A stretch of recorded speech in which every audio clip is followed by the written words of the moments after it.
Good morning, everybody. Welcome to City Hall, welcome to Council Chambers, and welcome to a meeting of the Los Angeles City Council for today, Wednesday, July 13th, 2005. City Council meets every Tuesday, Wednesday, and Friday at 10 a.m., or as close to it as we can achieve a quorum. Meetings are open to the public, and we do invite you to join us. For members of the public unable to attend council meetings, we can be viewed live on your cable station, Channel 35. We can also be viewed live via webcast from the city's homepage or heard via council phone. Madam Clerk, please call the roll. Cardenas, Garcetti, Gruhl, Hahn, Labange, Parks, Perry, Reyes, Rosendahl, Smith, Weiss, Zine, Padilla. 10 members present and a quorum, Mr. President. Thank you very much. The council is officially in session. Colleagues, before beginning with the matters appearing on today's agenda, we do have a special presentation. Let me recognize Councilmember Reyes at this time for a presentation.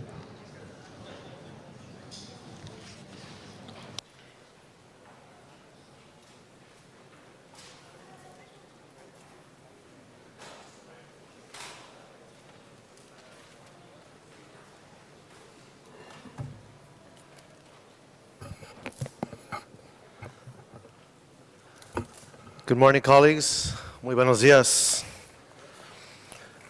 I'm honored to be here to recognize Ambassador Eduardo Ferrero Costa, Ambassador of Peru.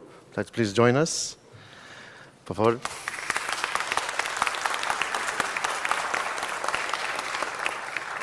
Along with Councilor and President Alex Padilla, Ambassador Costa is visiting the city of Los Angeles as part of his mission to nurture democracy and expand foreign trade. During his distinguished service, he has served as ambassador and permanent representative to the Organization of American States. He is a lawyer, a professor, an international affairs expert, an author and editor of numerous books and academic articles. Ambassador Acosta, on behalf of the City of Los Angeles, I thank you for being an impassioned and eloquent champion of democracy and a leader in promoting international relations. I thank you also for your tireless efforts to establish a free trade model. Thank you, Ambassador, for your remarkable work.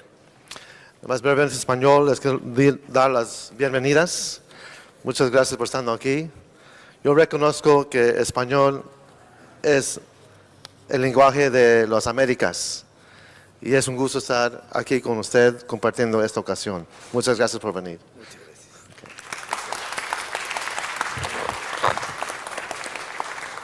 Thank you, Councilmember Reyes. Bienvenido, Embajador. Colleagues, it is a distinct pleasure to welcome Ambassador Ferrero Costa to Los Angeles today. He's the ambassador of Peru to the United States. And what I think also bears mentioning is that we have a well-seasoned, well-experienced dignitary now serving in this diplomatic position in Los Angeles.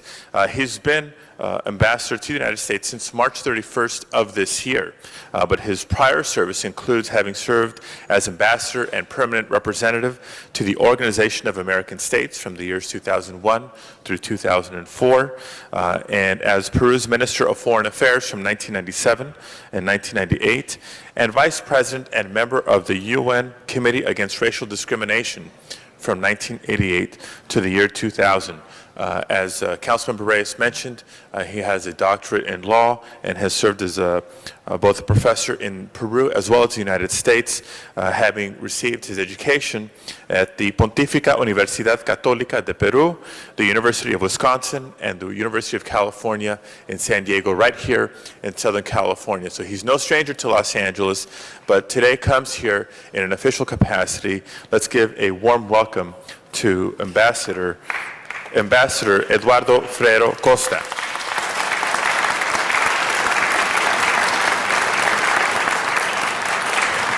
Unas palabras, por favor.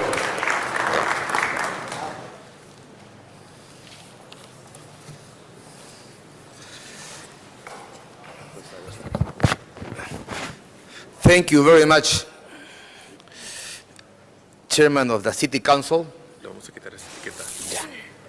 Gracias. This is your home now, too. Thank you very much, Mr. Alex Padilla, member of the council, Mr. Reyes, council members, thanks to all of you for this warm welcome to a Peruvian delegation that is now visiting LA. This delegation is a very interesting mixture that is now here with you. We have the chairman of the Lima Chamber of Trade at our right, Mrs. Graciela Fernandez Vaca, with a delegation of Peruvian business people from the private sector and also officials from the public sector. We also have with us the chairman of the Peruvian Chamber of Commerce in LA, Mr. Romero, representatives of the Hispanic Chamber of Commerce, and several Peruvians that live in LA. So please don't be afraid, we promise we're not going to be so many, and I'm going to speak very briefly, Mr. Padilla. But this is a junction of Peruvians that are now here, grateful for this welcome. And we are coming here basically to promote trade and investment between LA, California, and Peru. The Peruvian government is working very hard in negotiations now for a free trade agreement with the United States. And we hope to finish negotiations in September, October of this year. And I hope at a certain moment there will be an agreement in force maybe, and we hope next year. But the whole idea is to promote trade, to promote investment, to open our humble market to goods from California, and basically to work together in the defense of democracy, in the fight against terrorism, in the fight against drug trafficking. We have common goals, and we are proud to have a community of Peruvians living in Los Angeles. I don't dare to say the figure because there are different figures, but it's a strong community, a very livid community that is grateful to all of you, that you have opened your arms for these Peruvians, and I'm here now to open the arms of Peruvians in general with California, this great state, and with LA, this wonderful and lovely city full of solidarity and full of friendship. Therefore, I would like just to thank you in behalf of the Peruvian community in Los Angeles, in behalf of my government, and I hope that Mr. Alex Padilla, the member of the City Council, the new mayor, will honor us at some moment, and all of you visiting Peru, and where we're always waiting for you with our open hands and our open arms to reciprocate this expression of friendship and solidarity. Thank you very much. Thank you very much, Mr. Ambassador. We too. And I forgot to give you a small token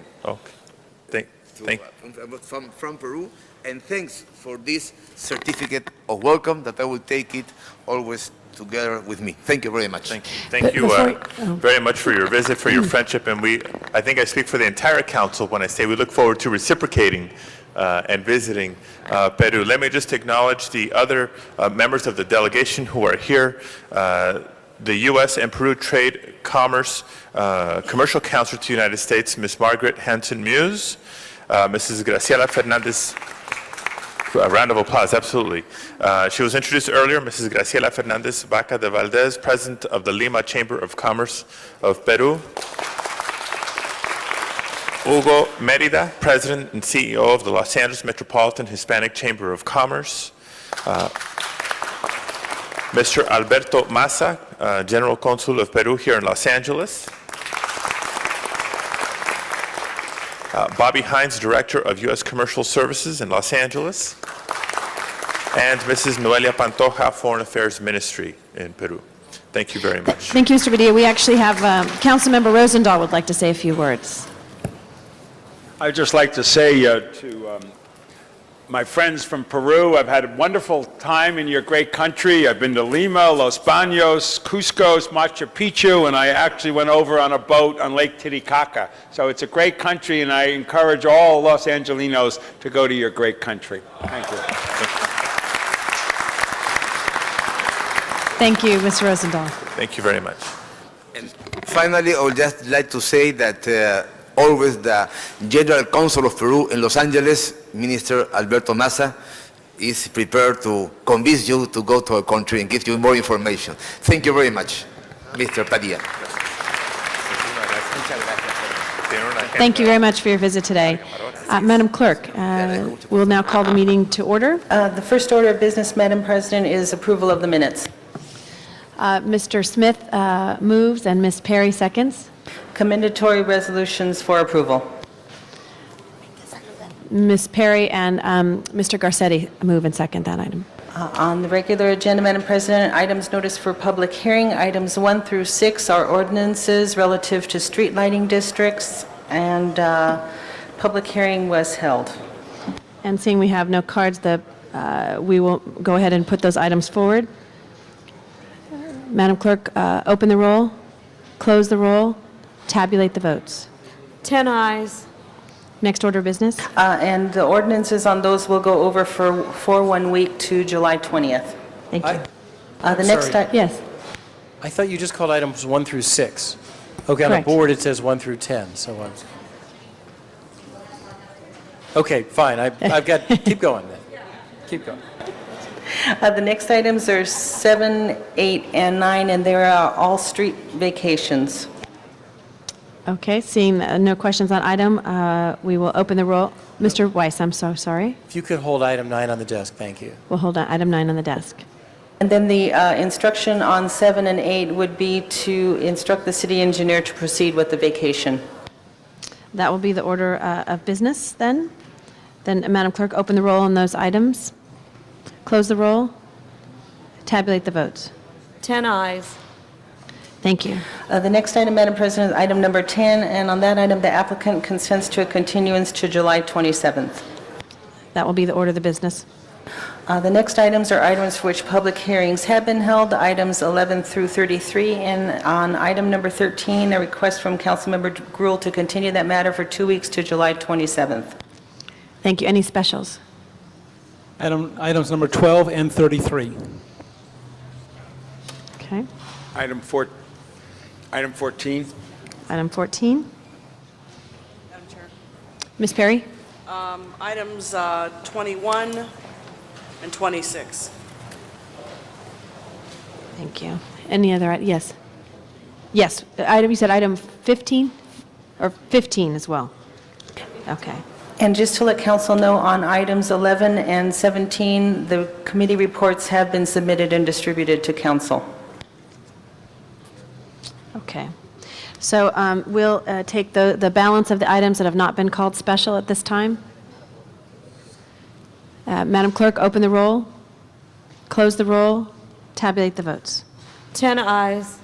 Okay. Next order of business? Yes. Okay, number 11, forthwith. On that one, I'm sorry, there is an ordinance on that one, so that ordinance will go over for second reading. The next items are items for which public hearings have not been held, items 34 through 73, and item 34, that is a communication from the mayor relative to an appointment. Do you wish to hold that on the desk? Mr. Garcetti, on item number 34. Move to disapprove on item 34. Great. Thank you. Yes, Ms. Perry? Mr. Parks has asked me to call 72 special. 72, okay. Let's go and take, yes, Mr. Reyes. Item 73 special as well, thank you. Madam President, do you wish to vote on item number Yes. 34 to disapprove? That would be great, thank you. We're going to move that. Open the roll, close the roll, tabulate the votes. 10 ayes. That matter has been disapproved. Next order. Any other I'm- specials on those items? Okay, thank you. I'm sorry, so far we have for Mr. Parks, item number 72, and Mr. Reyes called item... 73. And that's items 70, excuse me, 73. 34, or 35 through 70. 71 has a card on it, so that would be called special 2.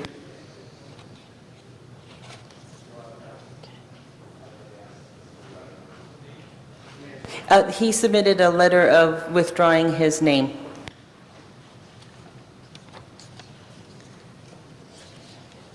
Okay, the items before council, items 35 through 70. Okay, open the roll.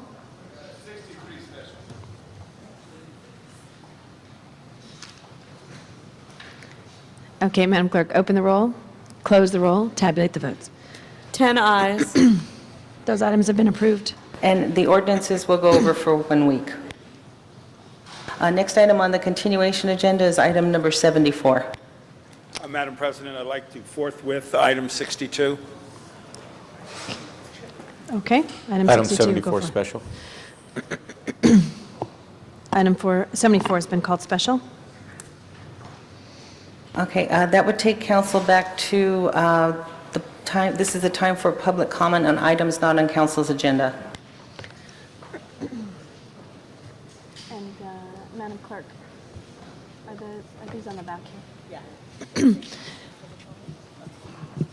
Thank you, Madam Clerk. I will call the following individuals for a public comment. Valinda Joe Wright, followed by Melrose Larry Green.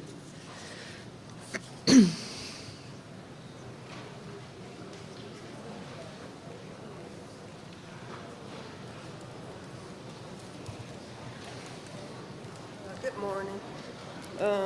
Because Martin and Jesse sat in, my generation can sit in for long periods in an array of locales. As I speak, we're sitting right through the needle and the damage done, because a little part of it's, and everyone hope fades each evening with the setting sun. As I sit in for a revelation on the lookout spot, I've heard more sirens than a bad reggae sample. In a time of sorrow, it's easy to see what we're made of, heart. I'm standing up because Gen X is my generation's responsibility. Have a good day. Thank you very much. Melrose Larry Green. He'll be followed by Donna Doherty.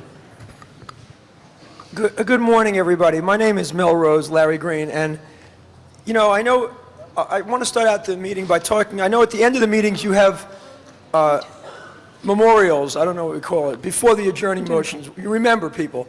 Well, people wonder, how do I have time to get down? I work as a stand-up comic on weekends. I've been in comedy for many, many years. We have our own community too, and I lost a great friend on Saturday night, a guy named Freddie Soto. He was only 35 years old. He's in today's LA Times, and he was a great Latino comic, 15-year resident of LA. He opened up for Mark Anthony all over the country.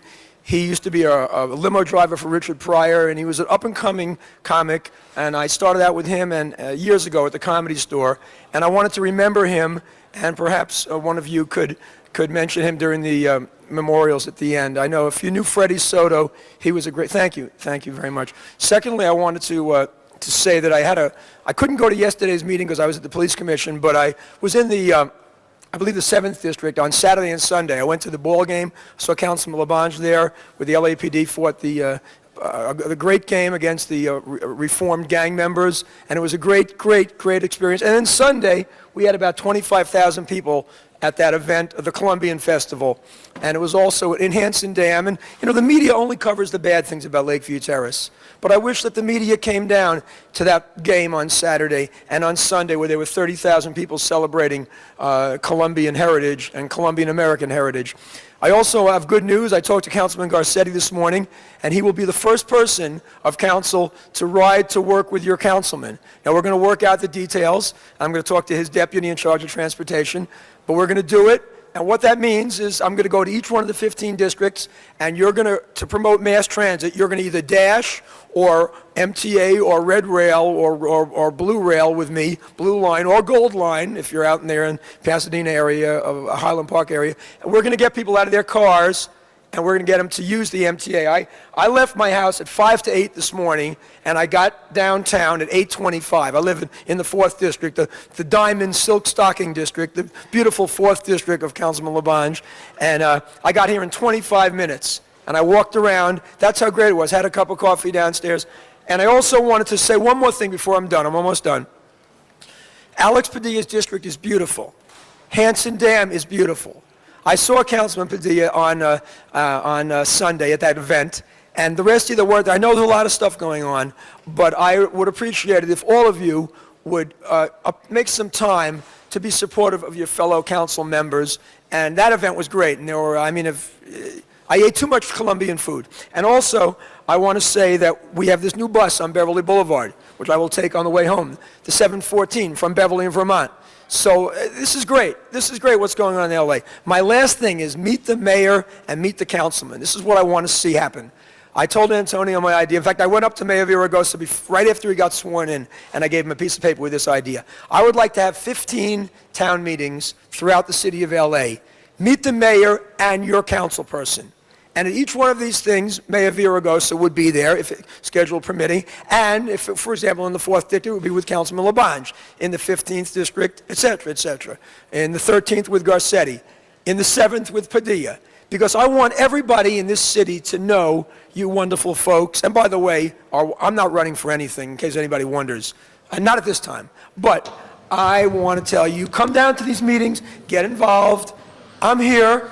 Don't say I saw you on TV, Melrose. Come down. You two can speak. You, and my friend Brittany over here, and Brandon, students here, summer students here in politics, Cal State San Bernardino, right? All right, thank you. I'm Melrose Larry Green. See, you still have 5 minutes left. Yeah, we have other speakers. Okay, did I cover everything? Yes, I did. Thank you. Please remember Freddie Donna Soto. Doherty, Thank you. please. Donna Doherty. And Ms. Doherty will be followed by Rosa Escobar, Mercedes Ruano, and Vanessa Acosta. Thank you. Good morning, Mr. President and fellow members of the City Council. My name is Donna Doherty, and I'm here to talk about the Griffith Observatory and the lack of access at the front entrance. I gave some papers to be given out to you. I wonder if everybody has those 2 papers. And the first paper shows a picture of the observatory proposed last year by the Parks and Recreation Department. And that picture shows the front steps circled, and it shows a pathway leading to the end of each wing, around behind the wing in a door, and you have to come all the way back the length of that wing to get to the front 4 doors. This, it just doesn't seem right. I'm not really sure what's wrong here. We don't really have to have this. I've come many times here, and we need to come back, especially in view of heightened safety requirements. We need to come back and take a look here and perhaps put out a call for people to give us other designs. Oh, thank you very much. Thank you. That other people might be able to submit designs here that would give us universal design. There would be no question with this drawing. We now are going to have a sign put on the front of our line after our lawn after a $90 million renovation. That sign will tell people where they have to go. If they're disabled, if they have a child in a stroller and they don't want to pull that child up 12 steps, then they will have to go to the end of a wing and around the back side. I don't think that's what we want. We want something that is beautiful, and we can have a design there. I would invite every single one of you. You will receive invitations in August to take a trip with us to a building at UCLA, which we could use as an example. It is absolutely stunningly done, and no historic fabric of that building was destroyed. We don't need to have that happen at Griffith, and we could make it more beautiful even than it is now. So Thank you very much. I'm hoping we can put together a coalition with all of you and the public. Thank you. Our final speakers are from the South Central Farmers. Could I just Rosa- ask, I'm sorry, may I go back and just ask you, on the second sheet is a petition, a very simple petition. If any of you can even try it yourself, you will find the comment from the public is generally, oh, but I thought they had to do that because of the ADA. Thank you very much. Thank you. And as our next speakers come up, Rosa Escobar, Mercedes Ruano, and Vanessa Acosta, if I can please have order around the horseshoe. It's getting a little loud in here. Thank you.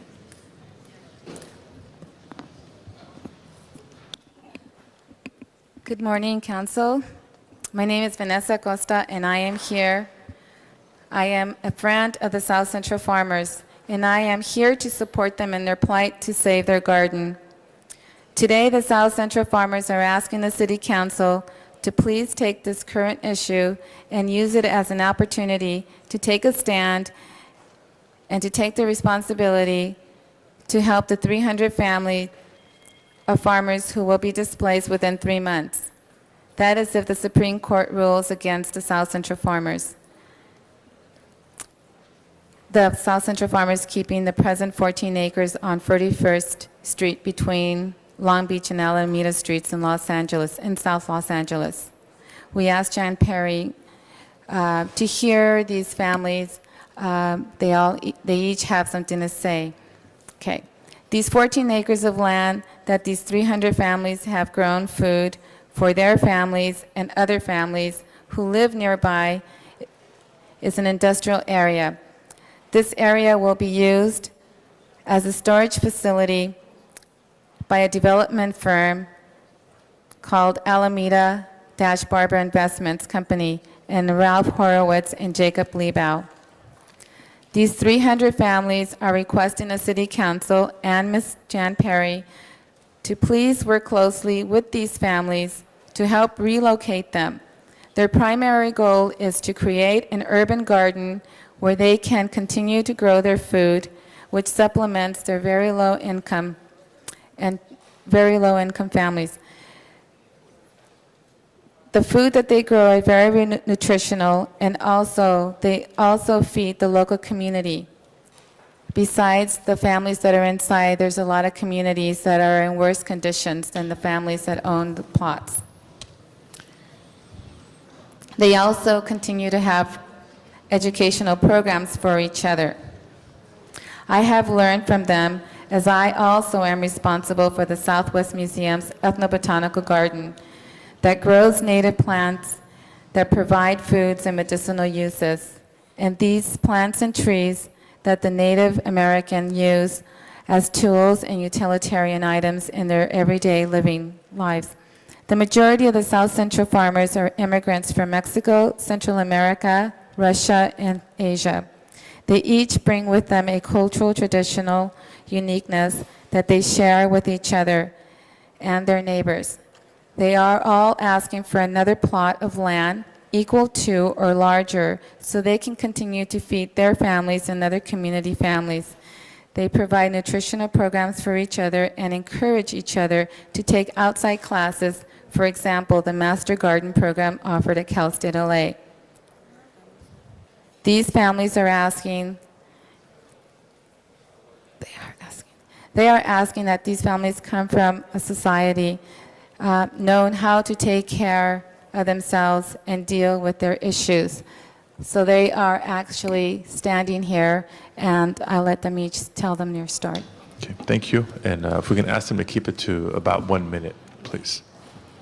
Good morning, Council. My name is Rosa Angelica Escobar. I'm 13 years old. My family owns a plot in South Central Farmer. And there we grow corn, cherries, sugar canes, and tomatoes. And these foods supplement our family's food and farmers market who we share food with the community. Without our family plot, we will not be able to afford food for my family of 6. We and the other about 300 families who grow food are requesting the City Council to help provide these families another ground to have an urban community garden so we could grow our food and share with other low-income families where we can conduct nutritious classes for our community. Thank you. Thank you very much. Good morning, Council. My name is Mercedes Rano, and I'm addressed to Ms. John Perry. Our main concern, since they're gonna, move us out of there, our main concern is to be relocated in another place, in another garden, to keep us growing, we can keep growing our vegetables. And when we grow our vegetable, we also provide food for a very low-income families in this area. Our community also provides social, nutritional programs, and very safe environment for the 300 family we meet there. I also have my mother who is 81 years old, and he is very active, growing her own vegetables there. And, we are asking you, to relocate us in another place. Thank you. Thank you. Thank you very much. Thank you, Council. This concludes general public comment for today's meeting. Ms. Perry, did you wish to say something? I wanted to say something publicly on the record to the ladies who've come by today from the farm. I'm not sure if you have been in communication with your leadership of your group, Mr. Tezozomac and Mrs. Rufina, but you should know that in the very recent past, we had been trying to work with your group to help whoever wanted to go to the 10 acres that were available over in Huntington Park. If you're interested in pursuing that, you should contact the Department of Recreation and Parks in Huntington Park. And they have 10 acres over there, and they were very, very interested in working with your group to see if some of the farmers wanted to relocate. And at the time, we were told that no, you were absolutely not interested. We do have various locations in the 9th Council District, and some of the other council people have been very gracious about indicating that they had space for gardeners as well in their districts. But I have 3 locations in the 9th Council District where, if you are interested in pursuing this, I will ask my deputy to come and get your name and number and how we can reach you. And just so that you know, so I can say this publicly, we have been in communication. 2 individuals had identified themselves as the leader of your group and the only people with whom we should communicate with, and I'm not sure whether that information got to the larger group of farmers. Apparently, it seems like it didn't. But I wanted you to know that, and I wanted to say that on the record so that you know that we have made every possible, absolute possible effort to try to work with the farmers, to try to find them some space. And when this opportunity in Huntington Park did come up, I was very excited about it because it's almost the same acreage as what you have now. But there was absolutely a steadfast lack of interest in pursuing that. So I just wanted you to know that. And then I'll have Marie or Ava come over there and get your names and telephone numbers. Thank you very much. Madam Clerk, next item, please. Next item, Mr. President, item number 9 was called special by Councilmember Weiss. Actually, before we get to item number 9, we have had a request out of respect to public comment cards that are at a remote location to take item 33 out of order. Let me recognize Councilmember Smith for remarks on this item, and I don't know if there's a staff presentation involved here. Mr. Smith. Thank you, Mr. President. I think, ladies and gentlemen of the council, this is a very exciting day because Los Angeles is going to take a step forward that no city in America or the world that we know of has taken. You know, the city of Los Angeles is such a diverse city with 465 square miles, 4 million people, very geographically dispersed. In parts of my district, it's 32 miles to City Hall. One of the things we heard during the Valley Secession movement and the other debates that took place in San Pedro and Westchester, other areas of the city, was people around this great city of ours, because of its mass and size and time and distance, just felt disconnected from their own government. To come to Los Angeles to testify for 2 minutes before the city council requires some parts of the city to drive an hour and a half, spend a half hour finding parking place, pay for parking, walk into the building, get there 2 minutes, and then drive home for an hour and a half. In a city of LA, that is a huge commitment for people. And while we have mass transit in some parts of the city, it alone is not enough because Metrolink doesn't run all day long. And so just coming down on Metrolink alone is not enough sometimes. The mere distance and space involved in the city of LA is so monumental that people feel disconnected from their city. Today we're going to start a pilot program that I feel will be the future of Los Angeles, and I hope other governments around the world will see the value of this, that we can step into cyberspace and become a city that people can communicate with their government very easily from their local communities without the transportation and commute that is required to come to City Hall. Today you'll see a test program that is very exciting as Los Angeles takes that giant step forward. And it's been a lot of work to get there, but today you'll see a broadcast from Van Nuys City Hall, where citizens are coming to testify on behalf of this to move this forward. I think I want to also commend a gentleman that came up with the idea. I would like to take credit for it, but I didn't come up with this idea. It actually came to me from a man that walked up to me during my campaign 2 years ago and said, why aren't Los Angeles taking advantage of cyberspace? Why are we not using the internet to connect the vast areas of the city of LA to City Hall? This great new technology is not being used by Los Angeles effectively. And I said, what a great idea. And so we started this process, and today you're going to see a demonstration of that, where we're going to connect Van Nuys City Hall, and I hope this will be such a great success that we'll roll it out to San Pedro and to Westchester and the other disparate parts of the city of LA so that everybody has a chance to be heard without taking a full day to come down here and be heard in these chambers. Mr. President, I go forward with this presentation. I'm very pleased to present this to the council. Thank you. Thank you, Mr. Smith. And before proceeding to the next council member wishing to speak for a, I guess, presentation of how this would work, let's go now to the Van Nuys Civic Center and hear from members of the public. I have speaker cards from Martin Cooper, Richard Ritchie, Don Schultz, and Joe Vitti. If ITA can work their magic. And there they are. Yes, Ron. First of all, greetings from Van Nuys City Hall. I think this is a neat opportunity, and I really appreciate Councilman Greg Smith allowing me to present this. I've been involved with, I was involved with video conferencing since about 1992 when I worked at Lockheed.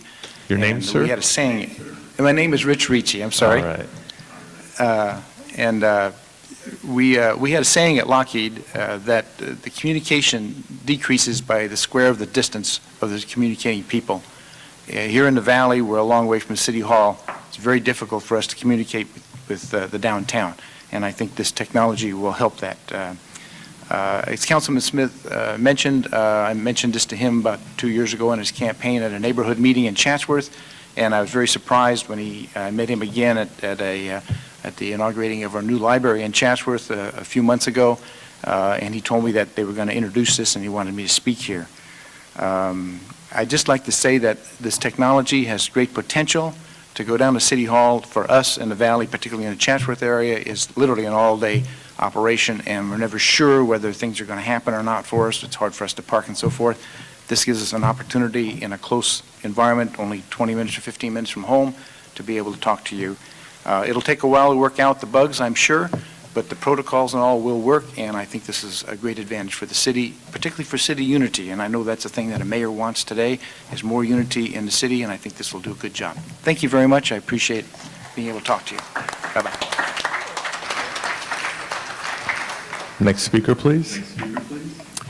Good morning, President Padilla, council members. My name is Don Schultz, a longtime community activist here in the San Fernando Valley. I'd just like to congratulate Councilman Smith for bringing this forward. This technology is going to save all people in the city of Los Angeles that want to testify before their city council for having to get on the freeways, clog traffic that much more than we have already, and the convenience of all of us that do want to stay involved with local government, I think will ultimately benefit the city council too. Granted, we won't have Melrose Larry Green out here in Van Nuys, but we will have the opportunity to speak to you without having to drive all the way down to Los Angeles, and we look forward to this technology. And again, thank you, Councilman Smith. Next speaker. I'm Martin Cooper. I'm the chairman of the Valley Industry and Commerce Association, and I too want to congratulate Councilman Smith for this innovative idea. The members of the Valley Industry and Commerce Association frequently travel to City Hall to testify before subcommittees, before the full council, on a variety of issues of interest to the business community of our region. We believe that democracy works best in direct proportion to the number of people who actively participate in democracy. The more input you get from the greater diversity of our city, the better job you will all do as city council people. The more ability you have to hear from all of us, and the easier you make it from all of us, the better we work together. So I thank the council for listening to us. Again, thank you, Councilman Smith, for taking the lead on this project, and all of us at VICA are looking forward to communicating with you in addition to telephone and in person through this technology. Thank you.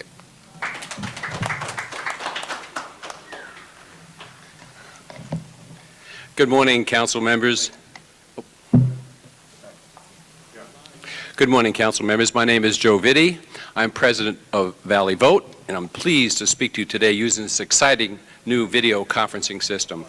As you know, one of the major reasons for the Valley City Independence Campaign was the fact that so many Valley citizens felt disconnected from the proceedings conducted and decisions made downtown that directly impacted their quality of life. To drive downtown on the overcrowded freeways and spend a good part of the day to make a 2 to 3 minute presentation on the many important issues considered by the LA City Council is a very tiring and many times a very frustrating experience. It was difficult in 2002, and with our ever-increasing freeway traffic, even more challenging today. Public transportation for most areas in the valley is also inconvenient and would, in most situations, require a full day's commitment to testify at City Hall. These conditions also exist for other remote Los Angeles city communities, such as the San Pedro area, and I am sure citizens in these other regions would appreciate the opportunity to use a remote video conferencing system. On behalf of the members of Valley Vote and all the citizens of the Valley, I would like to thank Greg Smith for recognizing the smart idea of Mr. Risi and introducing it as a council motion. I would also like to thank the members of the City Council for approving and providing the funding for this pilot program. I am certain that many Valley Vote board members and Valley citizens fully appreciate the motivation by the members of the council who would like to see increased participation by the constituents at City Hall. The video technology is clearly bringing citizens a greater opportunity to do so. I would like to take a moment to make a request dealing with another important motion introduced by Greg. This motion involves the independent financial review and analysis of the DWP's water rate increases planned for the next 5 years. I understand that an RFP will be or has been issued for this study. As a member of the Neighborhood Council DWP Oversight Committee, I would like to request that this committee have an opportunity to review the ground rules and scope of work that will be conducted by this study. This will provide members of the committee an opportunity to fully appreciate any quantitative results prepared by the selected independent contractor. Furthermore, I would like to request for the Oversight Committee to also receive a copy of any preliminary reports that may be prepared by the contractor. Thank you again for this unique opportunity to speak. Thank you very much, Mr. Biddy. A number of council members have pushed their buttons to be heard on this item. Mr. Cardenas, Mr. Garcetti, and then Ms. Gruhl to start us off. I'd like to thank Councilman Smith for this wonderful opportunity, and also it's an opportunity to remind our constituents, when you come up with ideas, our responsibility is to respond and listen and to act. I want to thank you, Greg Smith, for acting on this, knocking on somebody's door or wherever you met. You took it seriously, you wrote it down, and here we are today with a phenomenal opportunity to bring this community of Los Angeles together. So I want to thank you for that. I also want to thank everyone that Greg Smith isn't done yet. He actually has a motion going through council where he's going to be requiring us to do something like, say, have a meeting outside, a city council meeting outside this building at least once a month. And I'm very happy for that because very likely one of the main venues for doing that is going to be in my district in Van Nuys in the San Fernando Valley, which is in the heart of the valley, and an opportunity to have people like people from Los Angeles, people from all over the city to maybe venture down there, not just here, but to go visit other parts of their own city and realize that they're going to meet constituents from the valley that they may have never met before because they might not make it out this way. So it's going to be a great opportunity to bring this city together. And I want to thank Greg Smith for his leadership and bringing the old with the new. What we saw today is people went to a location the old-fashioned way. They either walked or drove or what have you, but then all of a sudden they went through cyberspace to be right in front of us and participate with us in this venue here. So thank you, Greg Smith, for your leadership. Thank you for your innovation, and thank you for pushing our bureaucracy, not to say, I don't think we can get it done, but to say we need to get this done and getting it done. It's here today because of you and because a constituent said, you know what, I'm going to challenge my elected official to do something that I think is going to work, and it worked. Thank you very much. Mr. Garcetti. Thank you very much, Mr. President, Mr. Weiss, and congratulations, Greg. A few years ago, we talked about trying to do online during office hours, which I had the ability for people to actually directly from their own home, if they had a video camera, be able to interact. And at the time, ITA said we couldn't do it. There are firewall issues, et cetera. This proves that we can do it. I'm looking forward to seeing this ability expand even further so that when we're in our field offices and we have office hours or meetings, this is a real accessibility issue for some people who can't get to even a remote location. Mr. Cardenas and I were just speaking about it, and he pointed that out. So when we're talking about truly democratizing, I don't see council members in their pajamas at home calling in their votes yet. I think that's probably a step too far. But I do see the ability of people not only to go to these remote places, but also being able to go from their own homes and their own PCs. And wouldn't it be wonderful if folks are watching on Channel 35, something moves them, instead of getting into a car and it's too late and they can't do it, they could actually go online, put themselves in a queue for the public speaker thing and have that ability from home. We're a year or two away from being able to do that, and that technology exists today. That would be pretty exciting to do. So thank you, Greg, for doing this and really pushing the powers to be. I know also that Greg Nelson over at Dunn is looking at this video conferencing capability for neighborhood councils. He and I were talking about this, didn't even know this was coming down the pipeline today, and we'd love to try to fold in some of what he's trying to attempt for those neighborhood councils to be able to do some of that remote stuff as well. But it's a brave new day for Los Angeles democracy. Congratulations. Ms. Gruhl. Thank you very much. I just want to add my kudos to Councilmember Greg Smith. Those of us that represent the Valley that have talked about, and Tom LaBonge had regional meetings that we were discussing, a number of opportunities where we could bring our government back to the people instead of having to come down here to City Hall. And I want to thank Marty and Joe and Don who have made the trek to downtown, but now can, whether it be conducting their business or being close to their family before they have to testify before City Council, it's going to limit their time of having to come down to City Council here in City Hall, downtown Los Angeles. And as we all care about traffic, every single car that's not on our freeways during rush hour traffic makes our lives better and our quality of life. But most importantly, Greg, you have given an opportunity to residents of the San Fernando Valley and hopefully again to other parts of the city, the access that is so important. And as Tony mentioned, some of our best ideas come from our constituents. And we do listen. We do say that if you have a great idea, we're going to move the bureaucracy and make it happen. And I think the other message is to our city departments. We're going to continue to push you to be accessible, whether it be through neighborhood councils, whether it be through our planning commissions, whatever meetings we're going to have. Like Mr. Reyes had our plum meeting out in Sunland, Tujunga, and bringing it to the people. That is critically important. So just a major thank you, Greg, for taking the ball and running with it and making this happen today. Mr. Rosendahl. Mr. President, if I could ask the IT people to come up and hold my time for a minute while I ask them some questions, the folks who put this together, I'd appreciate that.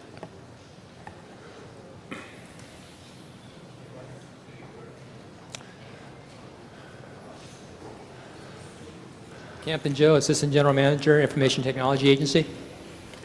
Good morning, Miriam Abbasi, IT Manager, Information Technology Agency. And Frank Martinez, City Clerk. Well, first I want to congratulate city staff for taking technology off the shelf and putting it into the field. Secondly, I want to thank my colleague here for taking the leadership in doing this. So my questions are this.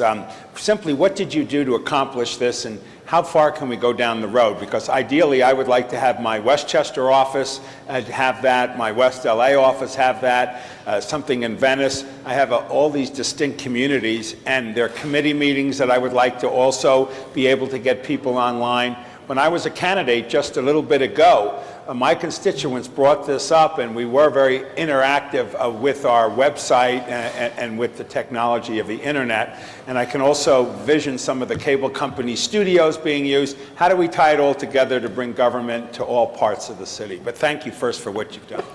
You're very welcome. We're excited to be here, and this is a big day for us as well. The system that is demonstration today is designed to allow two-way video testimony between one remote site at this point and the council chamber. It consists of a high-quality two-way IP video audio link across the city's data network at this point. Here at the City Hall, the system is interconnected with the council audio network.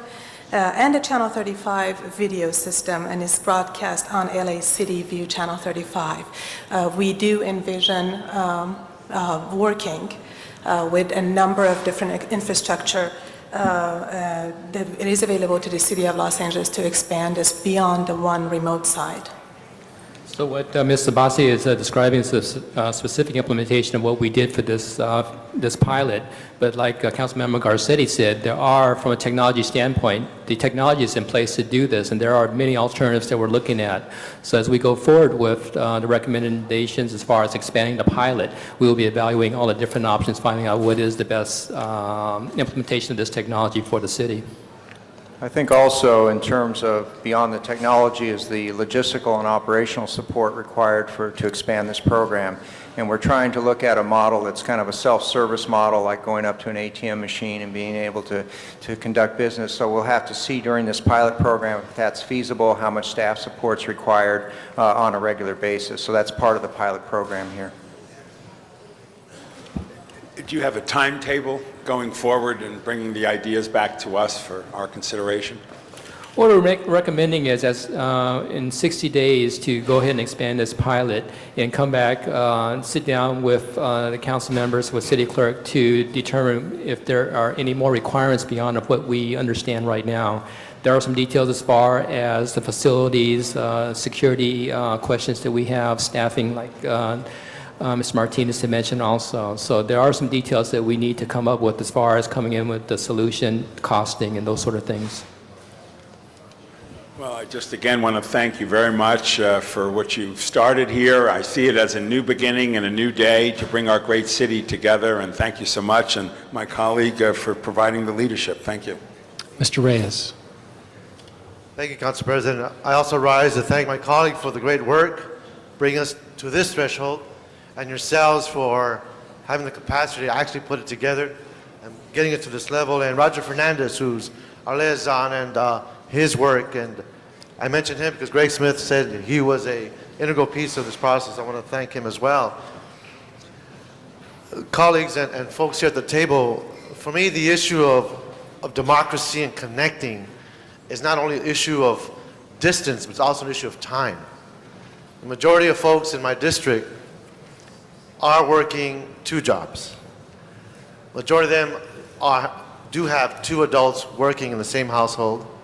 So the times we meet in committee, the times we go over through these issues, are the times in which they can't reach us. So I would like to put on the table how we can look at taped testimonies, a way in which we can record folks who can speak to the issues at their time. It might be at 7 p.m., 8 p.m., 9 p.m., but package their presentation, their input, so when we meet, we have the ability to listen to a large number of folks who don't have the luxury and the time to be participating in these processes. If you overlay those issues of accessibility, given their lack of time, to the notion of language. You know, in televisions today, you push the SAP button, boom, you hear Spanish automatically.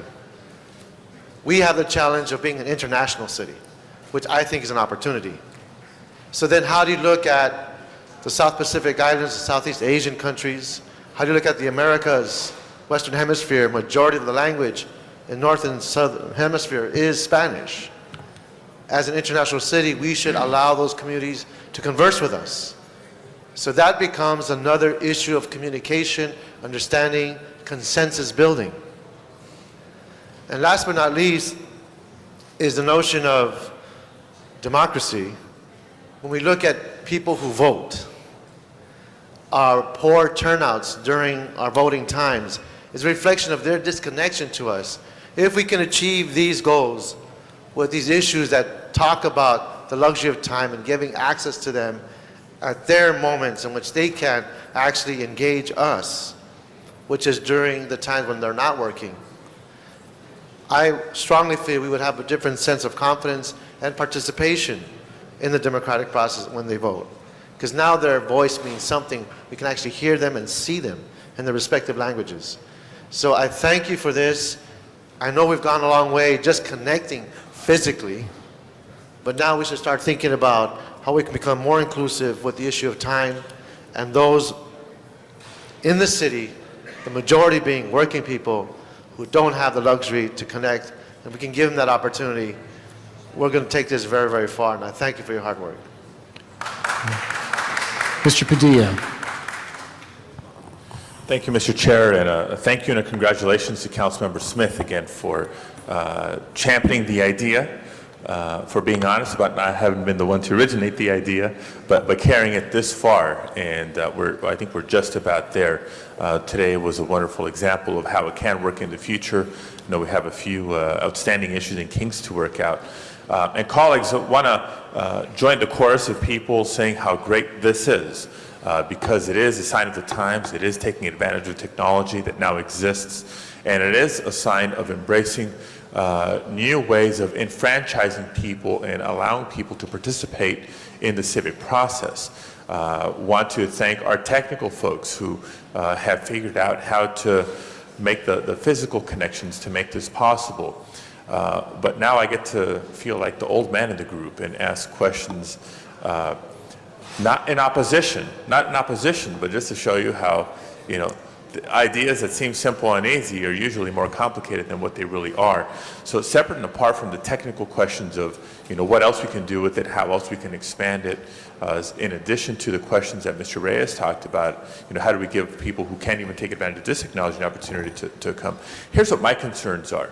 Twofold. And for anybody who's taken the place up and to chair these meetings, you have the meeting going on, council members waiting to speak, you've got public comment cards of people who are here, a lot going on at the same time, and now on top of that, we're going to be tracking who is at a remote location or multiple remote locations. So I want to hear from the staff how that's been factored into what we're doing logistically, and maybe even more important, let's start with the second question. Mr. Martinez, from a Brown Act standpoint, what door does this open? Because any item that comes before this council is required to have a public hearing. Most of the time we satisfy that public hearing requirement in committee. Sometimes when it's not satisfied in committee, it's satisfied here on the full council. Sometimes we opt to do both. There's the whole consideration of when did that speaker card come into our hands? Was it before we acted on the item, before we took it up, before we opened and closed public hearing? All those things, do we have to revisit how we abide by and comply with the Brown Act as we embrace and implement these new technologies and these new opportunities with the public? Not because I don't want to broaden our abilities here, I want to, but as we do, I want to make sure that we're fully compliant with the law. Well, first of all, relative to the Brown Act, we conferred with the city attorney throughout this process in preparing this. And by essentially, the Brown Act allows for agencies to go beyond the bare minimums of the Brown Act and provide additional access. And that's what we're doing here. We're providing additional access. So we're giving people an opportunity to testify and give input into the council, but we are not moving the council meeting out to that location. Council members are not at that location, and so therefore that location does not have the full requirements of the Brown Act in terms of reports that are passed out here have to be passed out immediately there and that sort of thing. This is to provide them access. That's why we're calling it video conferencing as opposed to a teleconferencing where the meeting is actually being held in two locations. Relative to the speaker cards, the way we will be working in the pilot program, we'll be testing to see if this works, is that when people get there to the location, they will call in and they will reach our office. Our office will immediately notify the clerks here in council, who can then fill out I believe it's going to be a color-coded card to let you know, let the president know that in fact we have speakers out at a location for a particular item, so that as soon as they get there, they can get that card into you. Not to envision the Homeland Security, but it'll be different cards, different colors, and to let you know. Now, the other thing is, just like now, when you have a person show up and there's already been a hearing in the committee, the council can move to open up that hearing again. If a person comes after an item's been heard and a member feels it's important to hear that voice, we can reconsider and hear that item again, hear testimony. So there are ways to accommodate that. So it's not a full Brown Act requirement situation in terms of getting materials out there, but it's to provide access. And then we can work procedurally in terms of allowing testimony if someone shows up after an item's been considered. But it would be the same basic issue you have here in terms of someone showing up late. Okay, and I just wanted that to be on the record and vocalized to council members, because as it is sometimes, some of the public speakers get here late in the council meeting for a variety of reasons, including but not limited to traffic, and sometimes we choose to reopen public hearings, sometimes we don't. So it's just a matter of time before somebody calls irately saying, wait a minute, I was in Van Nuys, or eventually I was in San Pedro, I was in West LA.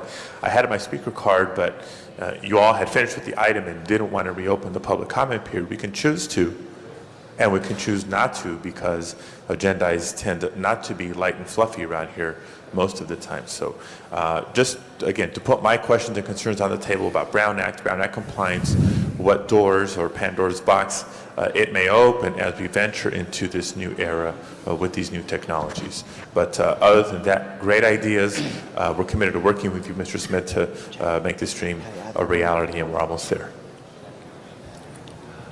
City Attorney wants to respond to the Council President. To follow up on that, Mr. Padilla, the Brown Act itself, the language of the Brown Act, allows the local agency, the City Council, to adopt reasonable regulations to carry out the public comment aspects. And we already do that with regulations regarding the total amount of time for public testimony and time allowed for each speaker. So as long as they're considered reasonable, City Council can follow up on that. Mr. Labange.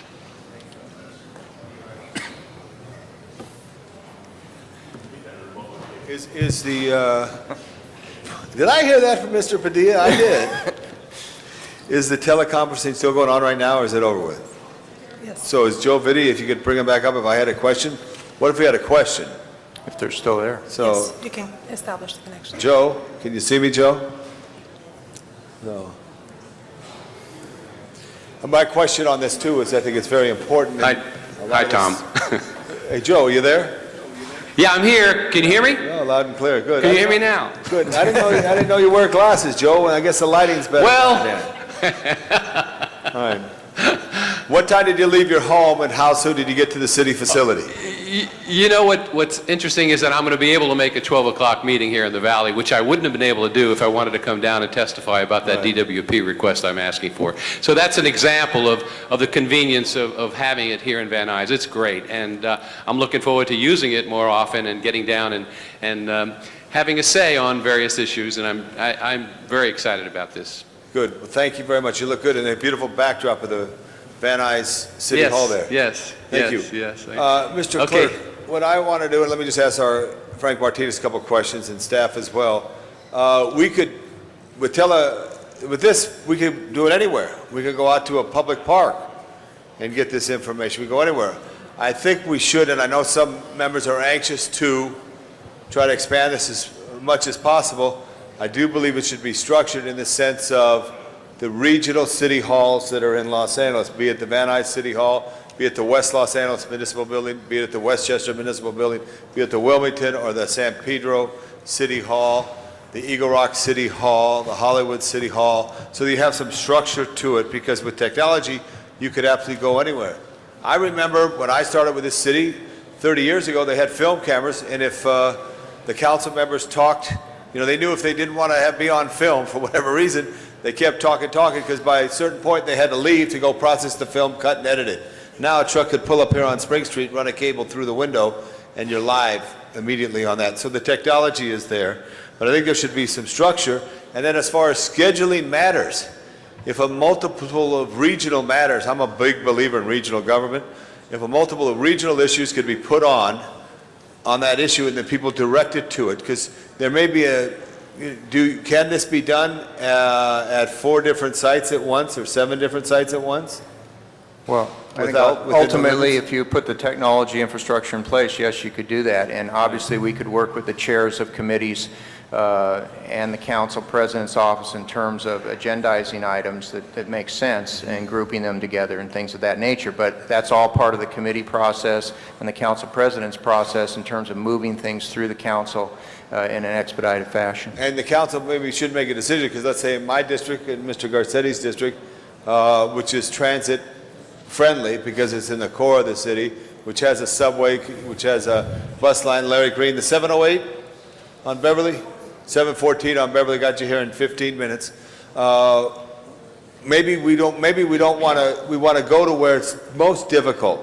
San Pedro, far west Los Angeles, San Fernando Valley, and I forgot to mention the Watts City Hall, excuse me, as another regional facility that would be difficult to do, and then program it and then reach out to people on that issue. But I think Mr. Padilla made some good points as it related to the Brown Act.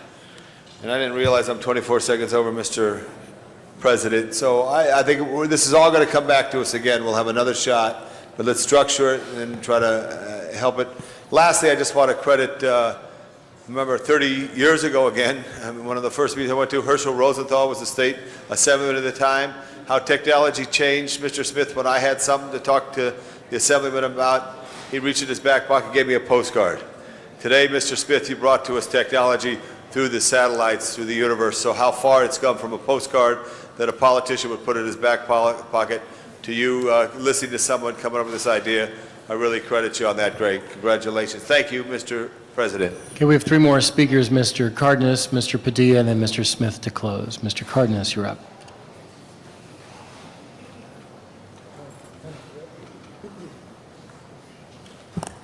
I just wanted to ask a technical question first, and that is, the fact that we have people participating in this meeting and the Brown Act and things of that nature, do we have to post at the sites in which people can come and comment? Do we have to post that we're actually having the meeting? It's not required, but I think it's going to be done. Right. Okay, And so we're we'll going have above and beyond the signage. call of duty. We're actually being above and beyond the strict letter of the law and posting it anyway, posting notice of the Right, and meeting? we would also want to have appropriate signage and so forth, that this is an ongoing service that's going to be available. Also, in your motion, Greg, did you request that they have like a digital hook in case somebody's talking too long?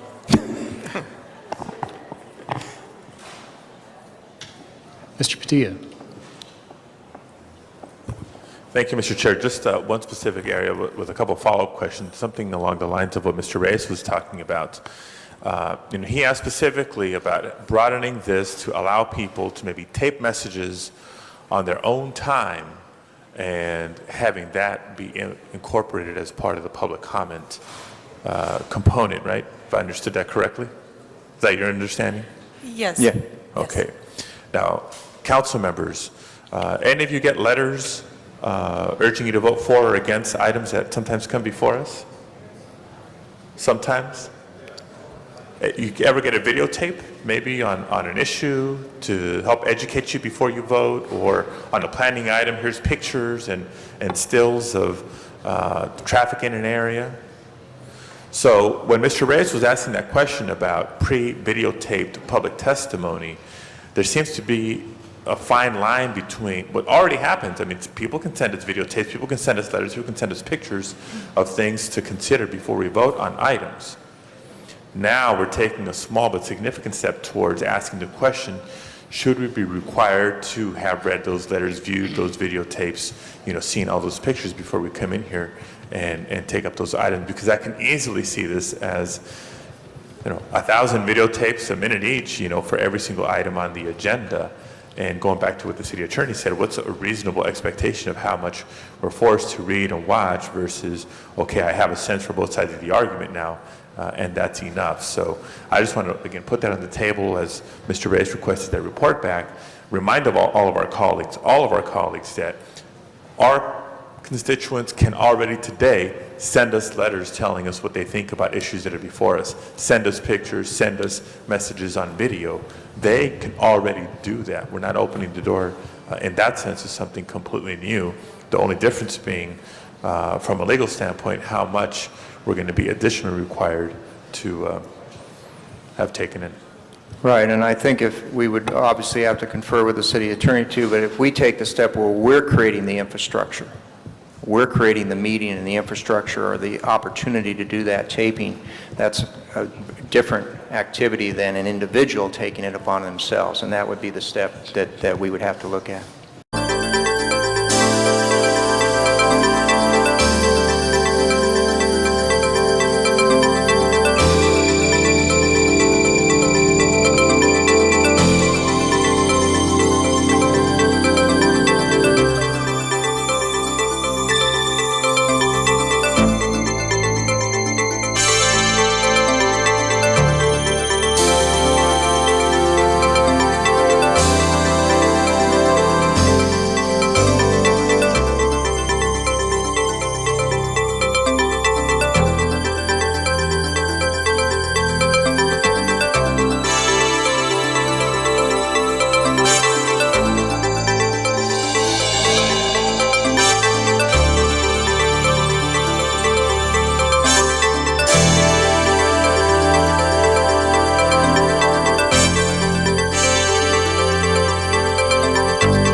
President Alex Padilla, who have a special presentation this morning.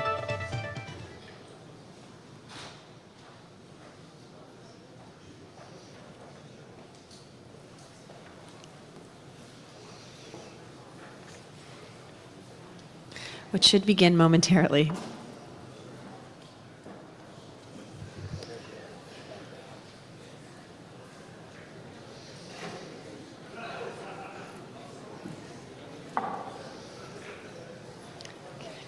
Thank you.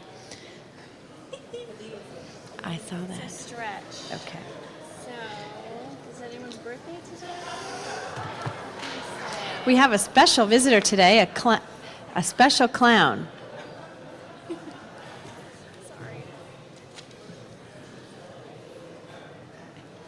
And he's following you, Greg Smith. I don't know what that means.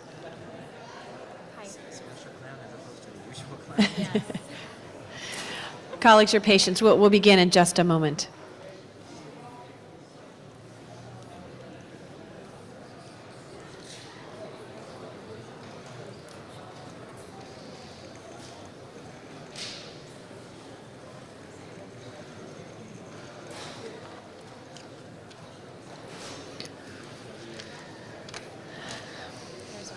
Are you coming? You're coming to the breakfast tomorrow, correct? That is correct. And I've asked your staff, and they have told me they're very good. I just cannot remember. Are you coming next Thursday to our ADA reception?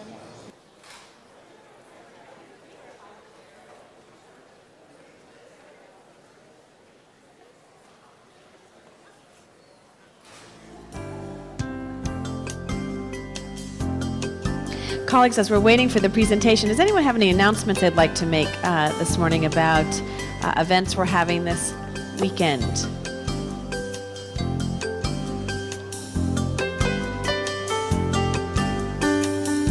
No announcements today, all right.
Thank you. We're ready for our presentation from Ms. Perry and Council President Padilla. Thank you for your patience this morning.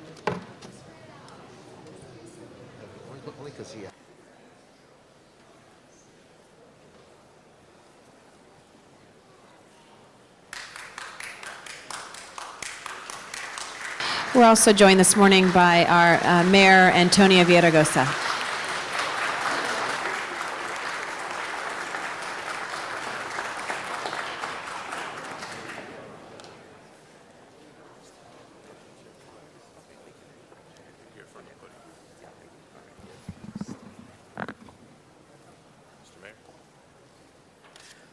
Thank you very much, Madam Chair. I think we'll let the mayor go first in introducing our guests today. Good morning, everybody. It's a real honor for me today to introduce to all of you Prime Minister Nieves from the Republic of Cape Verde. He's here to celebrate the independence of that country, and also with us is Ambassador Brito. Ambassador Brito. We're very honored to have both individuals. His Excellency Nieves and I had an opportunity to converse about Los Angeles and Cape Verde having a deeper and more profound relationship, and they're very interested in developing their port and also interested in developing and learning from us with respect to issues of water and power. So we are very happy to have them here, and I am very honored. This is my first opportunity to introduce a president of a country, and we're very thankful that you've come to visit us. We conversed in Spanish. I mean, as something that we can all learn from, by the way. He speaks Portuguese, Spanish, English, and a dialect as well, a Portuguese dialect as well. So obviously a very educated representative of this great country. So I'm going to pass this over to Jan Perry, who I understand is a countrywoman of Más o Menos. Her family has some history with Cape Verde, and so we're very honored to have her today as well.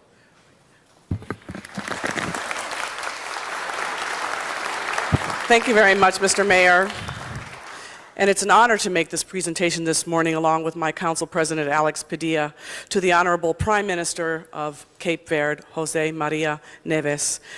And as our Mayor said earlier, he is also joined by the Ambassador, Jose Brito. I know that he has met with our Mayor this morning, and it is an honor and a tremendous opportunity to have him here with us today, here in our great city of the Angels. From July 15th through the 17th, 4 Cape Verdean organizations in California will commemorate the 30th anniversary of the Republic of Cape Verde's independence. Each of the 4 groups consist of mostly local Cape Verdeans and Cape Verdean Americans actively promoting and preserving the rich cultural heritage indigenous to the Republic of Cape Verde. Significant Cape Verdean and Cape Verdean American population throughout our state of California is only second to the New England states. On July the 5th, 1975, under the leadership of revolutionary Amílcar Cabral, the Republic of Cape Verde became independent and was no longer a colony of Portugal. Located approximately 385 miles off the West African coast, this 10-island country has developed into a key center for regional and international investment. The country's monetary and fiscal policies have made this young nation a showcase for the World Bank and the International Monetary Fund. The United States, through the Millennium Challenge Corporation, recently signed a historic 5-year compact in excess of $110 million with the Republic of Cape Verde to support the country's goal of poverty reduction and economic growth. Cape Verde is an internationally recognized country and is one of Africa's most respected democratic republics. In fact, in 1991, the Republic of Cape Verde transitioned from a single political party to a multi-party system with no conflicts or civil unrest. It is also impressive that the government of the Republica of Cape Verde has raised the literacy rate from 75% and is now in transformation for the next 10 years for economic independence and development of its country. This is a rich and vibrant nation, and it is a great honor to join in this celebration of 30 years of independence. And on behalf of our entire City Council and our Council President, I believe will have a few words, we want to welcome you.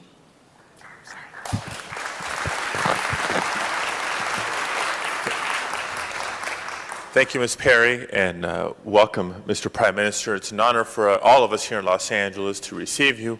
Los Angeles, California, United States of America, a proud democracy throughout the country, joining in your celebration of 30 years of independence. and congratulating you and commending you for the wonderful leadership you've shown as the strongest democracy in the African region of our world. We're proud here in Los Angeles to be home to immigrants and descendants of immigrants from people throughout the world, pursuing the American dream and the wonderful opportunities that our democratic government and way of life has made possible. And we look forward to an ongoing exchange with you to bring those same dreams, opportunities, and realizations in your country as well. On behalf of the mayor and my colleagues, please accept this resolution commemorating this visit.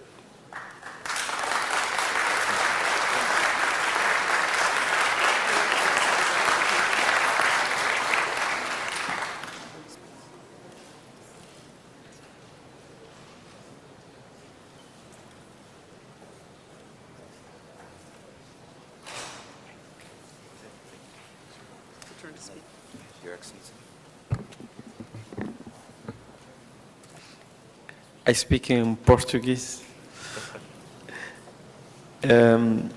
Queria agradecer muito sinceramente esta recepção. I would like to express my sincere thank you for this warm reception. Cabo Verde está a comemorar 30 anos da sua independência e posso dizer que valeu a pena, porque hoje Cabo Verde é um país livre, democrático e emergente. Cape Verde today is commemorating its 30 years of independence, and I can say today that it was worth all the effort, because today Cape Verde is a free, democratic and emerging country. Os Estados Unidos comemoram o seu Dia Nacional no dia 4 de julho e Cabo Verde no dia 5 de julho. Desde sempre, a América foi uma referência para Cabo Verde. The United States celebrates its Independence Day on the 4th of July, and Cape Verde celebrates its independence on the 5th of July. In addition to this similarity, U.S. has always been a reference to Cape Verdeans. Antes da nossa independência, os cabo-verdianos vieram aos Estados Unidos. Neste momento temos mais cabo-verdianos nos Estados Unidos que os residentes nas ilhas. Cape Verdeans started coming to the United States way before the country's independence. And right now we have more Cape Verdeans here in the United States than we do in the country. Para nós, esta comunidade é extremamente importante porque tem contribuído para a afirmação da democracia, da liberdade e do desenvolvimento. O Banco Mundial acaba de considerar Cabo Verde o país mais bem gerido da África. E a Freedom House considerou Cabo Verde como um dos países mais livres do mundo. And this community is of extreme importance to us because of its contribution to the affirming democracy, liberty, and to the development of the country. The World Bank classified Cape Verde in 2005 as the most well-managed African country. And also Freedom House ranked Cape Verde as the country with most press freedom. E nós viemos aqui hoje aos Estados Unidos para agradecer toda a parceria entre os Estados Unidos da América e Cabo Verde, todo o apoio que este país tem dado. Estamos na cidade de Los Angeles, fundamentalmente, para estar com os cabo-verdianos, mas também para conversar com o mayor e poder agradecer-lhe pelo acolhimento que os cabo-verdianos têm tido nesta cidade e dizer-lhe que as portas do meu país estão abertas para recebê-lo e para continuarmos a discutir sobre o desenvolvimento.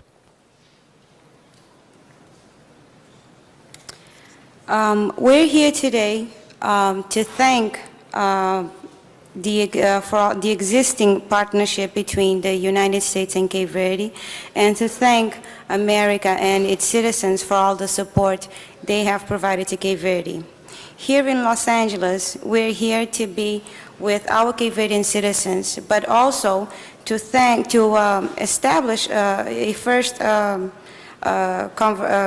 dialogue with the mayor, and to thank him for all the support that Cape Verdeans here have received from the authorities for welcoming them in the city. And I would also like to say to him that our doors in Cape Verde are open to him at any time for us to be able to further discuss the strengthening of relations. And I thank you very much.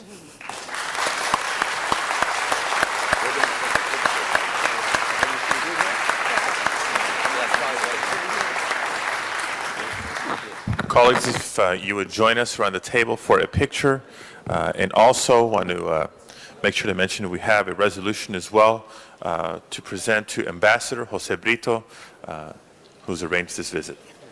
Thank you, Mr. Ambassador.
Our next presentation, and thank you very much, Ms. Perry and Mayor Villaraigosa and Alex Padilla.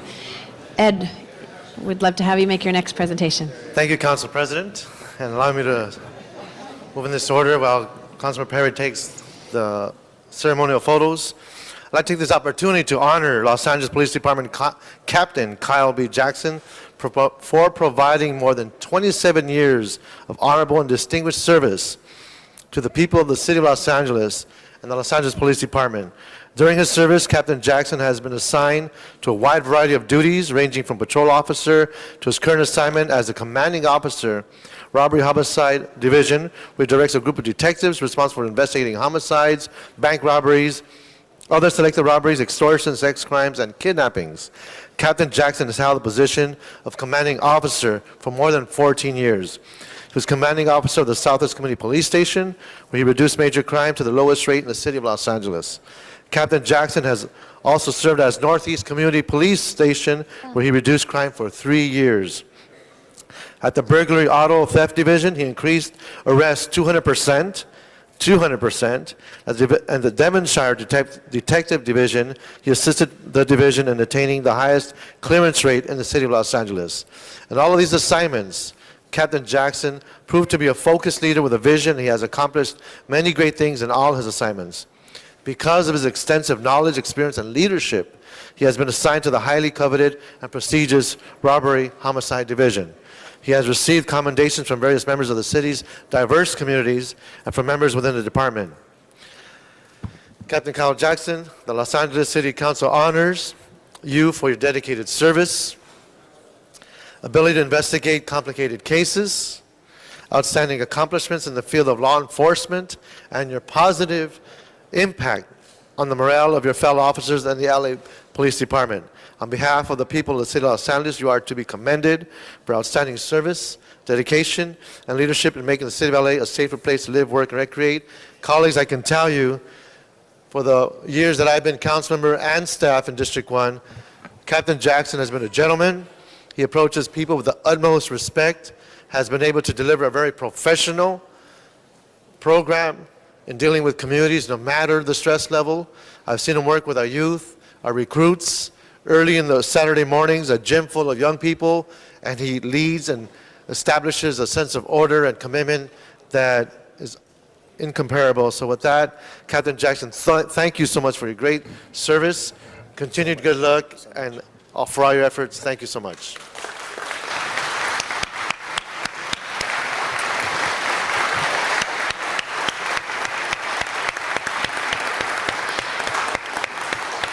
Before you speak, we have one of our council colleagues that would like to say a few words. Councilmember Smith. Thank you. Captain Jackson, I knew you as Lieutenant Jackson when you first got your bars and came out to Devonshire Division.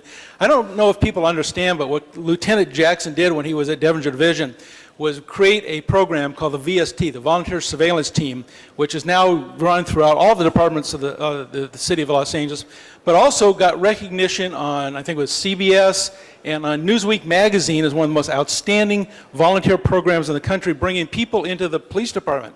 Over the years, the VST program has arrested now in Devonshire Division, participated in drug busts, graffiti, all kinds of surveillance operations, and averages about 400 to 500 arrests a year using civilian personnel, volunteers in the community, just citizens that sit on rooftops with binoculars at night and on freeway access, all over the place watching criminals, and allows us to broaden our base of eyes out there with just a few police officers. And we really, really utilize our force very well, because with 2 or 3 police officers, we did the work of 20 or 30. And it was a tremendously innovative and a cost-efficient way of doing business, tremendously beneficial to LA, and we've over the years put about 4,000 to 5,000 people behind bars because of what you did with this truly innovative program. And I want to just tell you, I'm just pleased to see you here as a captain, see you continue your great career with LAPD, and it was a great pleasure to me to work with you as a civilian, but also as an honor for me to work for you as one of those assigned officers that worked the VST program and got to go out and do some really good things. So Kyle, as a friend, I'm just so proud of what you've done, and congratulations on your years of service to the people of LA and the LAPD. Thank you. God bless you.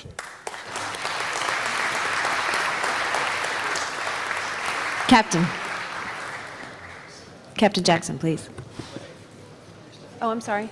I didn't see you on the queue on this list here, but thank you very much, Mr. Garcetti. Just, if I may, and I know Mr. LaBonge wants to say a few words as well. Congratulations, Kyle, Captain Jackson. It's wonderful when you were in the Northeast and we all were able to share with you. You became a friend of mine and somebody who saw us through some of the toughest times. As we recall up in Atwater Village when Timothy McGee and folks were involved in 13 homicides in a row, you came out and you reassured a community that needed that reassurance, and I'm forever grateful for your work there. And I've had the privilege of being able to work with you, and when we lost you, it was a sad day for us, especially when you saw what had happened in Northeast. It was one of the most aggressive downturns in crime at a time when it was falling throughout the city. It was particularly notable in Northeast Division, and so we hope that you will not be a stranger up in Northeast, but we hope that you're a stranger and that we won't have many homicides up there so that you can stay away in that sense.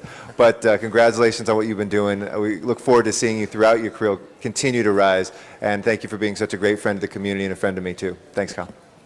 We have one more speaker also, Tom LaBonge. Kyle Jackson, thank you. for what you do. Robbery homicide is where he's going, and we don't want to see him. We don't want to see him. But we do want to see you here. We do want to see you here to advocate for robbery homicide, because one of the challenges, members, in this business now is because of television and these television shows that think all you could do is put into a computer and you could find the suspect. We want to make sure you have the right tools and the highest, most up-to-date technology so that your detectives and support staff could have that. I want to thank you for your service to the City of Los Angeles. I thank you for your help in Southwest as well as Northeast. And also have your group that came down. That was a very nice group. Look at all those good people who came down to support Kyle Jackson. And thank you, Kyle Jackson. Captain, robbery homicide. Madam President, if appropriate, I would like for my sons to stand beside me. Please have them come up.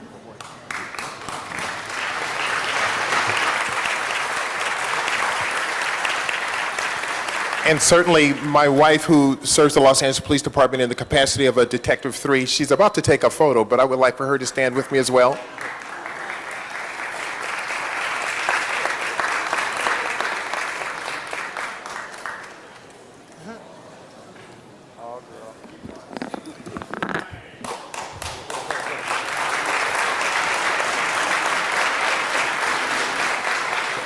Let me say that I am very humbled and very appreciative of the acknowledgement that you have bestowed upon me today.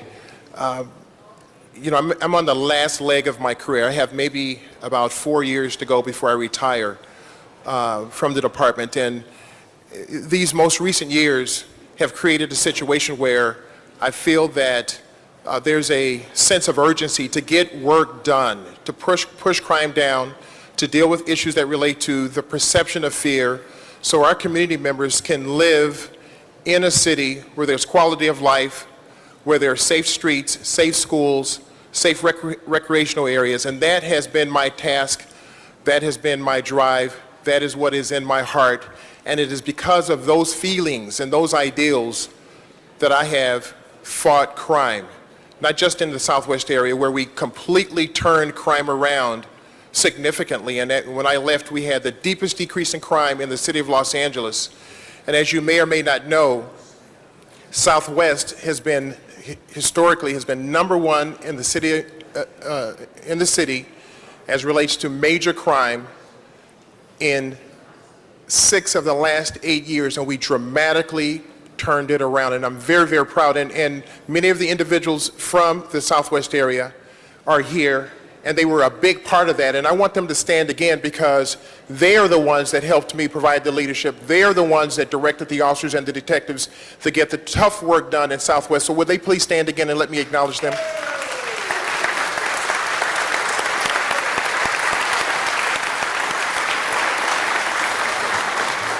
And certainly, as it relates to my family, I mentioned earlier that my wife has served the Los Angeles Police Department for 23 years. She is now a detective supervisor, and she has been the one that has been my rock during the tough times, during periods of self-doubt, when I wondered about issues that relate to my career, when I sometimes have felt overwhelmed. She was the one that provided inspiration and encouragement to me, and I want to acknowledge her because she has helped me through these many years to be what I am, and because of that, I stand before you today. Lacia Jackson, my wife.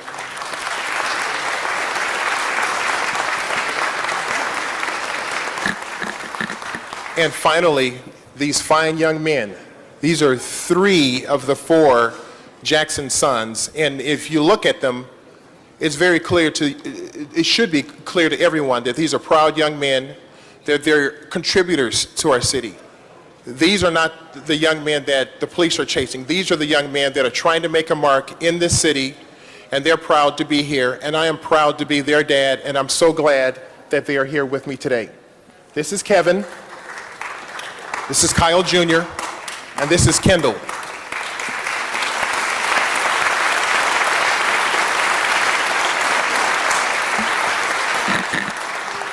Let me simply say in closing, I am from humble beginnings. I grew up in the Nickerson Garden housing projects, and that area is storied. for its violence and the many challenges that have been seen in that community. And this is really a message to all young men and women that live in those communities that are challenged. You can make it. All you have to do is work hard, play by the rules, deal with issues that relate to personal responsibility, pay attention to proper authority and your parents, and work your fingers to the bone. You can make it, and that's the message that we have to send throughout the city of Los Angeles. Everyone in this city has an opportunity, and I'm an example of that. So again, thank you for this acknowledgement, for these accolades, for this resolution. Thank you so very much. Thank you, Captain Jackson. We have one more speaker. Councilmember Cardenas would like to say a few words. Jackson, I haven't had the pleasure and the honor of meeting you and conversing with you and having you serve my district or my Northeast San Fernando Valley that I know of. But I just wanted to thank the City of Los Angeles for televising our meetings here, because it's opportunities like this that we get to hear and see from someone like you. And you've exuded in the last few minutes with what you've expressed to the people of Los Angeles, to us in this building, is that in order to be a police officer, it's not about being a cowboy, it's not about being tough, it's not about saying I'm better than someone else, it's about exuding leadership and showing that with compassion, with being tough love, and all those kinds of things, you can be the kind of officer that reduces crime. And I'll say that again, that's what reduces crime.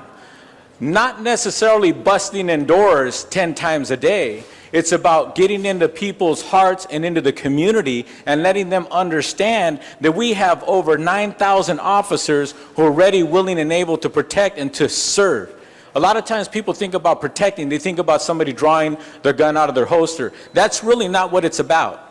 90+% of the time of any officer is not that. It's about being part of the community. So I just wanted to say thank you so much for sharing with us where you've been, where you come from, and thank you so much for continuing to be with us and strengthening our city and strengthening our department. I just wanted to say thank you. I've heard a lot from my colleagues who know you personally, and they express very well who you are, but I thought it was a great opportunity for you to express yourself, to show us what true leadership is. Thank you. Thank you so much. Thank you. Don't leave. Everyone is being inspired today by you, Captain Jackson. Councilmember Rosendahl. Just a second with you. The other day, on the 4th of July weekend, there you were in front of the Pacific Division, reporting to the public a crime that had taken place. Shows that you work 24/7, and we in the 11th District appreciated you coming there that day. God bless you. Thank you. Thank you very much. Congratulations, Mr. Jackson. Our next presentation, introduction, Mr. Labange. Please join me in welcoming a visiting delegation of officials from Chongqing and Yangzhou, China. They're studying American government and business principles. Please rise and be recognized by the City Council of Los Angeles. Shay Shay, good to see you. Shay Shay Shay Shay.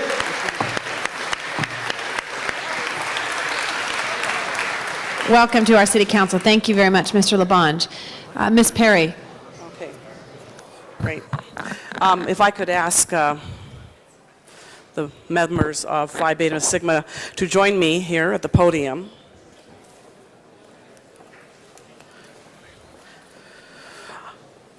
Joining me here today are Arthur Thomas, International President of Phi Beta Sigma Fraternity, Dr. Ernest Miller, Western Regional Director, and Ron Carter, President of the Los Angeles Alumni Chapter of the Phi Beta Sigma Fraternity, here in Los Angeles for their 91st biannual conclave. I wanted to take this opportunity to join in celebrating the Phi Beta Sigma Fraternity's 91st biannual conclave held at the Sheraton and Hilton hotels in Universal City here in Los Angeles. Founded in 1914 on the campus of Howard University in Washington, D.C., this organization has a membership that boasts the likes of George Washington Carver, Emmett Smith, Blair Underwood, Congressman Towns and John Lewis, and many other top professionals in business, education, and science, entertainment, politics, leadership, and sports, exemplifying their motto, culture for service, service for humanity. Phi Beta Sigma fraternity on the national level has and continues to partner with the March of Dimes and the National Bone Marrow Program, as well as the Weingart Center here in Los Angeles and the Union Rescue Mission. And so I wanted to take today to honor this tremendous fraternity and its leadership with resolutions recognizing their commitment to service and for their commitment to mentoring the next generation of young people. And it is an honor to welcome them here today, and we're going to take some photos in the back. But if our international president would like to say a few quick words, and then we can take our photographs, I would appreciate it.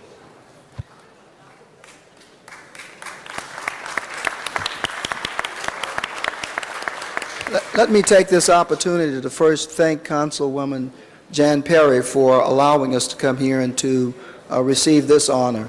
And certainly on behalf of my brothers of Phi Beta Sigma fraternity, we are grateful for the hosting of this city and how we have been welcomed in doing the kind of things that we are doing. We are looking forward today with a special day because we have invited the youth of the Los Angeles areas to join us in a leadership conference retreat, whereby we're going to present an opportunity to them to learn some things about protecting themselves against the ills and the problems that they may be facing in the future. And we are certainly grateful that this city has given us that opportunity to do so. We've had a chance to meet with you a couple of nights ago, and we appreciate your reception and greeting us to this great city. And on behalf of the members of Phi Beta Sigma Fraternity Incorporated, it is my honor to present to you this small token of our appreciation presented to Councilwoman Jan Perry in appreciation of your contributions to Phi Beta Sigma Fraternity Incorporated at our 91st anniversary conclave. Thank you and congratulations. Thank you so much. We're going to take some pictures in the back. Thank you so much. You want to take in the back? Okay. For our next presentation, let me recognize Councilmember Labange.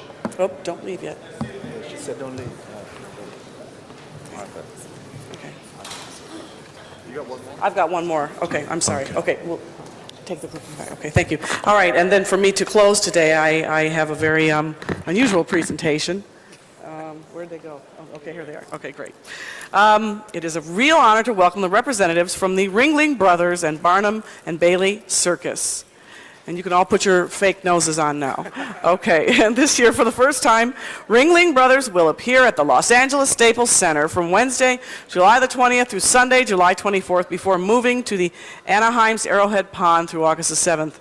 Additionally, the delights, sights, and sounds of the entertainment extravaganza will be enjoyed by families throughout the area, and I am excited that they have been so wonderful about reaching out to children throughout the city who might not otherwise have the opportunity to attend the circus. I wanted to take this opportunity to highlight the efforts of Ringling Brothers for their work on elephant conservation and celebrate 10 years of their work in protecting the endangered Asian elephant by allowing millions of people, including thousands in the Southland, to see and learn about endangered Asian elephants and other exotic animals.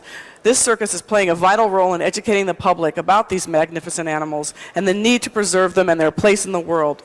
Also, every ticket holder is invited to the free animal open house tour, which starts 90 minutes before every performance, where they can meet elephants, horses, zebras, tigers, camels, and even a zebu. Maybe you can tell me what that is. Families can ask questions about the animal caregivers and learn about the animal's diet. Their diet for a week in Los Angeles will consist of, and Tom, maybe you want to bring your bread out. It'll be 224 loaves of bread, 325 pounds of bananas, 350 bales of hay, and much more. Every ticket holder is invited to the floor of the Staples Center, where they can try on the costumes and interact with the stars of the show. The 135th edition of the Ringling Brothers and Barnum and Bailey Circus presents comic daredevil Bello, who was named America's Best Clown by Time magazine and recently called the best athlete to ever grace the floor of Madison Square Garden by the New York Daily News. So I wanted to say welcome to Los Angeles, and thank you for connecting so many young people and their families with this opportunity to really see the greatest show on earth. Thank you, Councilman Perry and council members. On behalf of Kenneth Feld and Feld Entertainment, producers of Ringling... Oh, sorry, thank you. Oh, yeah. Yeah, there we go. I'd like to thank you all. Okay. Can we get some clown noses in the room? Yeah. I'd like to thank you all for your warm welcome.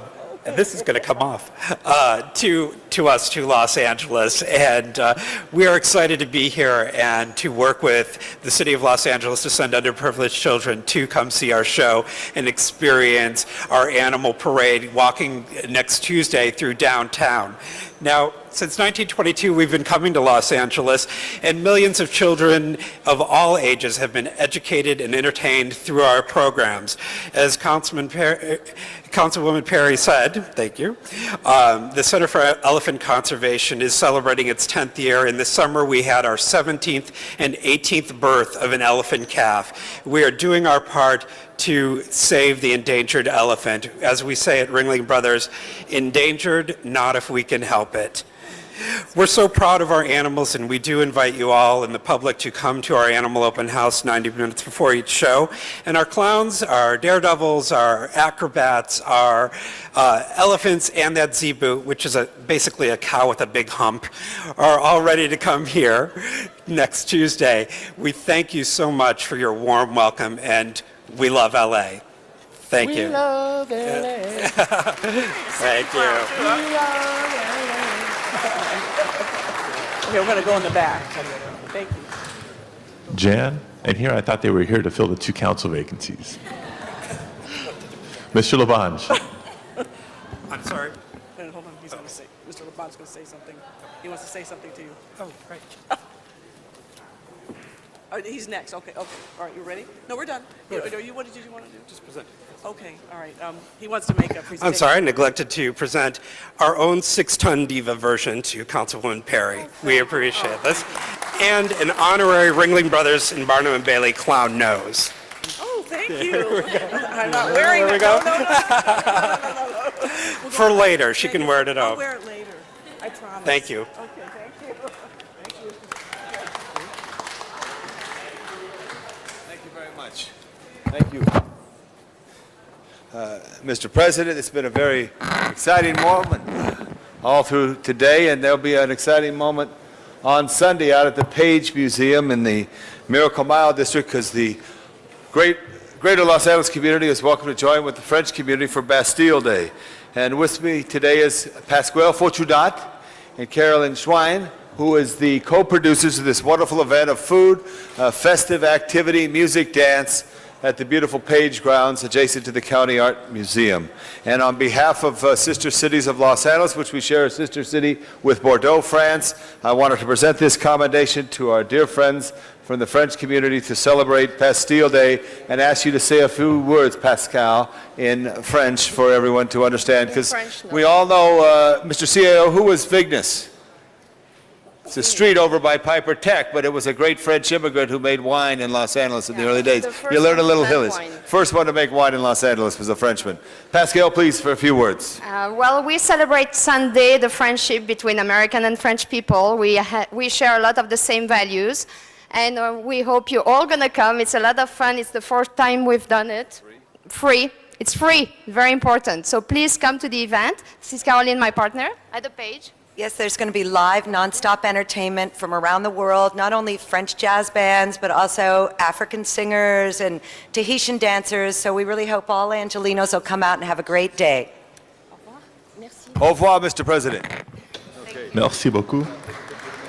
And also, Mr. President, someone who probably has paved Vignes Street many times in his career. Big round of applause. Come up here. Tom Thomas retiring after 45 years with the City of Los Angeles. 45 years.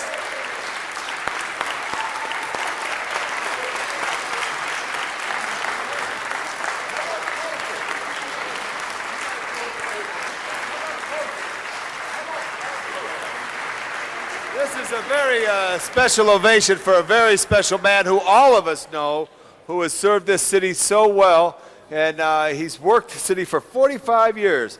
He's retired as the Assistant Director of the Bureau of Street Services, formerly known as the Bureau of Street Maintenance. He came on the job in 1960. 1960, a graduate of great Washington High, a general from Washington High. And as he started his career in the city of Los Angeles, he was an office trainee and, in the city and worked his way up. I remember when I started my career 30 years ago, because he was a superintendent of Public Works Inspection.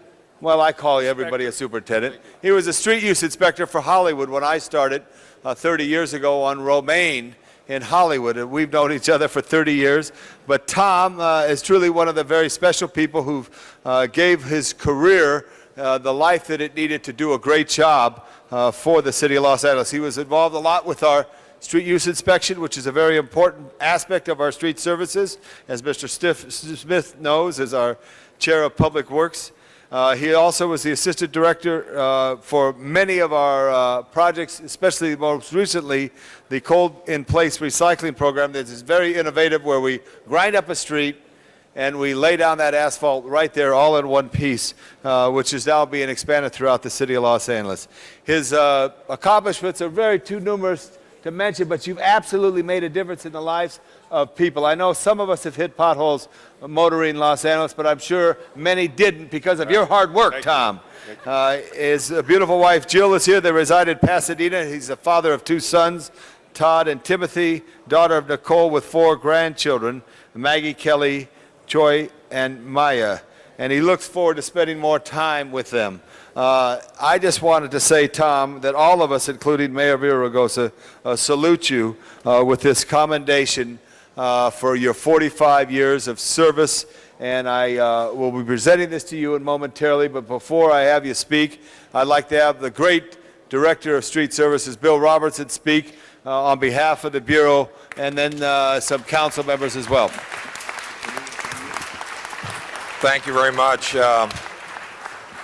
Tom has been such an important part of our Bureau for so many years, and many of our successes are a direct result of his contributions.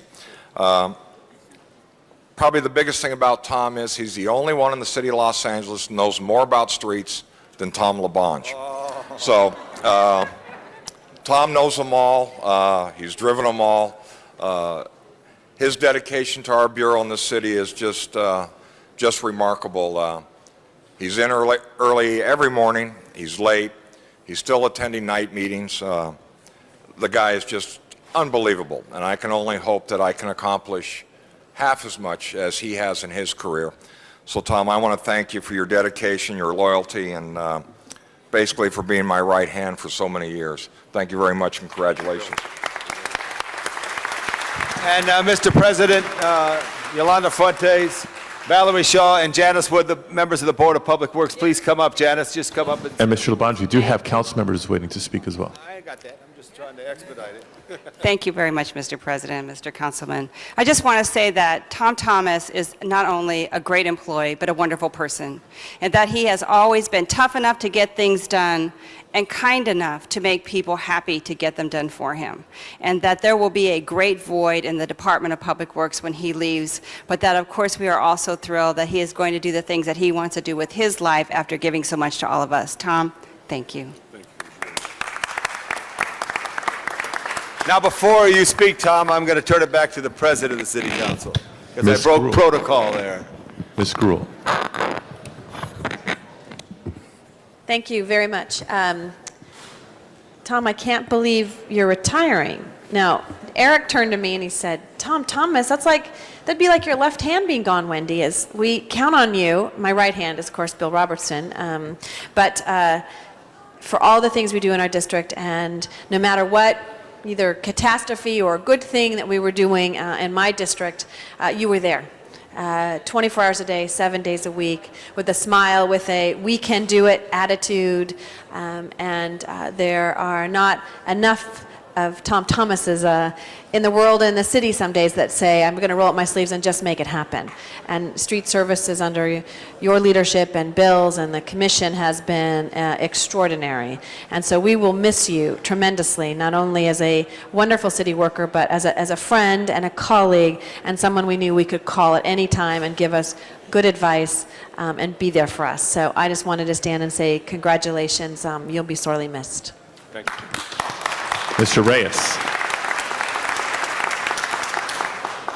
I just rise, Tom, to you took my breath away here. I didn't realize we were leaving. We were essentially the other week on a weekend, I believe it was a Saturday evening. We saw this big pile on Marmion Way, just constant. The department's been great to us. They've been picking up routine hotspots, and you've been tremendous. The fact that we were able to connect with you, leave you a message on a Saturday evening, a Sunday morning, and you're there, you respond, is truly amazing. It is a rarity in these days. So I want to thank you for that. On behalf of a district who is so dense, 40,000 people per square mile, the amount of wear and tear on the streets, let alone the dumping that goes on in these pockets is tremendous. You've responded, you've adapted, been flexible. So I want to thank the commissioners and the staff and your leadership. And we're going to miss you.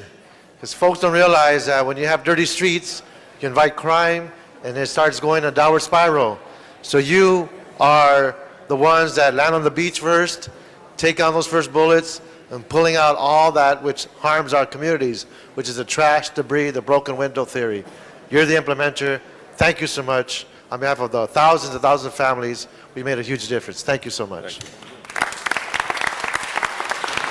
Ms. Han. Thank you, Mr. President. I rise also very sad today to be losing Tom from the city of Los Angeles. It's a much deserved and well-earned retirement, so we do wish you happiness and success.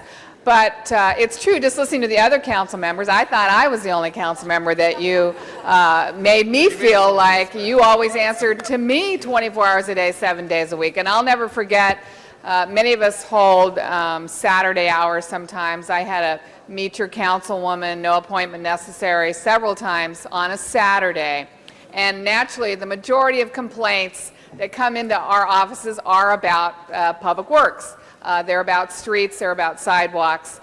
And you sat there so patiently on a Saturday till every last person who came into my office that wanted to be seen was seen. And you sat there and you said just what Ms. Gruhl described you as, a very can-do attitude, very patient, very compassionate, very, you know what, we'll take a look at it. Or, you know, we looked at it before and it didn't work out, but you know what?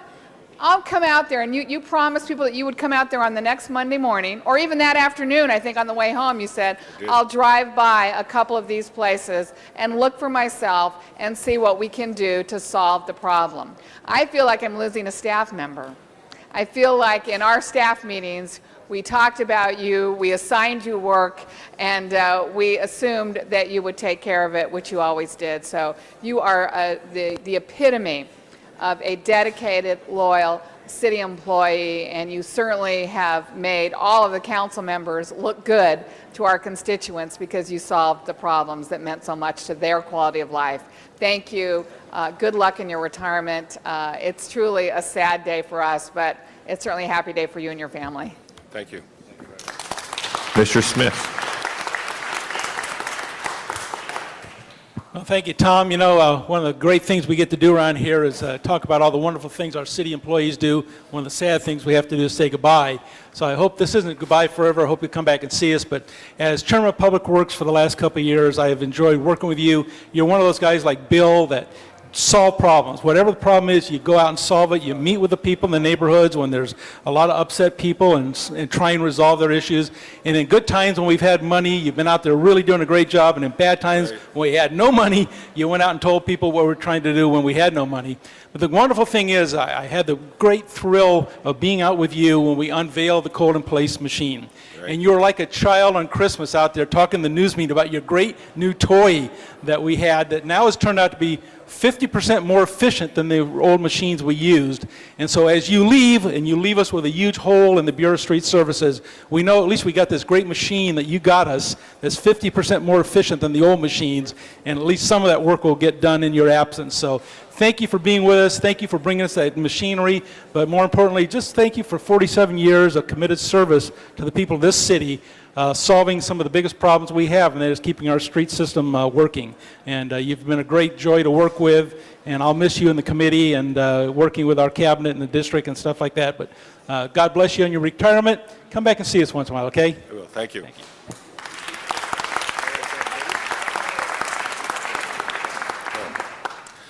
Well, I want to thank for these great compliments, but I'm just the face of the Bureau. Really, my colleagues who are here, and the people out in the field are the ones that do the work. They're the ones that really are the ones that we need to acknowledge and praise, and I appreciate it. I was going to retire about 5 years ago, and fortunately I got a few late career promotions, and I have quite a few friends who are retired and would tell me what I'm missing, but I would trade these last 5 years really for anything. It's been great. I enjoyed your staff. They're all bright, innovative. I'll miss working with them, but it's time to move on, and the Bureau will be there. The Bureau is a collection of people that gets things done, and I appreciate everything, and thank you very much. Thank you very much. And, Mr. President, lastly, Tom, look around. Stand up. All the people came to see Tom Thomas. All these great people want to support you. Thank you, Mr. President. Thank you, Mr. Labange. Colleagues, before proceeding to the next presentation, want to go to the agenda and dispense with consent items if there's no objection. Mr. Clerk, have we called the roll? Cardenas, Garcetti, Gruel, Hahn, Labange, Parks, Perry, Reyes, Rosendahl, Smith, Weisstein, Padilla.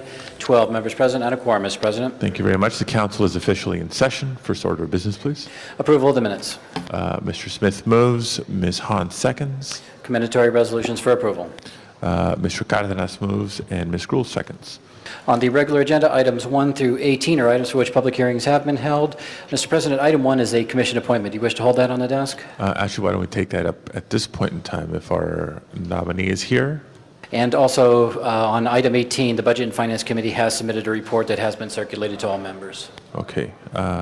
Colleagues, on item number 1, do we have any requests to call this item special?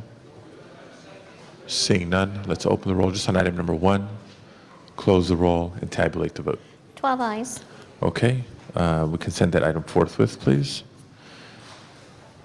And we're now at items 2 through 18.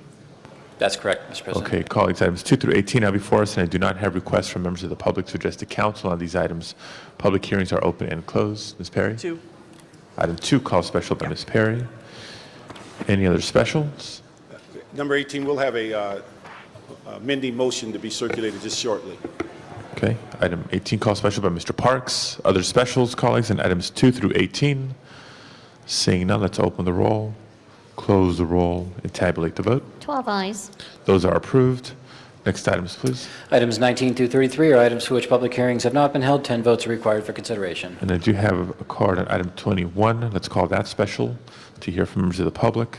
On the balance of the items, I do not have speaker cards. Public hearings are open and closed.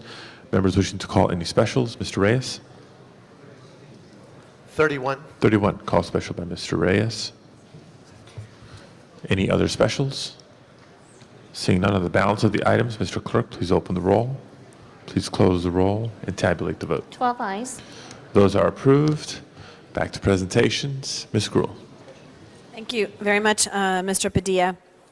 Colleagues, I'd like to call up Lenny Shufo from LA Valley College and representatives from Valley College and CDD who are here to come up with me.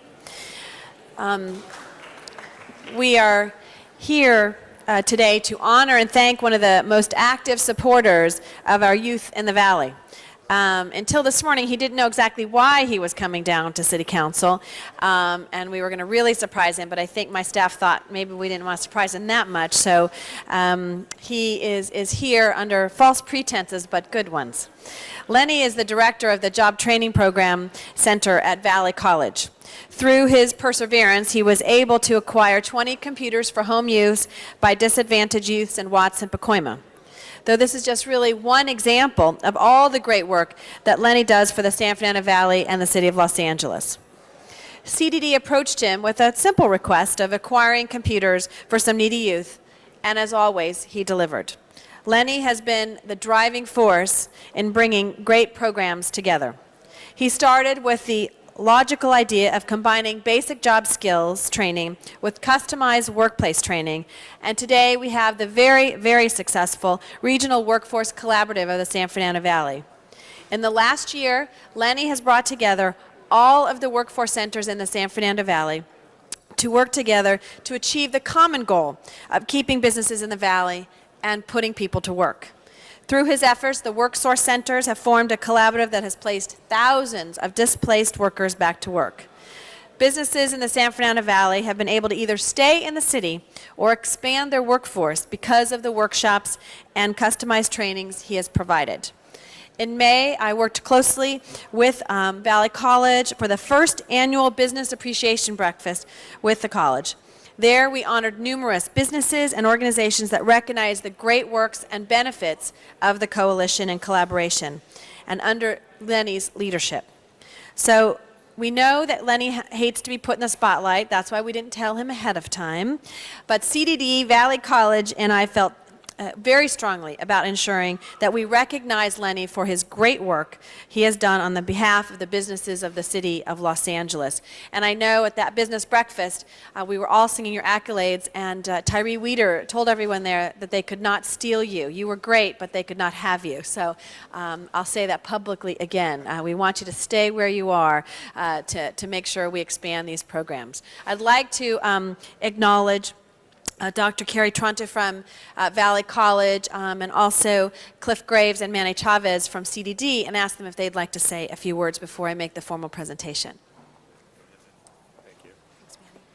Good morning. I'm Manny Chavez with the Community Development Department. It has been my pleasure for the past few years to work with Lenny Shufo, who is one of the most innovative individuals I have ever met in the workforce development community. He works extremely hard to connect all of the resources out in the community to provide living wage, career ladder-oriented opportunities for city residents. He's connected our WorkSource centers with the community colleges and does a great job of reaching out to business. He is just a superb example of how our delivery system should work. So my hat's off to Lenny.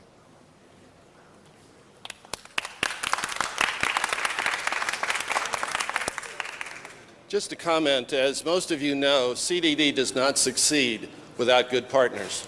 And Lenny epitomizes the kind of partner that not only benefits their community, it helps our department carry out the city programs. We're proud of him. We're proud of all of our partners, and it's very fitting that you should salute him here today.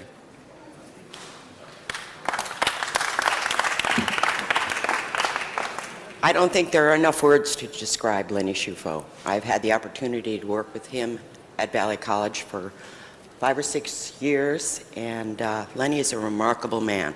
He not only understands the people he has to work with in the training aspect, the people that work to help get things organized, he understands the needs and the goals of the business. He's the go-to guy we have. We'd love to clone him, but as Wendy said, he's not leaving. He's ours. Congratulations, Lenny.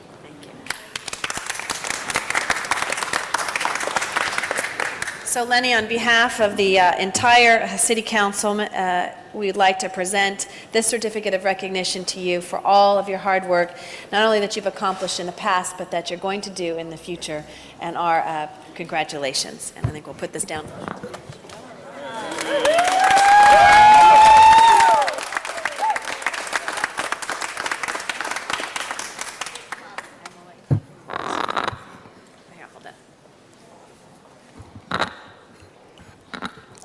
Well, as Councilmember Wendy Gruhl said, I'm surprised.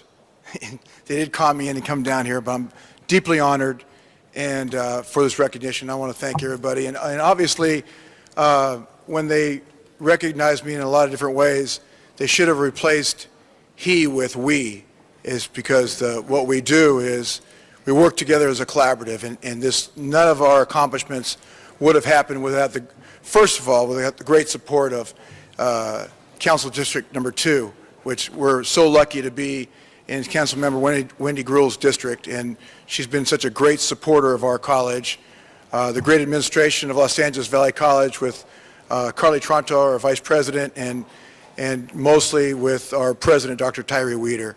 But it's so fitting that these people snuck in behind me or standing behind me, because I would have brought it back to them, because our idea is working together. We feel that the city of Los Angeles is a great place to do business.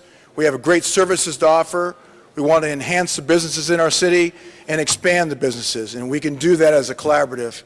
CDD, Community Development Department, has been terrific in supporting our cause. Bruce Stensley and the Workforce Investment Board has supported our cause. And then it gets down to the nitty-gritty of our partners. Our Workshore Center partners are standing behind me. The 4 Workshore Centers of the city of Los Angeles and the San Fernando Valley are tremendous to work with, and we work together in making our region the best region in the city of Los Angeles. And without my family, who surprised me is here, my wife Susie and my son John. So, and within our Los Angeles Valley College is a little bungalow on campus where we have our job training staff. So they're here, and I want to recognize them.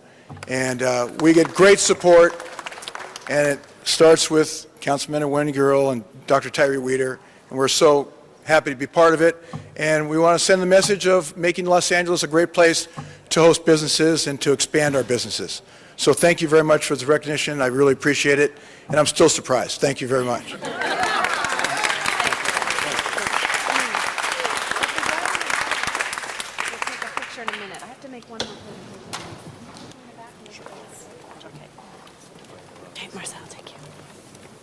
Thank you. I have one more presentation. I get to be joined by my colleague, Councilmember Eric Garcetti, and I know all of you would want to be here. So, Priya and Cecilia, I think you can distract yourself.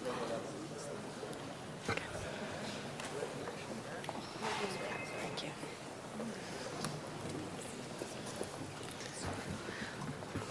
you. We are here today to honor and thank Priya, and I can never pronounce her last name, so I'm not even going to try. Sridharen, is that it? Okay, did I do it right? All right. But we all know her just as Priya. Priya, who you call in the city attorney's office if you have a problem. Priya, who is working 24/7. Priya, who has taken on some tough issues in the city of Los Angeles. Priya, who got stolen from Eric Garcetti's office to go to the city attorney's office. And most of all, Priya, our friend. And also know her wonderful partner, Cecilia Estelano, who also worked in the city attorney's office. But let me tell you just a few things on a history of her many accomplishments before I also ask my colleague Eric Garcetti to say a few words. Priya was magna cum laude, receiving her BA in Government and Politics at the University of Maryland at College Park. She received honors as University Scholar and Dean Scholar and many others. She received her JD at Bolt Law School in Berkeley in 1999. She also, thank you, Larry. She worked as a law clerk at the ACLU Foundation of Southern California, a research assistant for Professor David Oppenheimer, a research assistant for Professor Linda Hamilton, and then she went to work at a private firm, Tuttle & Taylor, as a summer associate. Then she went and worked at the staff attorney at the statewide redistricting coordinator for the Asian Pacific American Legal Center, where she coordinated and organized a statewide network of Asian American community-based organizations and leaders to participate in the California redistricting process and to ensure they had coordination with the African American and Latino groups for fair representation in redistricting. Then she came into her city service in 2001, working for Councilmember Garcetti. And I know, as someone who sat next to Eric and saw her work firsthand every day, she was an extraordinary asset to Councilmember Garcetti and the City Council as a whole. But we even got to work with her more when she went to the City Attorney's Office as a Deputy City Attorney in the Government Counsel's Division. She worked with us throughout the challenges with the EIDC and our current citywide policy, and negotiated that and worked with the stakeholders in the City of Los Angeles.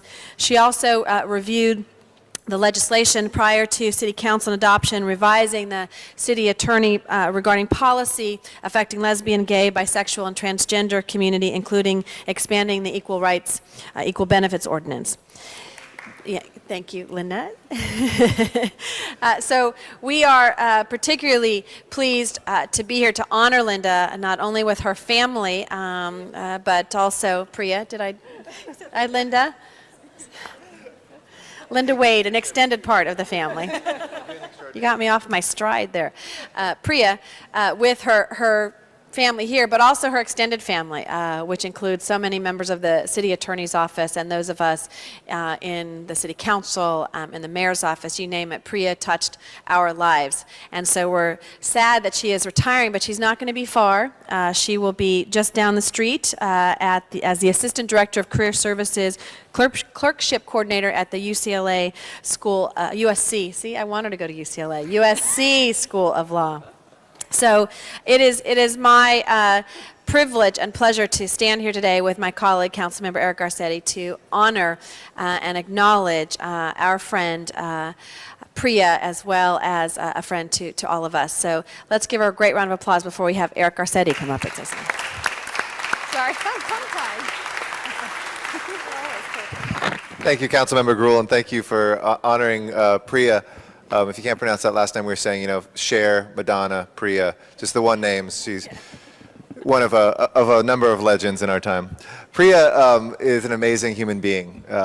Things that you don't speak of or hear of in a resume is the quality of a person's friendships, the depth of their relationships, the integrity of their word, and the way that they conduct themselves. And Priya has been a joy to work with. I've been very sad for the last couple of years to have her around, but not be as close as having her in the council office. But she was extraordinary. The 2 years that we did have her in the council office, she became not only the resource on redistricting of my staff members, but probably the go-to person on redistricting, period, when we went through that in terms of the technical side, in terms of some of the political side. She was really a resource to so many other staffs I know, and many staff members came up to me from other council offices to thank me for being able to have Priya work with them so closely. Priya changed lives while she was here in the city of Los Angeles. That work that she did on the Equal Benefits Ordinance expansion changes lives. It makes a difference for people. It's the difference between whether they have health care or not. It's the difference between whether or not they can keep their job and not. And as we march towards that road towards greater equality, Priya, you put down an amazing paving stone there, and you should be very proud of yourself. I've been through a lot in the last couple of years, now being a mother and moving away from the city family, but I know that the one thing that defines who you are, which is your warmth, will be shared with so many students at USC. And I know that as you pursue this new path, you're going to be inspiring a lot of young people to move down a path of righteousness, of greater social equity, but also one of greater community, which is something that wherever you went, you build around you. And you can just look at this bench of talent right here. You were like, you didn't stay here long enough, and I can't believe I'm doing a sports analogy, but you didn't stay here long enough to be necessarily the starting five, but you probably would have won the Sixth Woman of the Year award as the person who was literally the most talented go-to person that we'd say, we need you, come off the bench. And we're sorry to say goodbye to you. It's our city's loss, but I know it's the gain for our community, so congratulations.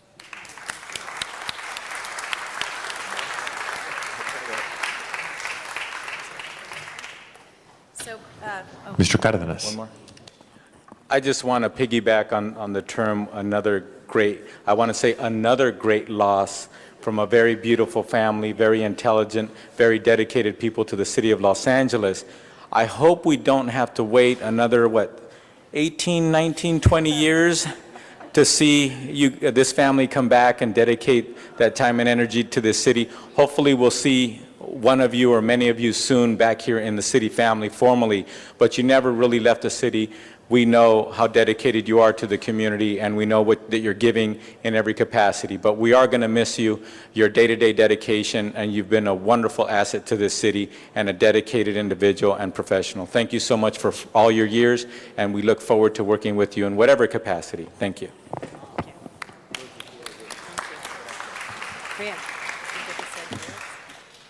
I just wanted to quickly say thank you. It is an honor to be honored before this council, having worked in this council.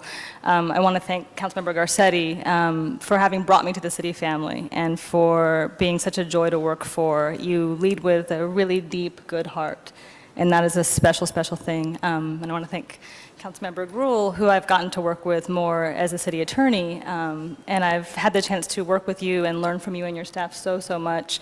But even more than that, you have all been such generous friends to our family, and we're very, very grateful. I, of course, want to thank City Attorney Delgadillo for giving me the chance to be a lawyer again, for by far the most interesting and challenging and meaningful client I could ever have. And I really want to thank my good friends at the City Attorney's Office who have taught me so much, and beyond being exceptional public servants who serve this city with great pride, they have shown us, my family, unparalleled kindness. We're very, very fortunate to have you as our friends. And of course, I want to thank my girls because they are all my happiness and they make me whole. Thank you very much.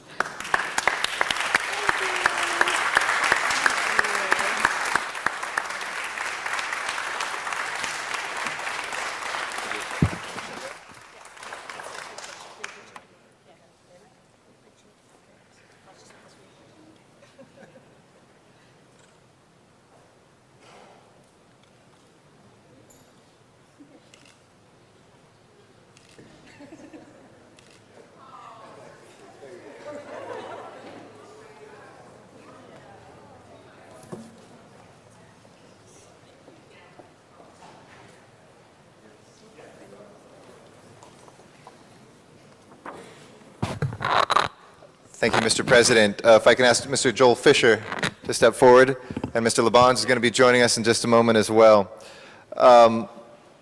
Gives me great joy to be able to present this certificate of appreciation to Joel Fisher, who is an institution and one of the main gears in the machine that makes Hollywood work and that has made it roar back in the last few years. Joel has been a friend. He has been a community activist. He has been the head of the Hollywood United Neighborhood Council, for which we honor his service for the past 5 years today as he steps down to become immediate past president of the Hollywood United Neighborhood Council, which I hear means that he's actually going to be working even harder on more committees and doing more projects.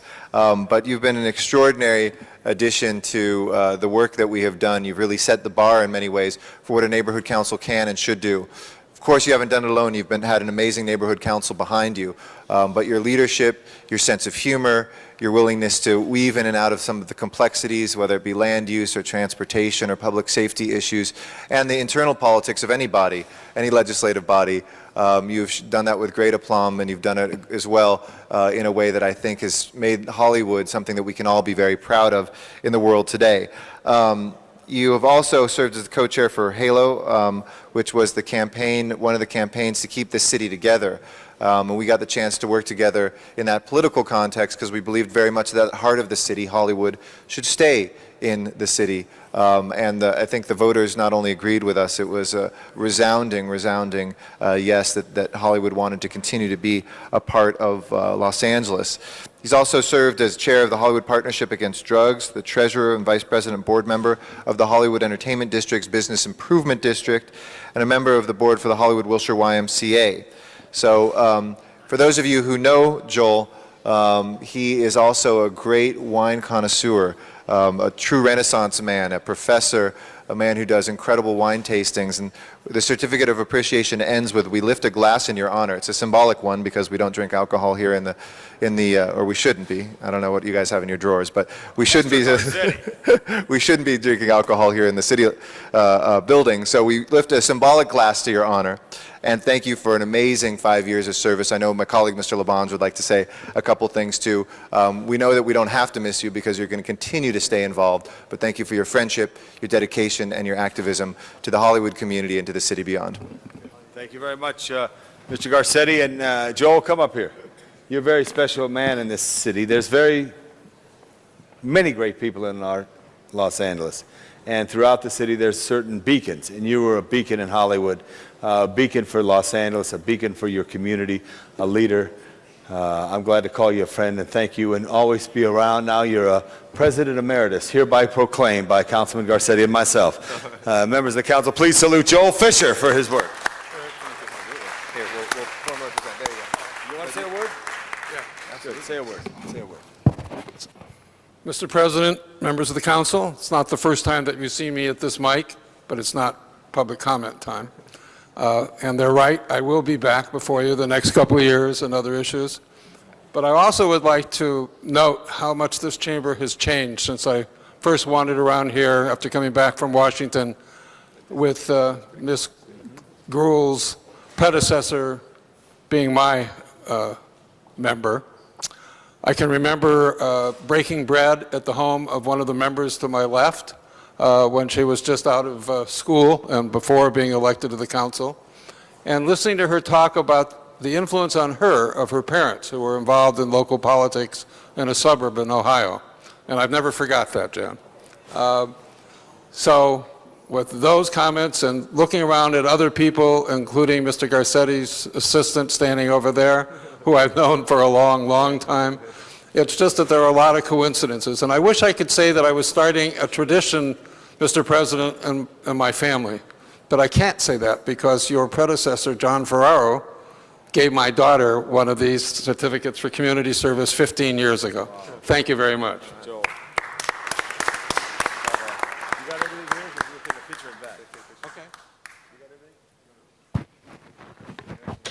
Thank you very much. I believe this concludes presentations for today's meeting. Let's come back now to the items called special. I understand Ms. Perry's questions have been answered in item number 2 of the regular agenda. Let's open the roll on item 2 of the regular agenda, close the roll, and tabulate the vote. 12 ayes. That is approved. Mr. Parks, you said there was an amending motion on item 18. Is there a need for further discussion?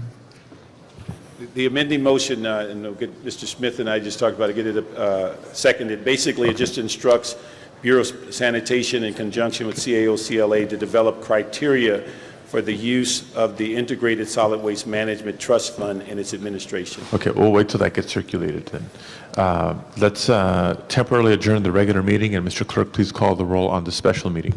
Cardenas, Garcetti, Gruhl, Hahn, Labange, Parks, Perry, Reyes, Rosendahl, Smith, Weisstein, Padilla, 12 members present and a quorum, Mr. President.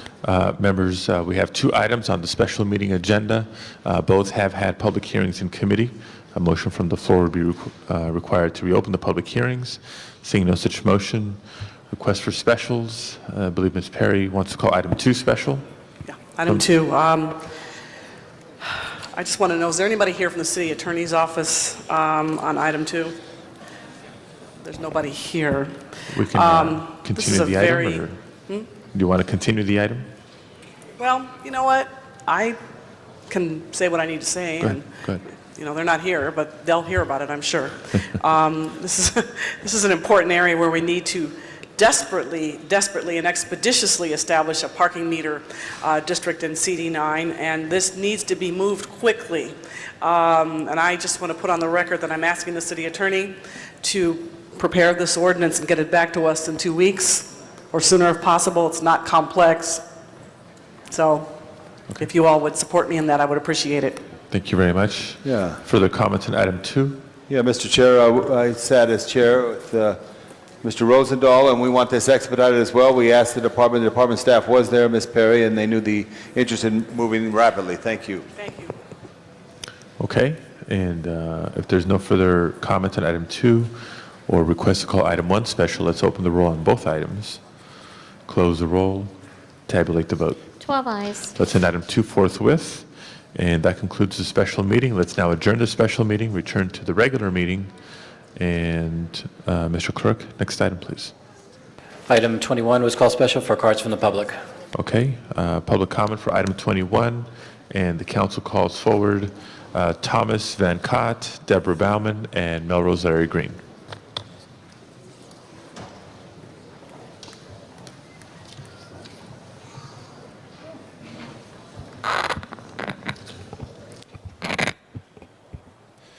Good morning. My name is Thomas Van Cott. I'm a resident of Lakeview Terrace. I live at 10617 Jimenez Street, and I wish to adjust this agenda item number 21 in the motion to waive fees in the amount of $7,150 for the Los Angeles Latin Music Festival, which was held on Sunday, July 10th at the Hanson Dam Equestrian Center, also located in Lakeview Terrace.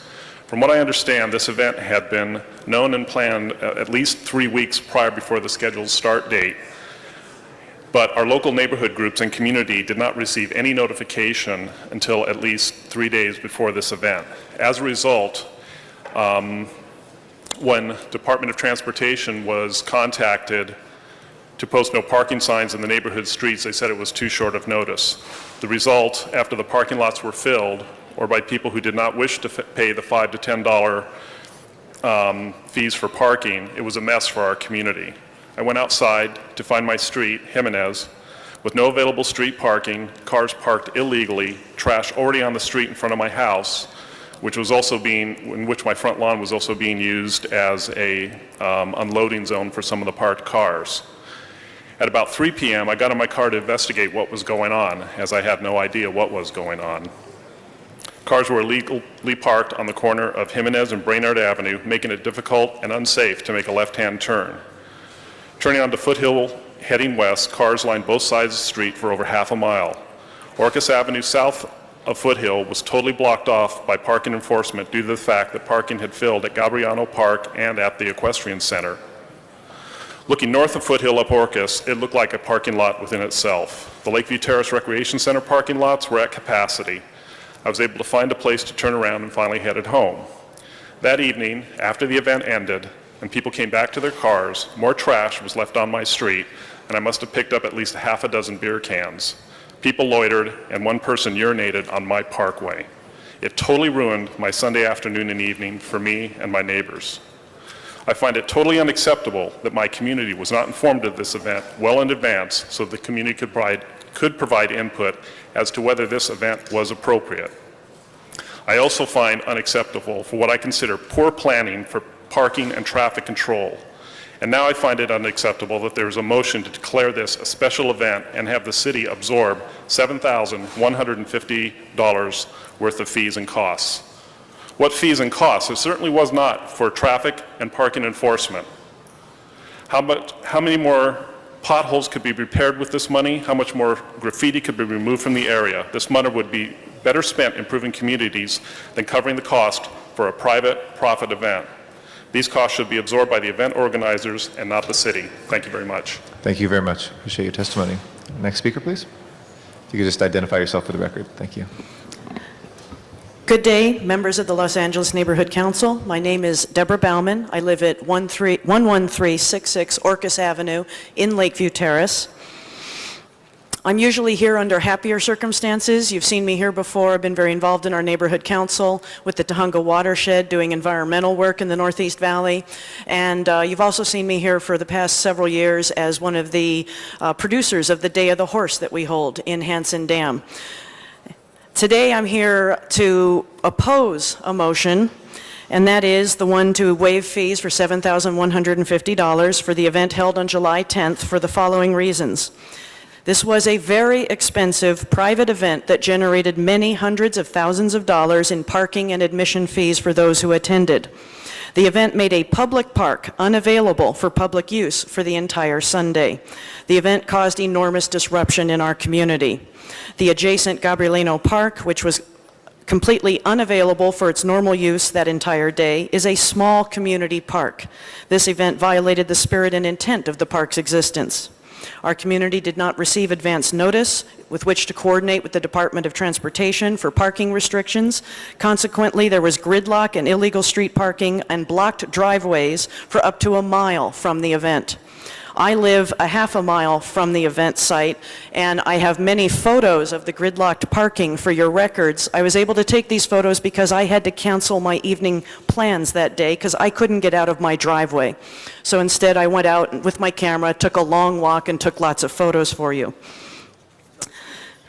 I oppose this motion because fees should not be waived for a highly lucrative private event which closed a public park for the day. On the contrary, I feel organizers should be fined and held accountable for their poor planning that caused so much disruption in the surrounding community.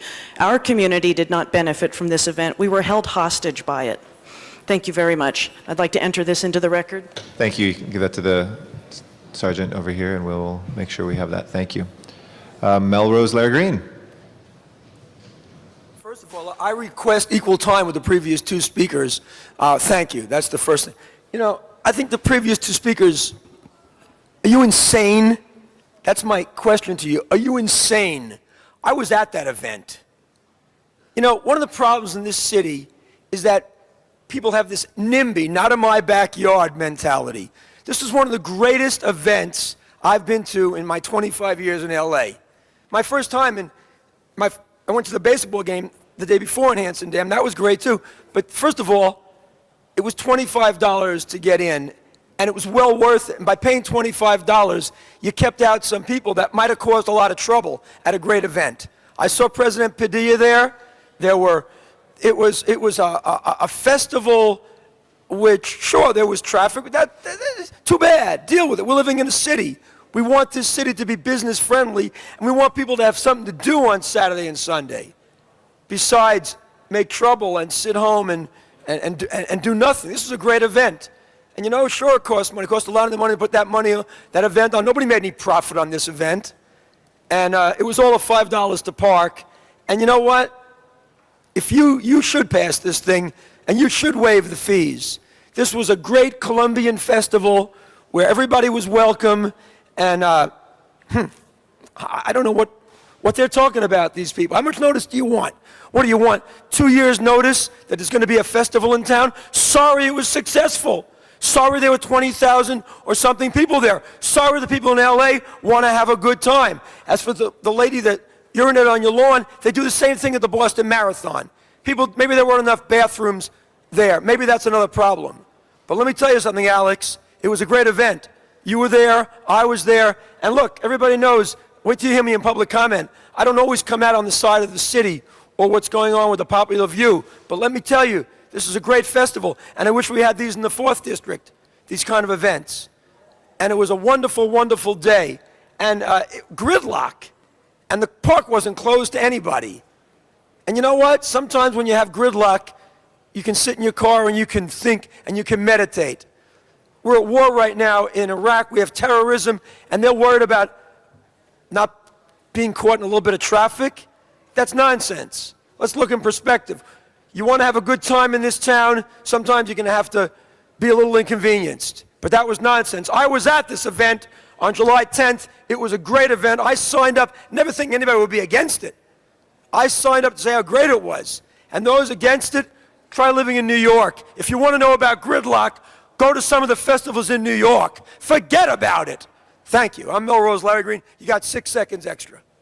Thank you. We'll credit that on your account. Appreciate it. Mr. Padilla. Thank you, Mr. Chair. Appreciate your words, Larry, but my comments I really want to direct to Deb and Thomas. Believe me, I completely hear what you're saying. I did go to the event. I pulled in, I want to say about 2 o'clock, maybe 2:30, and when I was coming up on the event, I saw all those brake lights. I thought to myself, here we go. Tomorrow morning, we're going to be getting a lot of phone calls. So appreciate you coming down here and sharing those comments. I'm going to ask my colleagues to support the resolution before us, but what I do want to make sure that you come away with is that not only have I heard you loud and clear, but I was thinking the same thing in terms of this event had poor planning in that regard. There were not nearly enough parking spaces, not nearly enough of a backup plan in the event of an overflow crowd. It's not the first time we have the event at Hanson Dam. It's the first time that they've had it at the Equestrian Center. But you know, what I'm really sensitive to is remembering what that part of Hanson Dam was like 15 years ago. And the concert after concert and the cars up in the neighborhoods and the drinking and the trespassing and the loitering, it's taken a lot of work to turn Hanson Dam back around.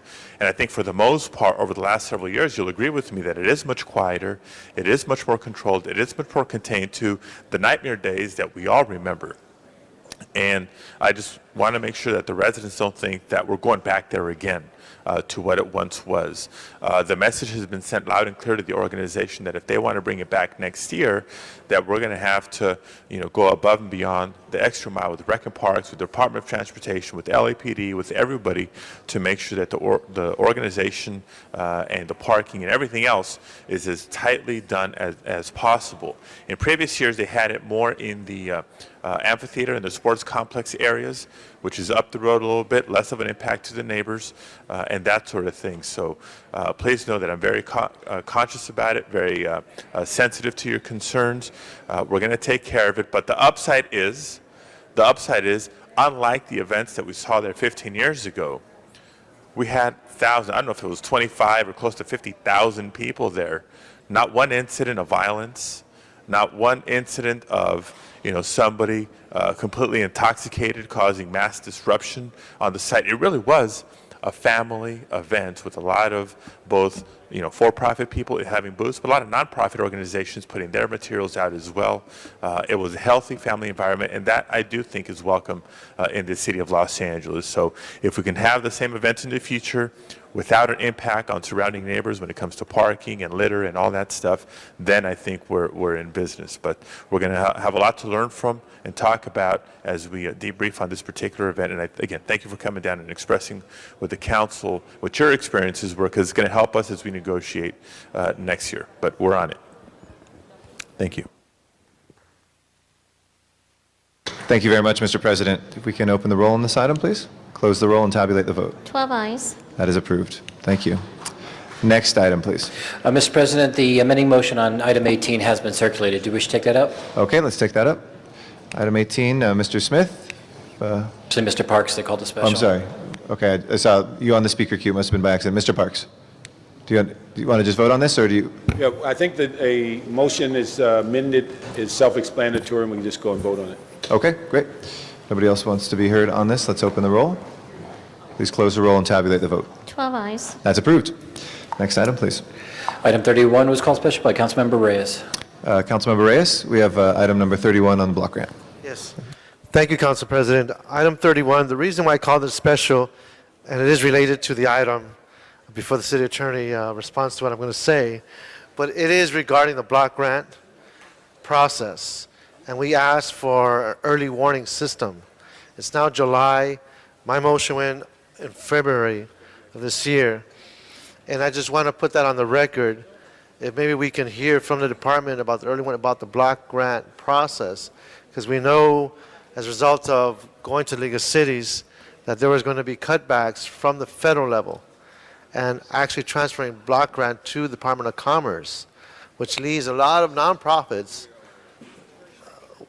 holding the bag, essentially staff, services, and on the last minute change. So I felt it would be unfair for us not to address that. So I was being opportunistic in this act to raise that issue on record so that we can get feedback from them.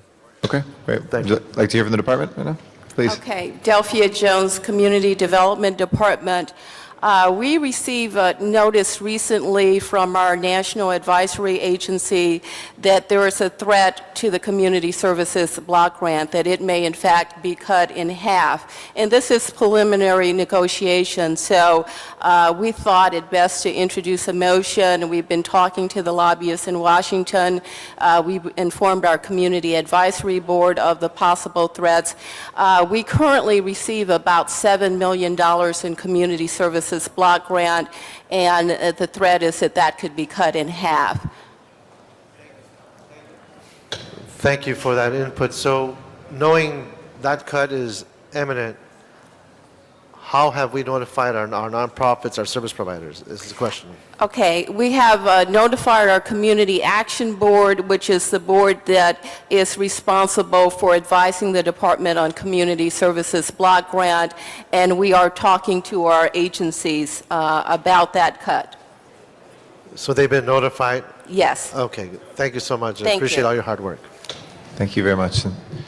Anybody else wishing to be heard on this? If not, let us open the roll, close the roll, and tabulate the vote. 12 ayes. Let's send that forthwith, please. That is approved. Next item.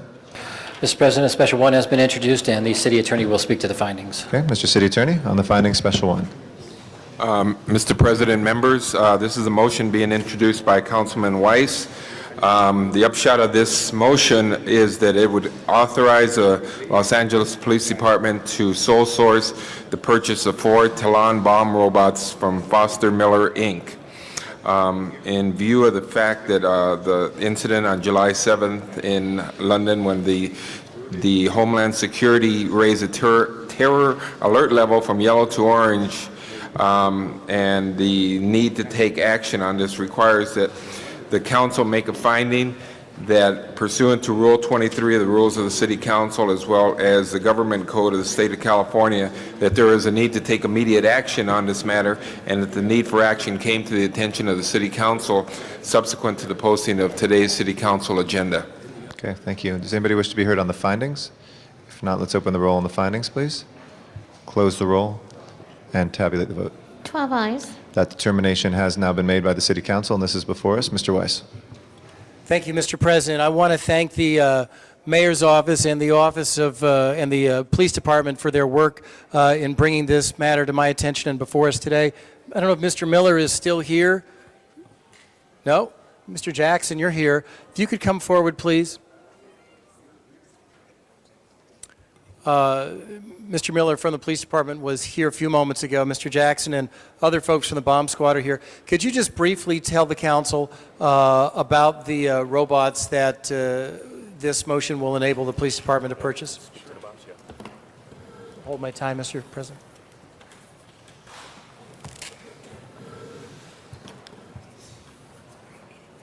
Sir, what we're looking for is a capability to allow us to most safely complete our mission. The Talon robot brings us that. It's a very lightweight robot, weighs about 100 pounds. It's highly mobile. It can give us access to very tight areas where we operate, and it'll raise the safety level for us and the public. We have evaluated a number of different options, a number of robots, and we do currently have 2 very large Andros robots. But the Talon robot is basically the standard in the industry, and it's what's being used extensively in Iraq right now.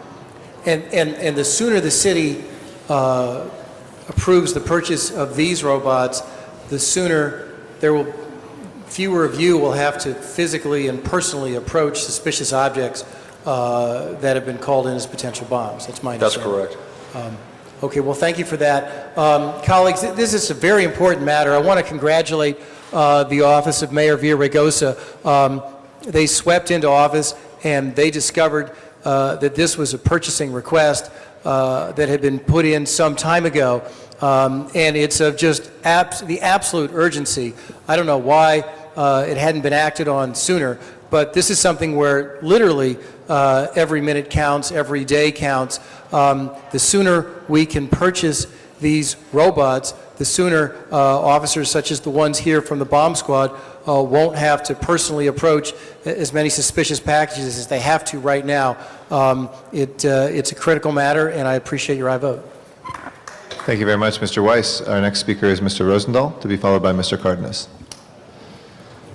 Yes, Mr. President. I second this motion, and I agree with my colleague. It's terrific that the mayor moved so expeditiously on this. And if I could just read one quote within the motion that says it all. These bomb robots are lightweight, highly mobile surveillance and mitigation devices that allow the technicians to respond to a bomb threat remotely, ensuring the safety of the officer and the public. During a security incident, these robots will allow the LAPD to mitigate the situation quickly and restore normalcy. So it's a great thing to do, and I'm happy to have been the second on this. Thank you, guys. Thank you, Mr. Rosendahl. Mr. Cardenas? I'm glad that this motion has been brought forward, and with all due respect, it's overdue, and I agree that this is something that we needed to take off the shelf and advance. Anytime that we can increase the safety of our community and certainly of our law enforcement, the people who are here to protect and serve us, I think we need to move as expeditiously as possible, especially when there's opportunity that the federal government or any other level of government is willing to feed us the resources back to the community. So I agree with this motion, yet at the same time, I ask you a very painful question. Have we ever lost an officer in the city of Los Angeles when it comes to a bomb or something of that nature? Yes, we have. We've lost 2 bomb techs, 2 explosions. So conceivably, the situation in which we lost these officers, and it's extremely unfortunate, I wish we still had them here with us, but could this mechanism actually reduce or prevent those incidences in the future? Absolutely. Okay. Whatever the value of this grant is, we welcome it, we need it, we look forward to it, and hopefully we'll be receiving it. But everybody will recognize that the value of life is precious and it is priceless. So I think it's very important that we move on this and that we do everything that we can with the leadership of Councilman Weiss and Councilman Rosendahl to make sure that we have Washington respond positively and we put this in the hands of our law enforcement. Thank you very much. Thank you, sir. Thank you, Mr. Cardenas. Mr. Labange. Arlie McRae, is that correct? Yes, sir. And his partner was? Ball. Paul? Ron Ball. Ron Ball. And they went to North Hollywood and someone booby-trapped a garage door, if I remember. Pipe bomb, sir. Pipe bomb. But it was a booby trap for the? Yes, sir. For that situation. So, Mr. Cardenas, I just wanted to thank you for what you said and stand to support this, but also call their names out so we never forget them as we go about the mission. You have a very difficult job, and anything can be done to make sure it's safer for those who serve us and those who we serve. I stand to support. Sir, thank you. Thank you very much, Mr. Labange, for remembering them. Seeing no other speakers, let's open the roll on this item, close the roll, and tabulate the vote. 12 ayes. That is approved, and that will go forthwith. Thank you very much. The next order of business? Now would be time for comments from the public on non-agenda items. Okay, I'd like to invite forward Pat McCosker for public comment, Melrose Larry Green, and Theophilus Hodge will be our first 3 speakers. Thank you, Mr. President, members of the council. Thanks. Pat McCosker, President of the city's firefighters. I've been before you over the last few years, as you know, dozens of times, but never before on an item that wasn't on the agenda. And I wouldn't be here on this particular issue right now if it wasn't so time critical and so important to public safety and to firefighter safety. And I've been working on this issue behind the scenes for the last week and a half since I became aware of it and really getting nowhere. So I come to you now hoping for some help and support. We've got a staph infection outbreak in the city's firehouses among firefighters and paramedics. Staph infection outbreak started in this area in jailhouses back in about February. Of course, we respond, as you know, to patients in jailhouses. It's also a problem on Skid Row, I understand, and that's another place where we treat patients. Firefighters are contracting the staph infection. We've had about 3 dozen occurrences so far. They're bringing it back to the firehouse where we also live in close quarters. If you don't know about staph infection, it's passed very easily back and forth. It's very serious. It's life and limb threatening. It's even transferred by using the same bar of soap, for instance, the kind of thing that we do in the firehouse. So as I say, we're actually passing it among one another at the firehouse, taking it then again out to the street to new patients that don't have it, taking it home to our families. It's important that we get on top of this and do the right things. For the last week and a half, I've been talking till I'm blue in the face to fire department management, suggesting that they do certain things, and I'm getting grudging assurances that they'll do things, and they haven't yet followed through. In fact, they've kind of pulled the rug out from under me on a couple of them. So I come to you and ask you to do the right thing here. what we need to do is firefighters who show the signs and symptoms need to be properly checked. They need to get the cultures from doctors that know what they're doing. Right now they're being sent to a couple of clinics and they're not doing the right things. They're not always testing firefighters that have signs and symptoms. They're also not sending them home with this problem. In most cases, they're putting a bandage over the open sore that firefighters have and sending them back to the firehouse to keep working. At first, when I started talking about this, management insisted that all firefighters be put off on their own sick time with staph infections. It is at least 10,000 times more likely that any firefighter contracted this on the job than at home off the job. And yet they were going to do it sick time. The way that, by the way, this has been going on with all medical problems for firefighters for some time now because of the city's third-party work comp administrator.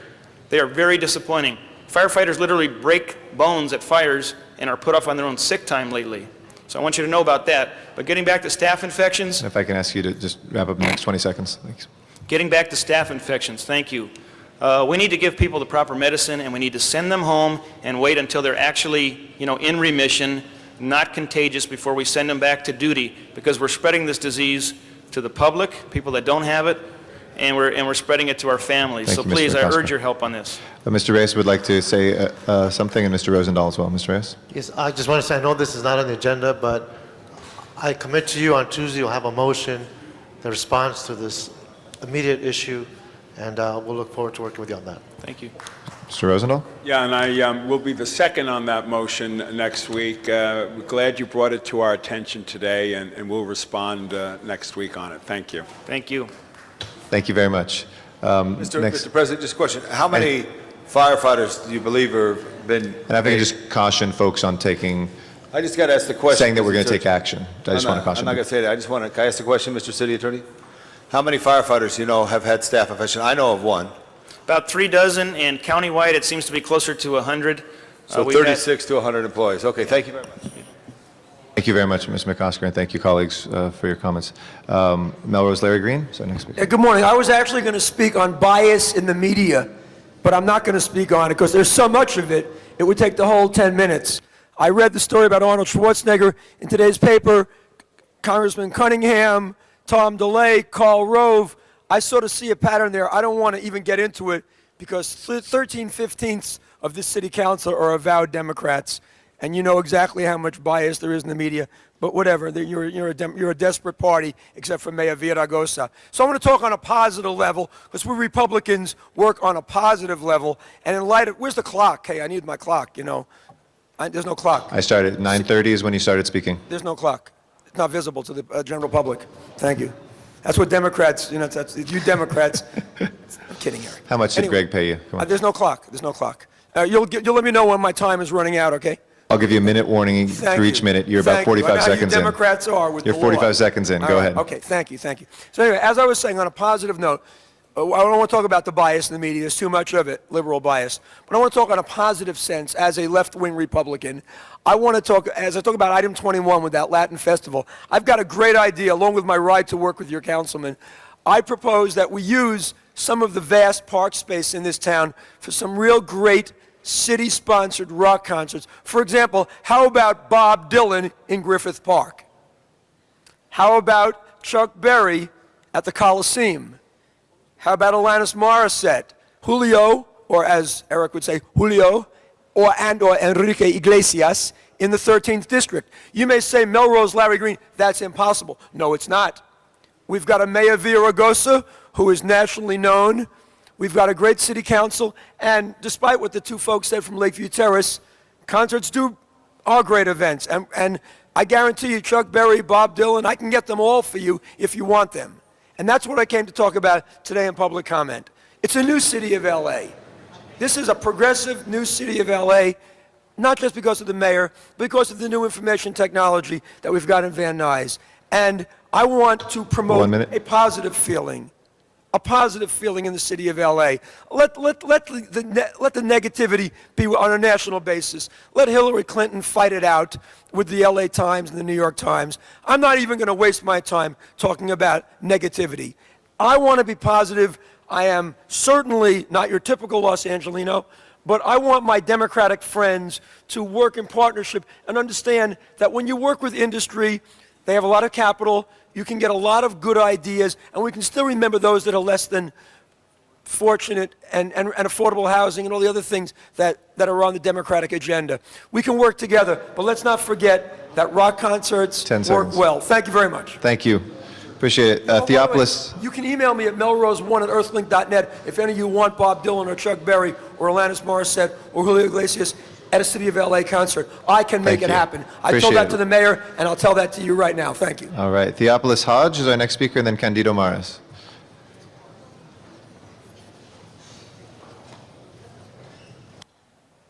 Yes, I'm Theopolis Hodge. I live in the 8th District, and I would like to have prostitutes removed from Western and between 70th and 71st. And there's an alley that's open on between 67th and 68th. Needs a fence goes off the alley to keep the prostitutes from going in there, doing their business. And I'd like to see a crosswalk at 70th and going across Western for the Horseman middle school kids to cross the street, and with a crossing guard at 70th and Western and St. Andrews and Florence. Thank you. Thank you very much, Mr. Hodge. Candido Maras. Good morning, council members. Candido Maras, Republican, who believes in strong unions, responsible unions, and stands shoulder to shoulder with farm workers. So there's a lot of great Republicans. But I like great quotes, and I read one yesterday, and I just couldn't let go of it. And it came from right here. Mr. Rosenthal, this was your quote. In my struggle to come to my understanding of my relationship with God, I finally realized that God created nature, and God makes no mistakes. So we're not a mistake, we're not an accident. We're just another expression of God's will. Mr. Rosenthal, the people in the 11th District are lucky to have you, and the people in the city of Los Angeles are lucky to have you. That's fantastic. Thank you very much. Next, we have Vanessa Acosta, Alberto Tlatoa, Valentin Vasquez Diaz, Lisa Avina Padilla, Sergio Torres, Maria Gonzalez, Maria Refugio Avina, Martin Torres, Bonifacio López Reyes, Teodulo Juárez Román, Aurelio González, María González, Zeferino Huartedillo, Javier García, Elias Ortiz, Federico Vargas, and Teodoro Sanchez. Good morning, Council. My name is Vanessa Costa. I'm a friend of the South Central Farmers. I'm reporting back to Ms. Jen Perry for Council District 9 and ask that this be on the record. In response to my plea to the City Council for taking the responsibility to find a location equal to or larger than the 14 acres that the South Central Farmers are presently asked to vacate, Ms. Perry, you stated on Wednesday, July 13, that you had spoken with Rufina Juarez and Tezomoc, elected officers of the co-op-run South Central Farmers, and advised them of the 10 acres that the City of Huntington Park is willing to give to the 350 families. To keep these issues clear, I related on the same evening at the co-op meeting that you had indicated and that you do not know whether Rufina and Tezozomoc had related the news to the other farmers involved. Rufina and Tezozomoc then turned to their attorneys to see if such proposal was issued, and neither parties have found any offer of the 10 acres on record. But to remind you of their only meeting with you and requested that you author a letter of support. And I have a copy of the letter of support that I would like to pass out, which indicates no such offer. You also stated that there are 3 other possible locations in the 9th District that you are currently looking into. I would like to remind the City Council that the City Council and the Food Bank failed to recognize, until recently, the South Central Farmers from hereinafter SCF as a co-op-run organization. Therefore, have autonomous status separate from the food bank, with bylaws in place got a copy of the bylaws. Elected officers and 8 garden captains. The elected officers, Rufina and Tessa Somak, have been reporting all current events and issues to their organization, as no decision is made or acted upon without a voting measure. I can testify to this as I have sat through numerous SCF meetings. The SCF is composed of very diverse families of origins from complex societies, and they fully understand that collective decision making is necessary for a cooperative organization to survive. Ms. Perry, wouldn't it be great to have a woman like you and the SCF Women Co-op working side by side, creating urban gardens and having farmers markets and creating nutritional programs that will benefit your district, where there are many low-income families with annual salaries reported to be $16,000 to $22,000. The vast majority of the SCF families live in the 9th District, and it would be a severe hardship to travel outside of their community, especially for the women who rely on public transportation and also care for small children. What a great way to demonstrate to the world how Los Angeles is building bridges with multicultural people of your district that unite in an urban garden where different cultural traditions bring commonality and family cohesiveness, that create value in the areas of families, relationships, schools, jobs, and community activities. This is especially true during a time when your district is suffering from racial tension in the junior and senior high schools. Ms. Perry, on behalf of the SCF Women's Co-op, Rufina and I, women of color, we encourage you to carry this dream that our Mayor Antonio Villaraigosa described in his inaugural speech. Thank you. Thank you very much. Mr. Chair, And Ms. Perry? I'd like to speak now before Okay, the rest of sure. the speakers speak. And I've asked our translator to translate with me side by side so that people could hear this in real time. Yo quisiera pedirle a nuestro presidente que me deje hablar y con la traductora a la misma vez para que nuestra gente puedan escuchar esto.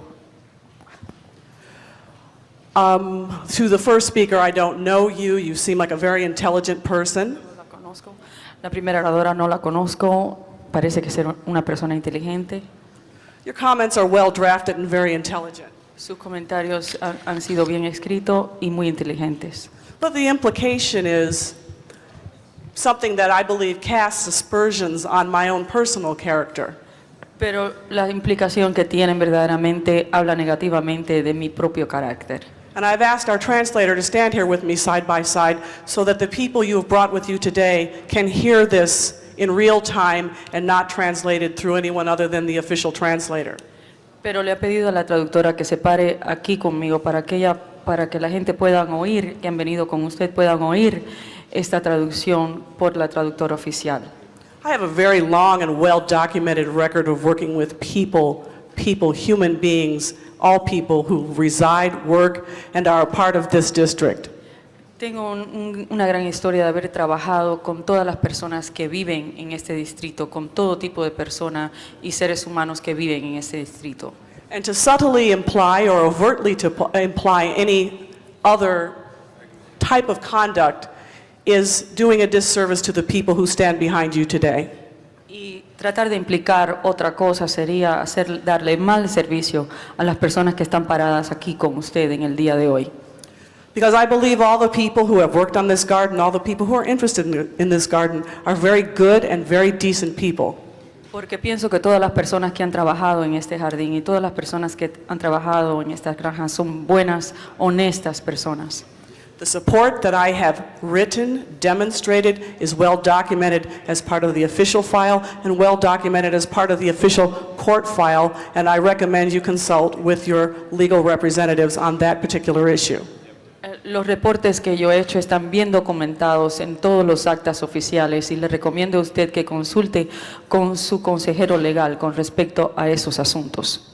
The other locations that have been offered to the group is well documented, not only on the record here in the council chamber, but in letters sent to each and every one who has ever signed in or provided us with an official address.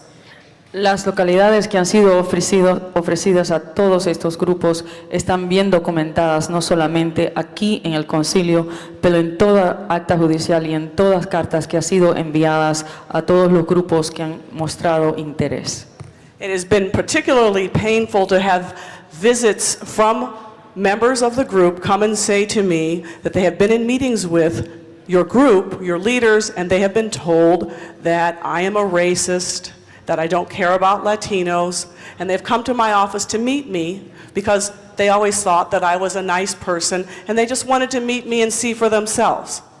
Ha sido doloroso para mí tratar de reunirme con personas que son líderes de los grupos suyos, las cuales han venido y han oído de mí que yo soy racista, que no soy buena persona, que no estoy interesada en los latinos y los asuntos pertinentes a los latinos, y han venido a mi oficina para conocerme porque saben que yo soy una buena persona.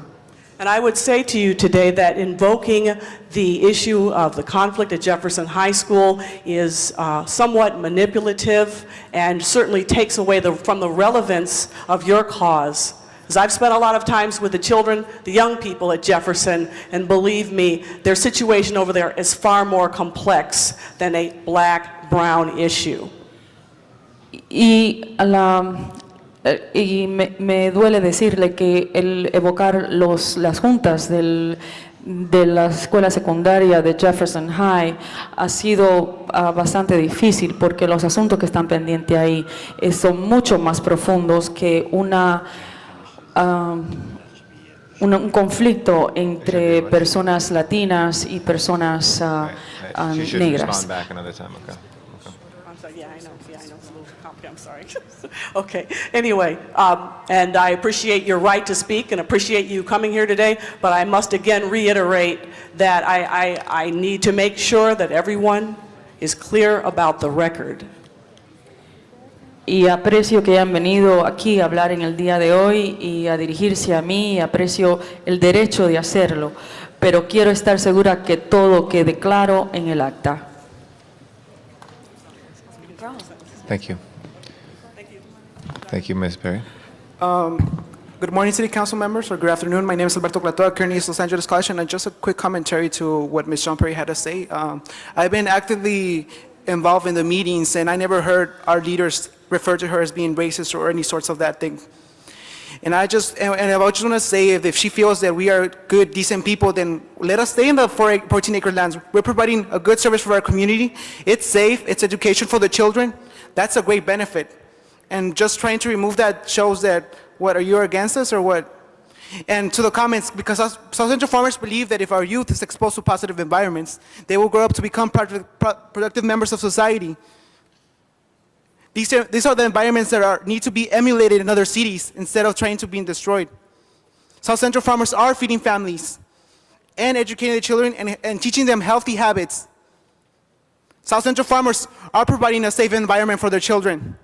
This is an oasis for them, a place where they could feel safe and not worry about gang violence or other types of violence.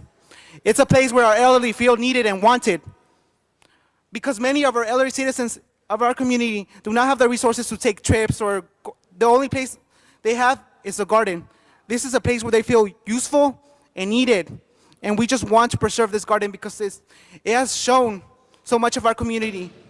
It represents us. It represents our culture. So I'm just asking for support. Let us stay there. That's all we want. South Central farmers feeding families. Y aquí estamos y no nos vamos. Thank you. Ms. Perry, is this on?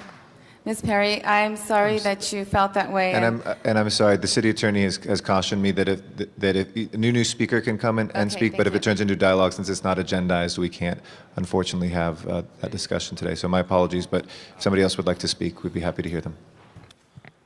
Mi nombre es Valentín Díaz. Represento a todos los campesinos. No los represento, somos del grupo. Y yo lo único que quiero es pedirles que tengan una consideración con nosotros. Señor, un momento por traducción, por favor. Gracias. Oh, okay. Está bien. Yo lo único que quiero es pedirles que tengan una consideración con nosotros. All I want is to ask you for to have consideration towards us. Siempre, cada miércoles, cada viernes estamos aquí.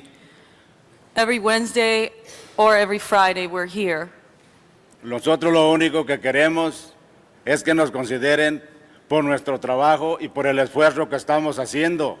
All we want is for you to consider our work and the effort that we're making. A hoy hay el Food Bank de los centros de Los Ángeles de la 41, los está revolviendo, queriéndonos hacer pelear los mismos campesinos. Today, el Full Bank?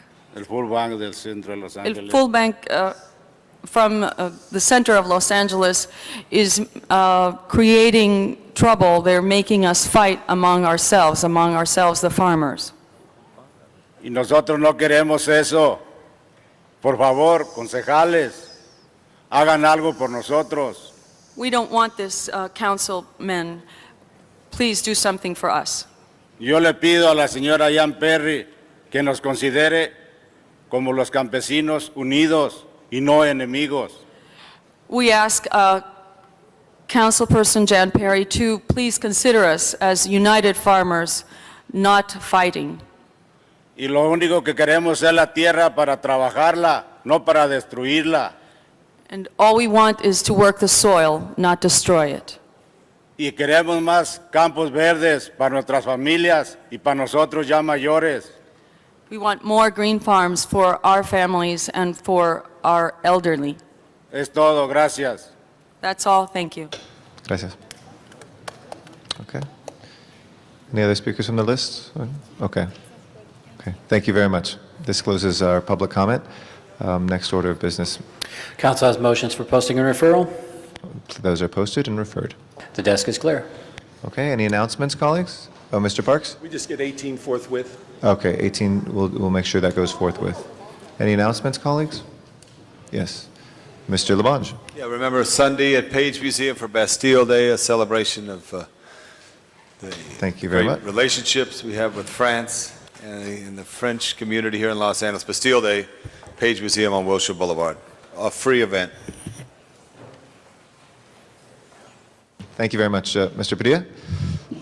Many folks will be enjoying community celebration out in Council District 7 to celebrate the re-swearing in of Mr. Padilla. Looking forward to that. Any other announcements, colleagues? Mr. Parks? Thank you, Mr. President. I have two announcements. One, we've just received a notice from the LA County Agricultural Commission, and that in the city of LA, and it primarily affects the 8th and 9th district between on the west boundary, western, east boundary, Compton, Vernon on the north, and Manchester on the south. They're starting July the 12th, that they're having a guava fruit fly infestation, and they'll be out placing traps in order to relieve that infestation. And it's basically one of the most destructive insect pests in the world. So just to notify the community that they will see a great deal of activity from the LA County Agricultural Commission. Also notify the community that on Saturday, July 16th, at 9 a.m. to 3 p.m., there will be a home ownership fair at Epic Center at 3990 South Menlo. Thank you very much. Any other announcements, colleagues? If not, can I please ask everybody to rise for adjourning motions? Adjourning motions, Mr. Padilla? Thank you, Mr. Chair. Colleagues, ask that you join me in adjourning in memory of Francisco Kit Bedlas, who passed away on Monday, July 11th. He was the City of Los Angeles employee for 19 years and was a wastewater treatment electrician too.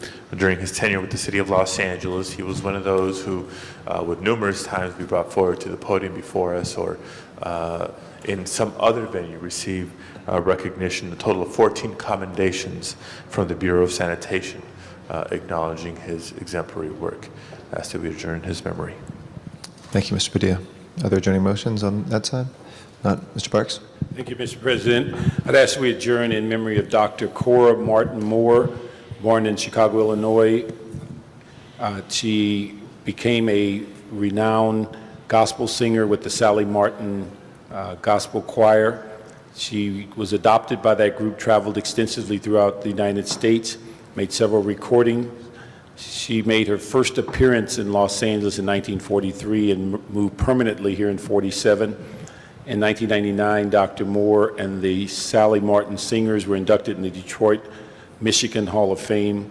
She's received formal education from several local universities, UCLA, LA Southwest College, Cal State Dominguez, and also USC.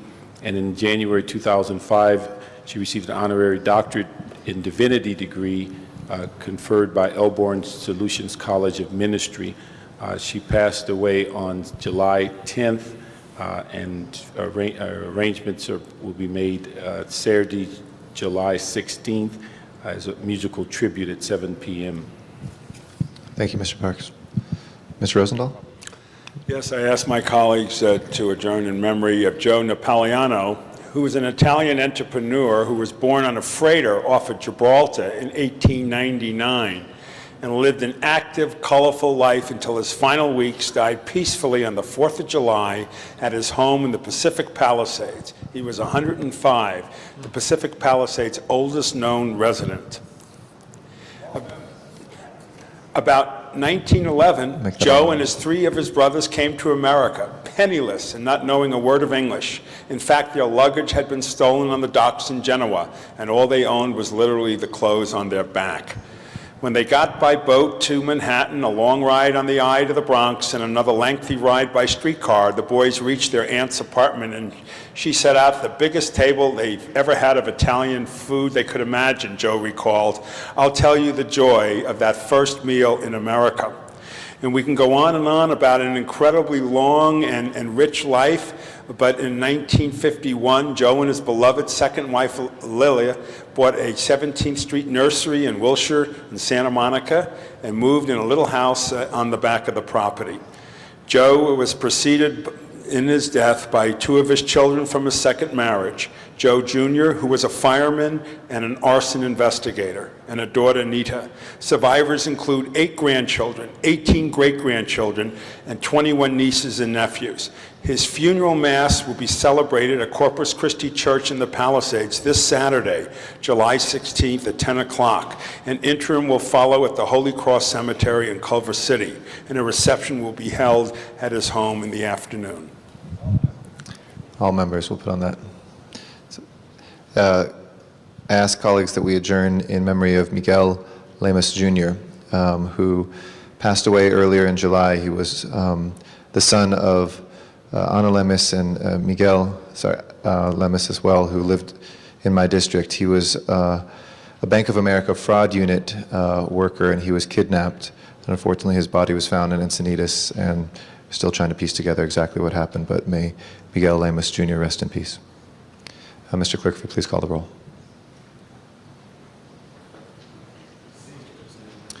Thank you. This meeting is adjourned. Have a good weekend, everybody.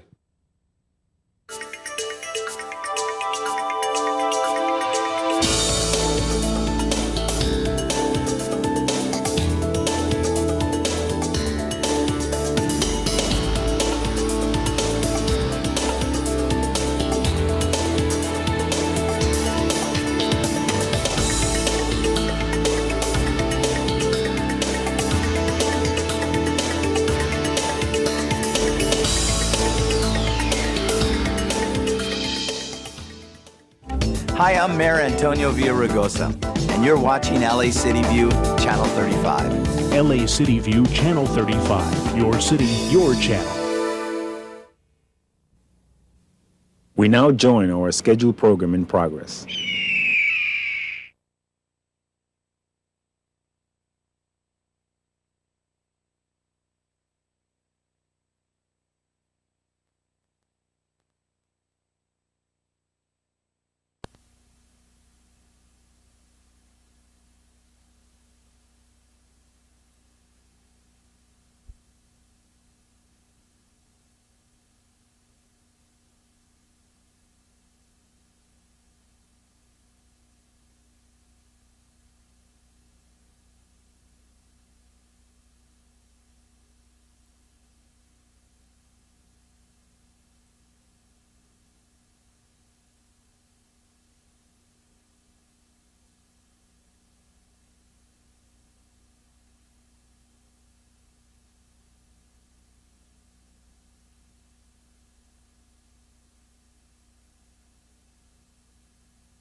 Okay, Mr. Reyes pushed his button, Mr. Labange for the second time. Mr. Smith, I assume you want to close. Mr. Reyes, then Mr. Labange. I want to thank my colleague, Councilor Padilla, for asking these questions. As he was going through that drill with you, I was thinking to myself as Chair of Planning, Land Use, and Management, when you have very intense emotional sides about how land and space will be controlled, how it will evolve, and especially when I deal with cases where I have a captain, a sergeant, detectives, undercover police, talking about the conditions of an apartment complex and the plight of those folks who suffer vermin infestation and everything else. The reason I'm being so detailed in describing that scenario is because now we're talking about how folks who are either intimidated or who are threatened because they participate, because they might lose their apartment units. This notion of their ability to connect with us becomes very real in a medium where they don't have a presence of those threatening type of figures. So my question is, once we understand the legalities of how it fits in with the Brown Act and their input in a semi-judicious process that we tend to be in when we go over land use issues, the notion of language becomes critical. Can we say that we're maybe 3 years away, 2 years away, 5 years away, now that we have this technology? Is there a sense for that, or is it premature to ask? Well, I think a lot of it has to do with the resources we'd be willing to commit as an organization. Today, we translate live, ongoing, in Spanish, these meetings. Someone mentioned multiple languages. It's a matter of resources and commitment to do that. There's technological issues about having multiple feeds and being able to process and that sort of thing. But I think it's a matter of commitment and resources. If you're willing to do that as an organization, I think the technology will be there, and certainly the language infrastructure can be put in place if we make that commitment. And I'm just thinking if we had a private entity would donate, provide resources to create the infrastructure that, if it was modular in nature, you can plug it in to create that capacity. Is that something that we should contemplate? We'd be looking at it as an option also. I mean, the issues would be how well it plays within the infrastructure that the city has right now, whether it fits within the standards, the maintainability of those systems that we plug in, but those are definitely things that we need to be looking at. Okay. Well, thank you very much. Thank you for your hard work. Thank you. Our next speaker is Councilmember Labange. Okay. Mr. Smith. Thank you, Madam Chair. Just to close, I want to thank the department, in particular Terry Halberg and Roger Fernandez, who really were the key people we worked with on this, and certainly in Mr. Martinez, Conrad Carter, who was tremendous in working through this, and John Lee and my staff, who's out in Van Nuys right now, sweating bullets all morning, making sure this worked. I think as we saw the clarity and of the picture as well as the voice and the instantaneous interaction that took place today, we saw a very exciting technology that I think, if it works here in LA, will be replicated all over the country in large cities, New York, Chicago, Detroit, all those great cities of the East. Will certainly subscribe to this very quickly as we do it. Very excited about what we saw today, but I want to remind everybody this is a 60-day test program, a pilot program. To make it work, people have to use it. And so I hope that the people watching the San Fernando Valley will avail themselves of this, will go to the Browdy Center over on Van Nuys Boulevard in Sylvan and participate in our council meetings so we can see it works, but also so we can work out those bugs and answer those very great questions that were brought up here today about what is the boundaries of this. I think the only boundaries in technology today are the ones we artificially put on ourselves, and that will be how much money we want to allocate to it, as Mr. Martinez pointed out, and what boundaries we want to choose to put on it to limit it. And so I think the opportunities are limited out there.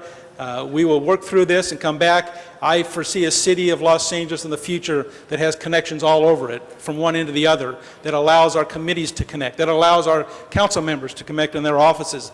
Again, the limits are only bounded by our artificial choices, and I think, as I've heard today, so many great ideas come out from my colleagues, that this is a city that really wants to make this work, that wants to be the most connected city in America and lead the rest of the country in this new form of democracy, and that's internet democracy. And so thank you again to the staff, and finally to Mr. Padilla and Laura McClendon in his office, who work with Mr. Lee in my office and Mitch England and others and the staff to make this happen. Thank you so much. It's a great test program. I'm very proud of what you did here today, and I think this is exciting, and I hope it works, and I hope the people watching, again, take advantage of it, because if you don't use it, we'll let it go away and it will never happen again. Thank you very much, members of the council and the staff. Thank you very much, Mr. Smith. Madam President, there are 2 reports on the file, and a motion is required to adopt either the Rules and Budget and Finance or the ITGS report.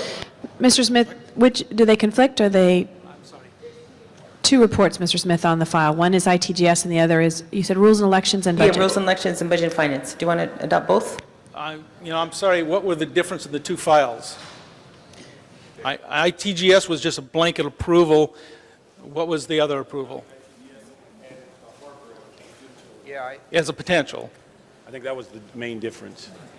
San Pedro as a future site I in think ITGS. If you adopt Rules, Elections, and the Budget and Finance report that lays out the 60-day pilot program.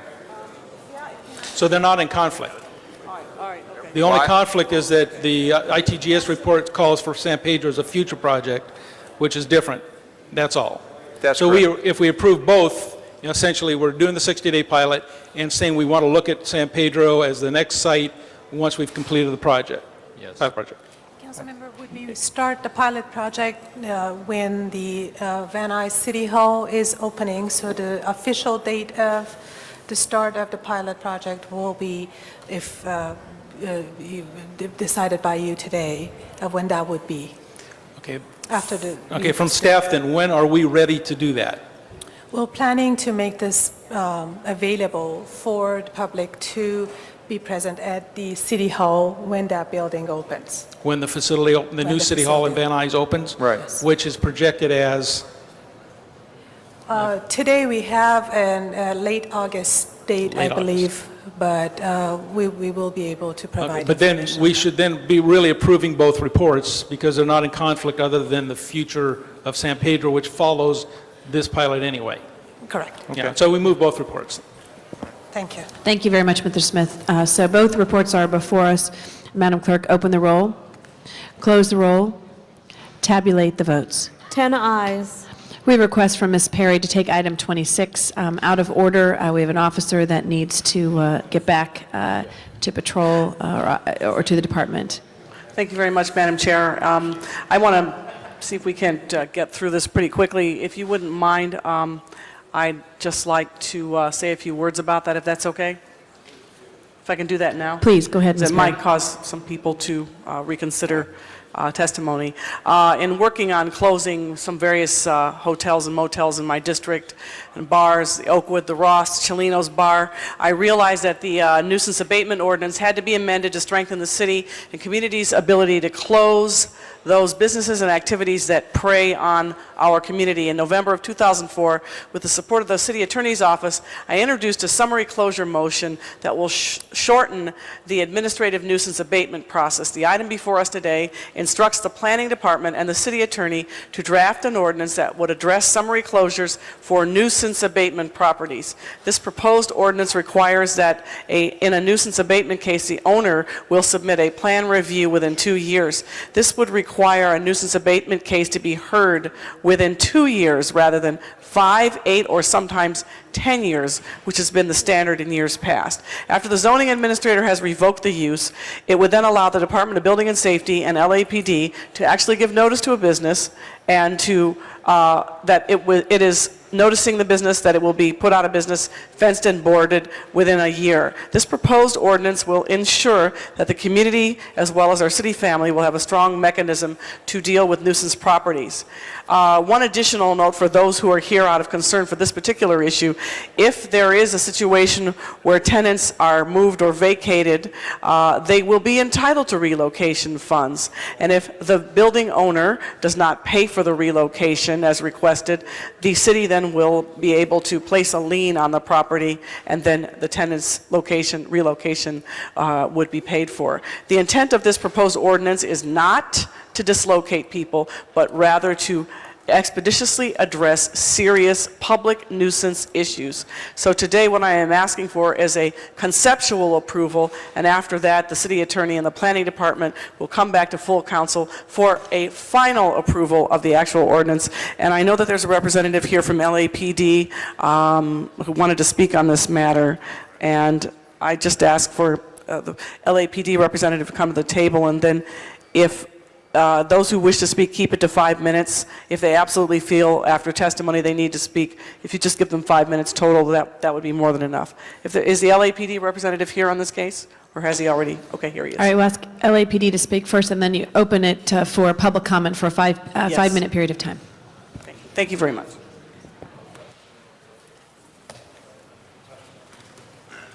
Good afternoon. My name is James Litton. I'm a lieutenant, Vice Division, assigned to the Special Enforcement Section of Abatements. The City Police Department advice fully supports this proposal.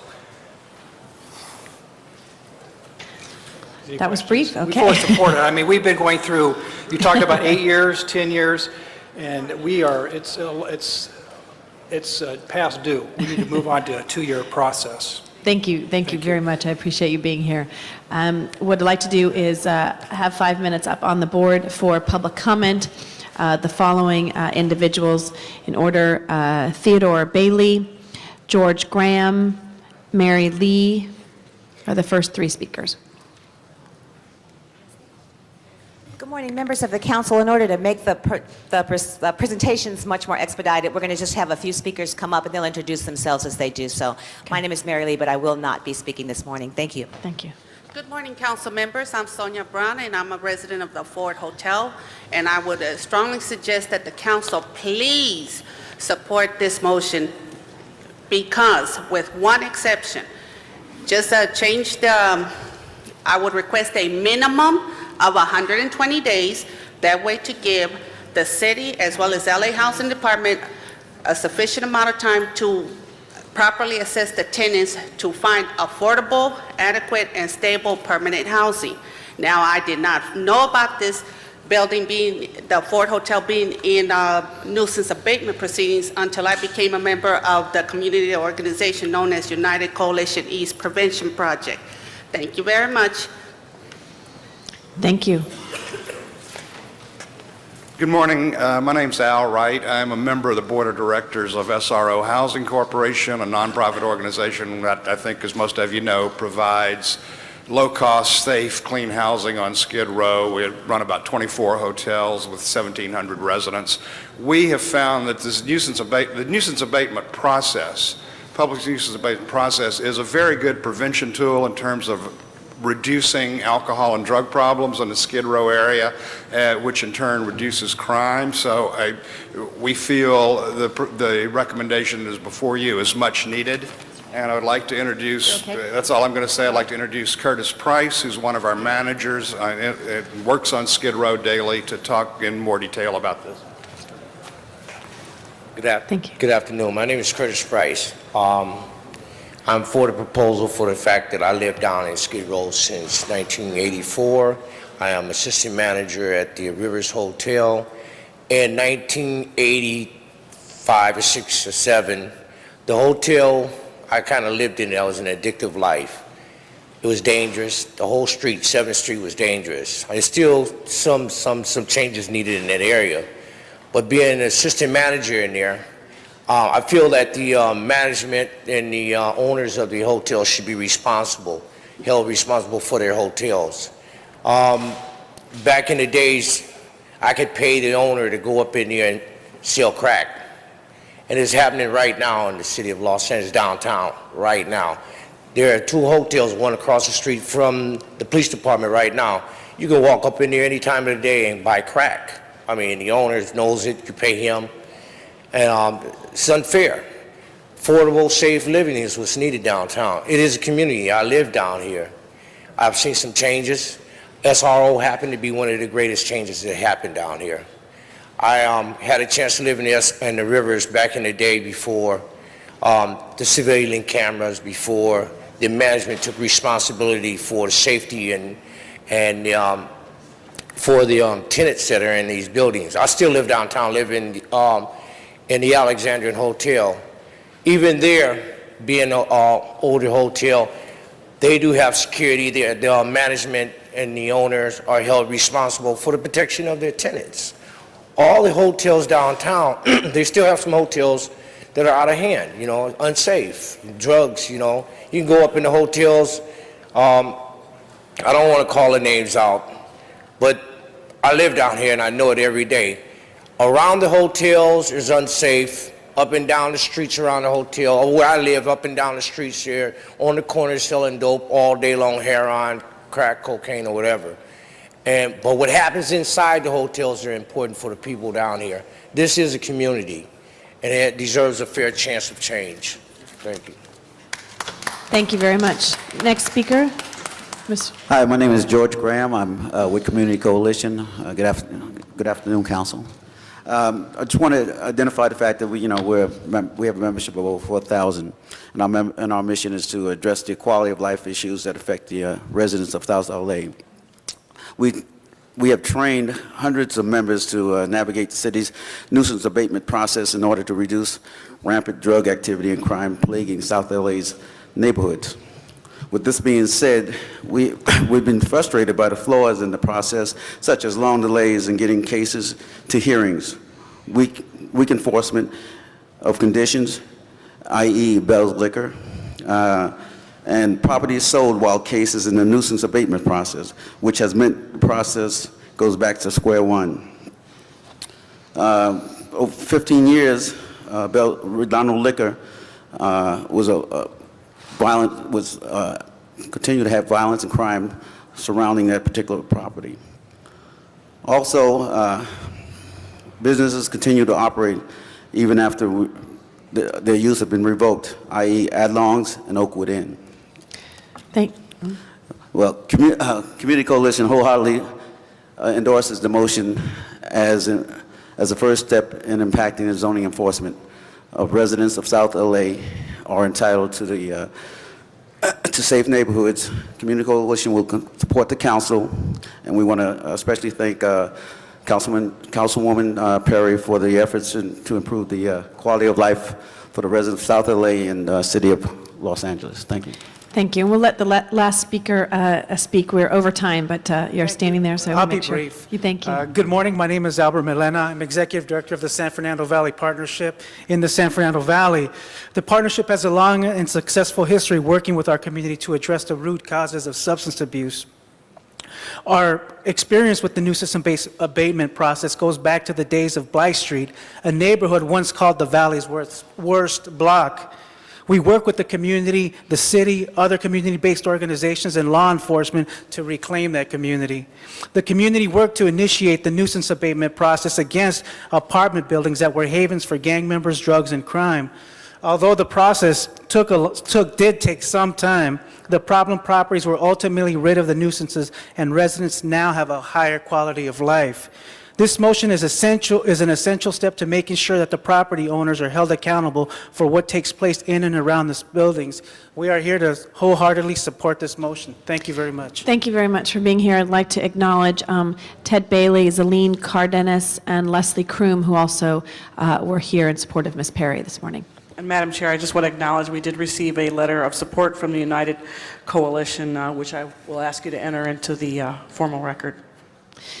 Thank you. So, Ms. Perry, are you amending your item or that is before us today, or we're adopting the report that's on? We're just adopting the report today because this is just a conceptual vote, and then we'll come back later with a draft. Great. Thank you. That item is now before us. Colleagues, if we could, Madam Clerk, open the roll, close the roll, tabulate the votes. 10 ayes. Thank you. That item has been approved. Next item I know that's been asked is item number 74, which was continued from yesterday's agenda. It was called special by Mr. Cardenas, and I think Mr. Parks had called it special yesterday. Yeah. Mr. Parks, Thank you very much. We have the staff come up. Colleagues, the reason I asked that this be special is a couple of things. It's the first time, I believe, the airport has used this process of 2 packages in review, and also, as I understand it, in many of the council control departments, it's been pretty well a mandate that in reviewing contracts or proposals that we have insisted on a 2-tier process where different evaluators look at paring down the group and another does the final interview. But it appeared in this process we're going to be talking about a 1-tier process with the same group of evaluators. Maybe ask Bill to come up because have you comment on that also. So if you could give us an overview of what the significance of this new process as you're going forward, because on its face it appears that we're not going to be required to use the low bid as a primary guide, that there's 2 sides or 2 processes that we're going to use to combine the 2 activities. Yes. My name is Mark Massman. I'm Deputy Executive Director for Project and Facilities Development at Los Angeles World Airports.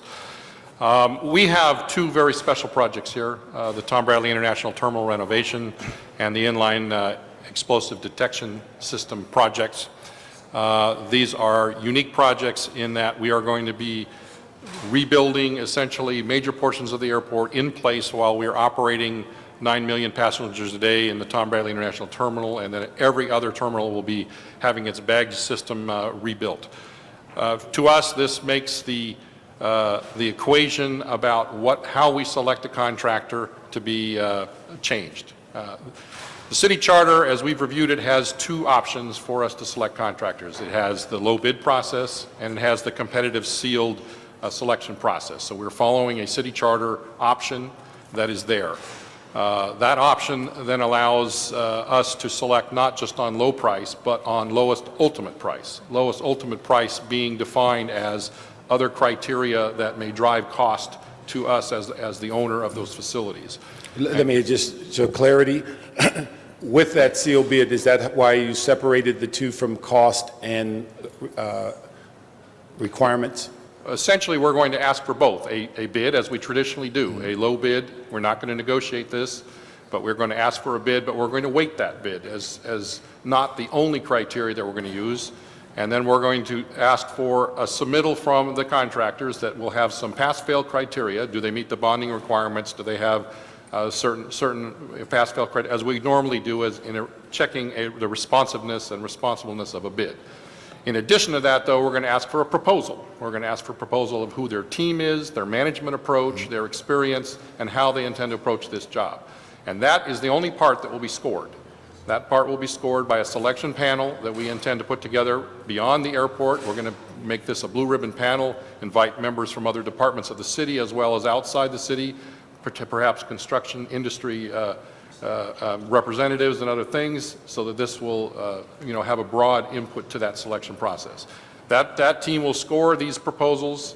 We will then mechanically combine the scoring of the scored part and the priced part and come up with a selection and a recommendation. Okay. And when you merge the 2, from what, if I understand it correctly, there then is no requirement to stick with the low cost if the overall score dictates a higher score as a group. That is correct. Okay. The other thing on your 2nd phase to 3rd phase is the same panel evaluating or paring down the list and then doing the interviewing. I don't expect there to be a short list, if that's the question. No. The first 2 items, the items of what we would call pass-fail items, there will be no selection panel scoring that. It will be reviewed by our procurement department and our legal department and determine whether they do or do not meet that criteria. The bid, the scored part, again, is just as we treat any other bid, will be reviewed by attorneys for responsive and responsibleness. There'll be no scoring or no panel. So the only scoring and the only panel will be for the proposal part that will be submitted And there'll be one selection panel for that. What's unclear then, the way I understand it, is that the people that are looking at the pairing is a different group of people than are doing the scoring. Yes, but it's primarily a legal review. It's not a... I'm just saying, but the way it sounded in the report is that it's the same group of people, and that's the distinction we wanted to make sure, that the ones that look at the legal requirements and pare down the number is a different group that evaluates and scores. It is. Okay. Well, that's what the constable, when he asked the opinion from our office, is to ensure there's a necessary check and balance in there built into the process Yes, as a the safeguard. review of the submittals for sufficiency, responsive and responsibleness will be done by our staff and city attorneys and our procurement department, and that will not be the people that are on the selection panel. Okay. So that was the reason I asked for special, because that was unclear. It appeared that it was a one-step process, and it would have been the same group of people. But one of the things we also wanted to ask Bill is we've had so many concerns about low bids on so many of our projects that people were not happy with because of the quality of the contractor that came forward with the low bid, whether the seal bid process is something that gives the city a better option if we chose to go in that direction as a citywide policy, because it appears the way they've configured it, you get the full evaluation of the qualifications of the contractor, and I would assume architect and everything else as a package, and you do not look at you do not score the cost at the time you're evaluating it. The cost only comes in after you finish the qualification discussion. And it would appear with so many of our projects that we hear that we weren't pleased but we were driven by the cost, and then we end up with an end result of change orders and a project we weren't happy with. We have a number, as the councilman stated, we have a number of construction projects going on right now, and it's not a secret that when he says, I'm not real happy with some of the quality of what's occurring at some of our construction projects, because we have been faced with the low bid structure. We'll be sending staff to look at this process to not to oversee it, but to learn from it, because if it does create a stronger structure for us, I'd be very, very interested in bringing it over to some of our construction projects. We'd have to work with Public Works, because the Public Works staff, and with that the city attorney's advisor to Public Works has said we have no option but to use the low bid, but it appears we have this option now. Particularly if it's in the charter, I would. Yeah, it is in the charter. As I'm fairly new to the city, and so when I'm looking at these projects, we were trying to decide how best to pursue the procurement. We met with city attorneys to look at options. We felt that this was the best one available to us. We do believe that what I've been advised is that we need to have a kind of an overriding justification as to why we would deviate from the normal process. And in this case, we believe we have that justification in the potential impacts that these construction projects would have upon our public. When you figured out the justification, what was it, the cost, overall cost of the project? It's the inverse cost, meaning the impacts to us. The impacts. Which are really driving our thinking here. And that's really what we used as the justification to go from the traditional process to this process. Okay. Thank you very much. Bill, if we can get that back. I think we also, a while back, asked you to look at this whole RFP process because we had so many coming in without a proper number of people to look at. And so if maybe we can doing that. We'll incorporate both. merge those two together and see if we can come up with one report. I appreciate you coming back today, and sorry for the delay yesterday. But I just wanted to highlight that this was a very unique way to address this issue. And if it's something that can be applied citywide as a policy, it would, I think, somewhat, if not eliminate, reduce the apprehension of going with low bid when we know going in it's not the desired end result. But then you also clarified there is a two-step process, which is something the CEO is, I think, mandated to council control departments that we look for constantly. So I appreciate your presentation. Thank you very much, Mr. Parks. Our next speaker is Councilmember Cardenas. I just wanted to see if there was anything that I needed to add to that, but Councilman Parks covered it thoroughly. Thank you very much. Thank you. That item is now before us. CAO, a question on some things? Mr. CAO? Mr. Labange. What are the range of these contracts? The airport contracts? I know, but what are the range? Are they? You're talking about the dollar value? Yeah.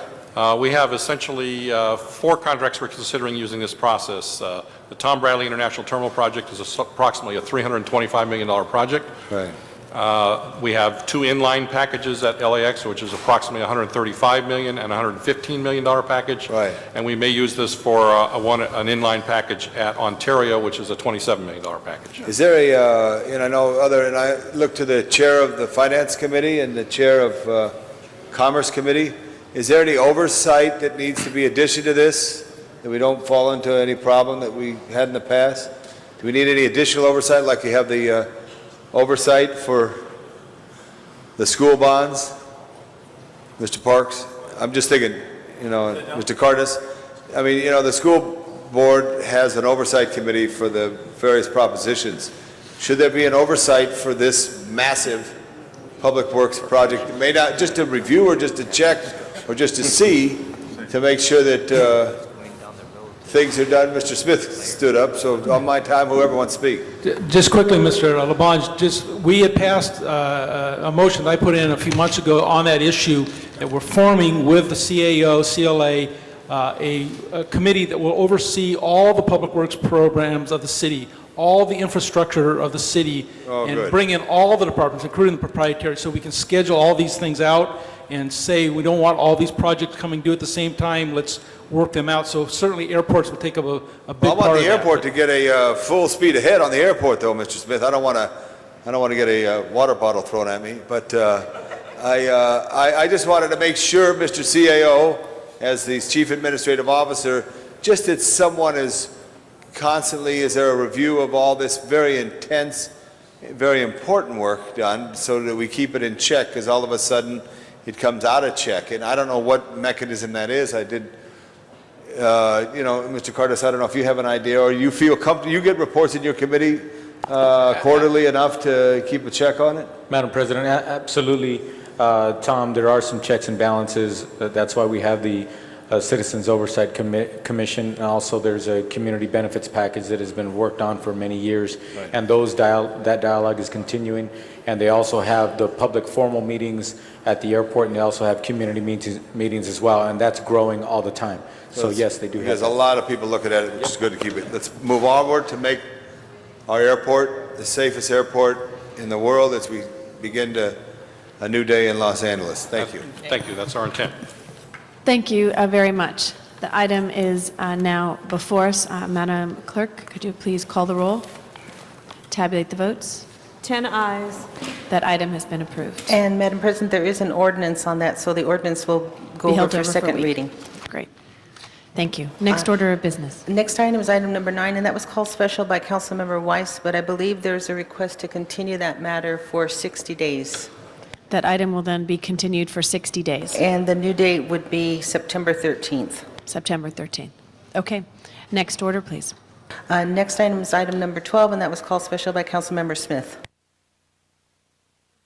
Mr. Smith. Thank you, Madam Chair. Just quickly, this is an ordinance that was missing a part that was approved by the Plum Committee, and so I'm asking the council to approve this ordinance today. We will come back with an amended ordinance to fix 2 items that were omitted. That's a 28-foot height limit on new construction, allowing 40% increase on remodels. So we'll bring those back, but we do need to get this ICO in place as quick as possible, and then we'll come back with a corrected ordinance to pick up those 2 other items. So that's an amended report today, correct, with your verbal amendment? No, there will be a second amendment because it's an ordinance, so we'll bring back The actual change to the ordinance on that part later, but we need this in place today. Great. Okay, the item is therefore before us. Madam Clerk, open the roll, close the roll, tabulate the votes. 10 ayes. And the ord goes over for 1 week. Thank you. Madam President, Yes. item 74, move forthwith, please. Okay, item 74 moves forthwith. So ordinance, so second vote. Next item, Next Madam item. President, is item number 14, and that was called special by Councilmember Rosendahl. Get used to these mics. Thanks, Madam President. I'd like to ask the Department of Transportation to come up, and if I could have my time suspended at this point while I ask them questions. Good morning, Alan Willis from the Department of Transportation. Good morning. Good morning. I might tell you that in my district, we're fed up with campers and cars in front of our homes by people that are causing nuisances and problems, and we don't want them. Tell me about this and how it impacts that issue. This ordinance would enable you to define or declare an overnight parking district within your council district, and within that area we could post parking restrictions between 2 a.m. and 6 a.m. and if it's a residential area with inadequate off-street parking, you could also issue permits to the residents and their guests that would exempt them from those overnight parking restrictions. So the only people really then that would be allowed to park in that area overnight would be residents and guests that have permits. And how do we create a district like that? Who would be petitioned? How many neighbors would have to get involved? You can actually, the way this is set up is each district can establish its own rules and procedures. So if you decided that this is an area where I know that I have a problem, I have overwhelming support for this kind of restriction, you could just actually establish a district by council resolution, and that resolution could simply say, these are the boundaries, we're directing DOT to install the signs on all the blocks within this area. No petitions, no nothing if you didn't want to do that. If you want to have a process that said, we'll authorize the posting of the restrictions in this area, but each block has to submit a petition with at least 2/3 of the dwelling units in favor in order to get the signs posted, you could do that. You could set the rules any way you want to. As I go through that process with community groups, and I will involve my neighborhood councils and my homeowners associations, my renter associations, the social and civic groups within the neighborhood, there will be quite a bit of controversy, especially right now in the Oxford Triangle, in Venice, parts of Delray and Palms, and West LA, a piece of Mar Vista as well. But Venice and the Oxford Triangle area there are the biggest area right now where there are people in campers and in cars in front of people's homes. Second question is, most of them, that is their home, those cars and those campers. Some want to define them as homeless. They're one step from homelessness. They're living in their car. They're living in their camper. Where can these people go when these restrictions are put in place? Well, most likely this will move them to another area that doesn't have these restrictions. The other thing that we're looking at in this area is we have several off-street public parking lots in the area, and we're actually exploring with the Coastal Commission the idea of getting a coastal permit that would allow us to open those lots at night and charge for parking overnight. And some of my residents as well, those who are homeowners and apartment dwellers, would like to see our parking lots, which are in Venice area, managed by the county, in using those facilities to park their vehicles, since there's not enough street parking in my Venice area there. What opportunities could we get with the county to use the county lots as well? And would the Coastal Commission also be involved in that for our residents and for the campers and the cars? I suppose it's worth beginning that discussion with the county to see what, how receptive they are to that. We don't have control over anything in the Department of Transportation except the lots that we own in the Venice area. But when we were talking about trying to get a coastal permit to change our hours of operation, right now we're only open during the day and we close at night. To allow us to have them open at night and to charge overnight, that would be for anybody. That would be for residents of the area, that would be for somebody that lives in a camper on the street but can no longer park it on the street. It would be for the general public to use those lots overnight. So it would accommodate everybody. So what I would like to do is instruct you to work with the Coastal Commission and the county and prepare options for my residents who live in homes, live in apartments, and for also the residents, which might be considered one step from homelessness, that are living in the cars and living in the campers. So that when we put this ordinance in place, which I'm strongly in favor of, I want to be able to have the opportunity to say to the person who's sleeping in their car or sleeping in their camper, you can no longer do that on the street in front of the residents' homes there and cause problems with them, but here's where you can go, and you'll have to pay, or whatever the situation we could work out. I want an option for them, because I don't think it's fair for me to push them from one neighborhood to the next neighborhood to the next neighborhood. It's not my problem. That's a NIMBYism that doesn't work for me.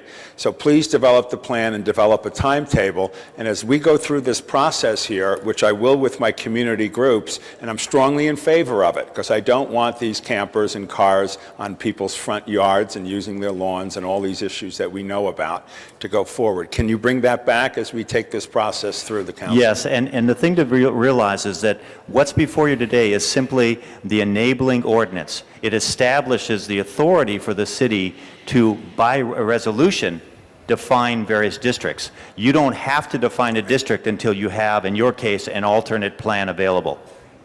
Yeah, and I would like you to expedite that, because I would like to get this plan in place rather quickly, because I'm a strong supporter of this ordinance, and I know it's good for the quality of life in our community. So please come back in a timely manner with strategies that allow us, once we post given areas, to be zoned as such, that we can move them to places that give them another place to be that isn't in front of a person's home. Okay, I can do that, and I think the other thing is that we have other ideas for your council district, and especially the Venice area, that it might be worth sitting down and meeting with you and discussing them.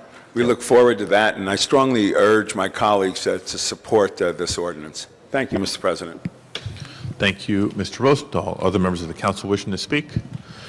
If not, then the item before us, along with the additional requests for reports, let's open the roll, close the roll, and tabulate the vote. 10 ayes. That is approved. And the ord goes over 1 week. Next item, please. Next item is item number 15, and that was called official by Councilmember Rosendahl. Mr. Rosendahl, item 15. If I could ask city staff to come up for 1 second on this one.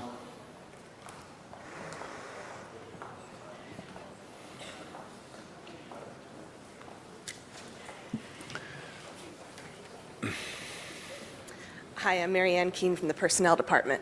Hi, Mary Ann. Good to have you here. A question, tell me how this works. I'm a big believer in discounting prescription drugs. It's something we should be doing. I don't like the fact that the drug companies strangulate the process, and they're outrageous with their prices. Americans have to go to Canada or Mexico to buy their drugs, and here we are in front of the city council. It's a great leadership initiative. Tell me quickly how it works. Well, basically what we're trying to do is we're trying to set up a bulk drug purchasing consortium, and it would be that all city residents would be given a card, and we haven't decided yet if they would purchase a card for about $25 a year, or if it would just be mailed to them. The discount would depend on which option we took. And basically, because there are so many people in the city of Los Angeles, they would be a large purchasing consortium, and they'd get discount prices on drugs.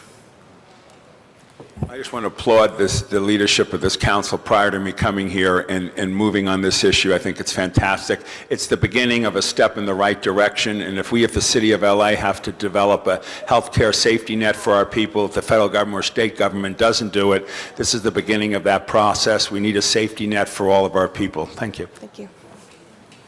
Thank you very much. Other questions, comments? Let's open the roll, close the roll, tabulate the vote. 10 ayes. That is approved. Next item. Item number 21, call special by Councilmember Perry. Ms. Perry, item 21. Thank you very much. I just wanted to highlight this program very quickly. The CRA is funding this program with approximately $5 million to acquire sites and provide soft seconds for the first-time home buyer. We expect that this will generate 40 to 80 new ownership units in the next 3 years in the project area, which is Council District 9 corridor south of the Santa Monica Freeway Recovery Redevelopment Project area. Homeownership rate is at 14% compared to the citywide average of 37%. So clearly, the Council District 9 Corridors project area needs to increase home ownership, and it's through home ownership that we're able to build a stable community. So I just wanted to say how grateful I am to the CRA, and I know that this program is going to be a raging success. Thank you. Other members wishing to speak? Please open the roll, close the roll, and tabulate the vote. 10 ayes. That is approved. Madam Clerk, can we send item 17 forthwith, please? Next item. Next item is item number 63, and that was called special by Councilmember Labange. Along with Mr. Garcetti, we both share concern on a tragic hit-and-run accident that took place in the Silver Lake District at Rowena and Herkimer in the early evening at 8:15. A gentleman did not yield to pedestrians, and tragically, Eric Van Ryn and Catherine Moy were injured seriously. They are still recovering from their injuries, but the police asked that there be some type of reward sponsor. They have, from the debris in the street, picked up and got a description of the vehicle. And I just ask all your members to support this so we could try to get the public information to help bring this hit-and-run driver to justice who committed this very horrible act. Thank you, Mr. Labange. Other members wishing to speak? Seeing none, let's open the roll, close the roll, and tabulate the vote. 10 ayes. That is approved. Next item. Item number 71, call special for a card from the public. Item 71 now before us, and we have the diehard Melrose Larry Green.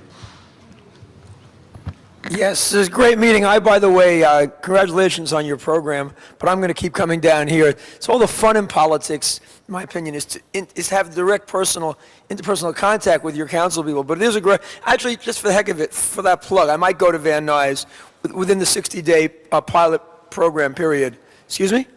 Take the bus, or there is a good bus that goes. I know that. I will. I definitely will. But this is important. 71 is an item, you might think, well, potholes are important and sidewalks are important. Item 71, again, is from Councilman Smythe and Zine, two of my favorite councilmen, the Republicans in the City Council, to change the current practice of repairing entire sidewalks when only one portion requires repairs. See, Republicans think really, we think systems-wise. We really do. I mean, we're smart people. This is a brilliant idea. I've tripped on the sidewalks 4 or 5 times during the course of my political career, so to speak. And the sidewalk, I jog every day. I'm going to run home from Beverly and Rossmore after I get off the 714.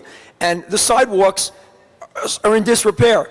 But you don't have to fix the entire sidewalk, only the portion that is damaged. Now, you may think I'm nuts, but this is a big city, 460 square miles, lots of sidewalks. And you'll save a lot of money if you only repair the damaged portion of the sidewalk. And furthermore, this only tells you to look into the idea of fixing the damaged portion of the sidewalk. So I support 71.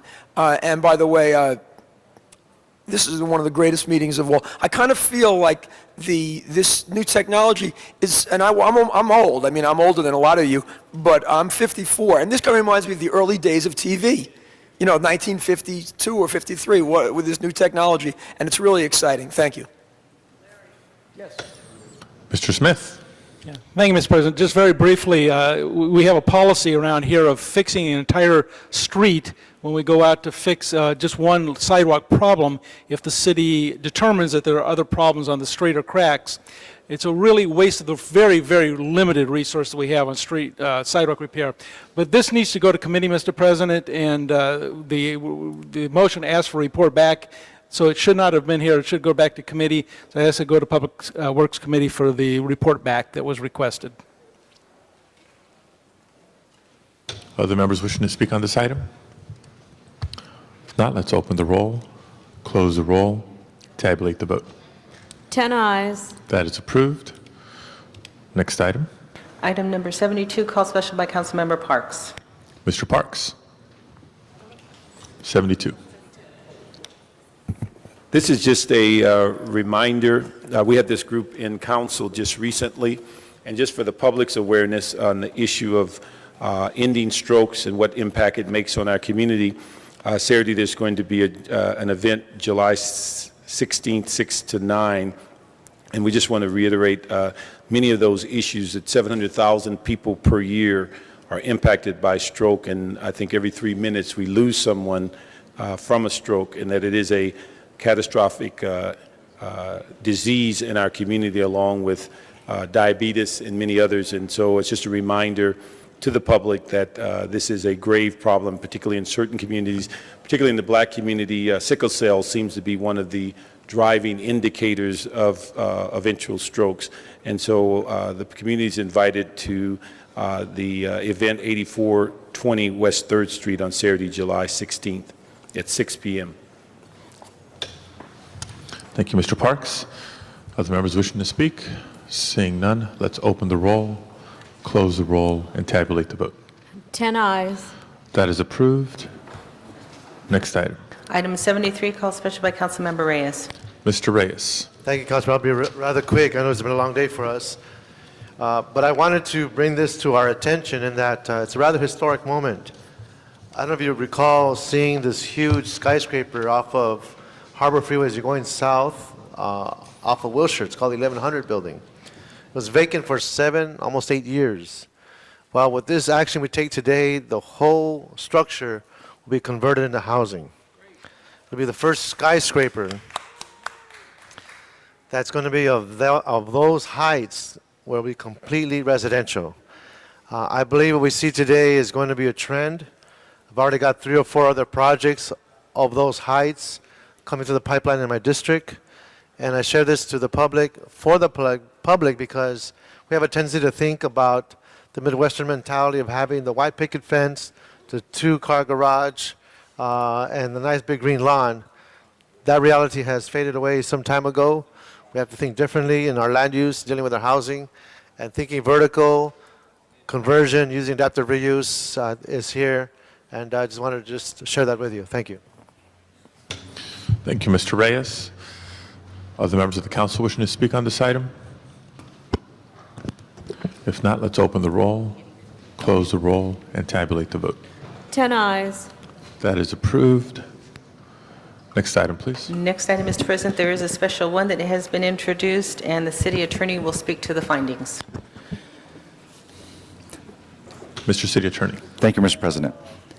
Since the posting of today's agenda, construction crews at the site of the Northeast Valley Animal Services Center discovered a portion of the foundation walls of the Native American quarters of the San Fernando Mission, and require direction from city departments on the next course of action. Immediate action is required to alert city staff as to the appropriate actions to take. Council must first make findings pursuant to Government Code Section 54954.2 before considering the substantive motion. Thank you. Any comments regarding the findings? Okay, that item is before us. Madam Clerk, please call the roll. Thank you, Ms. Carey. Tabulate the votes. 10 ayes. That item is now before us. I'd like to recognize Council President Padilla. Thank you, Madam Chair. Colleagues, this is a very exciting motion, and it was urgent enough to bring it in as a special.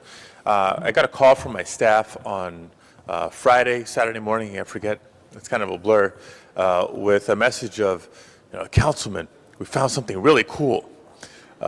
There's an animal services facility in Mission Hills that is now under construction. We just had the groundbreaking less than a month ago.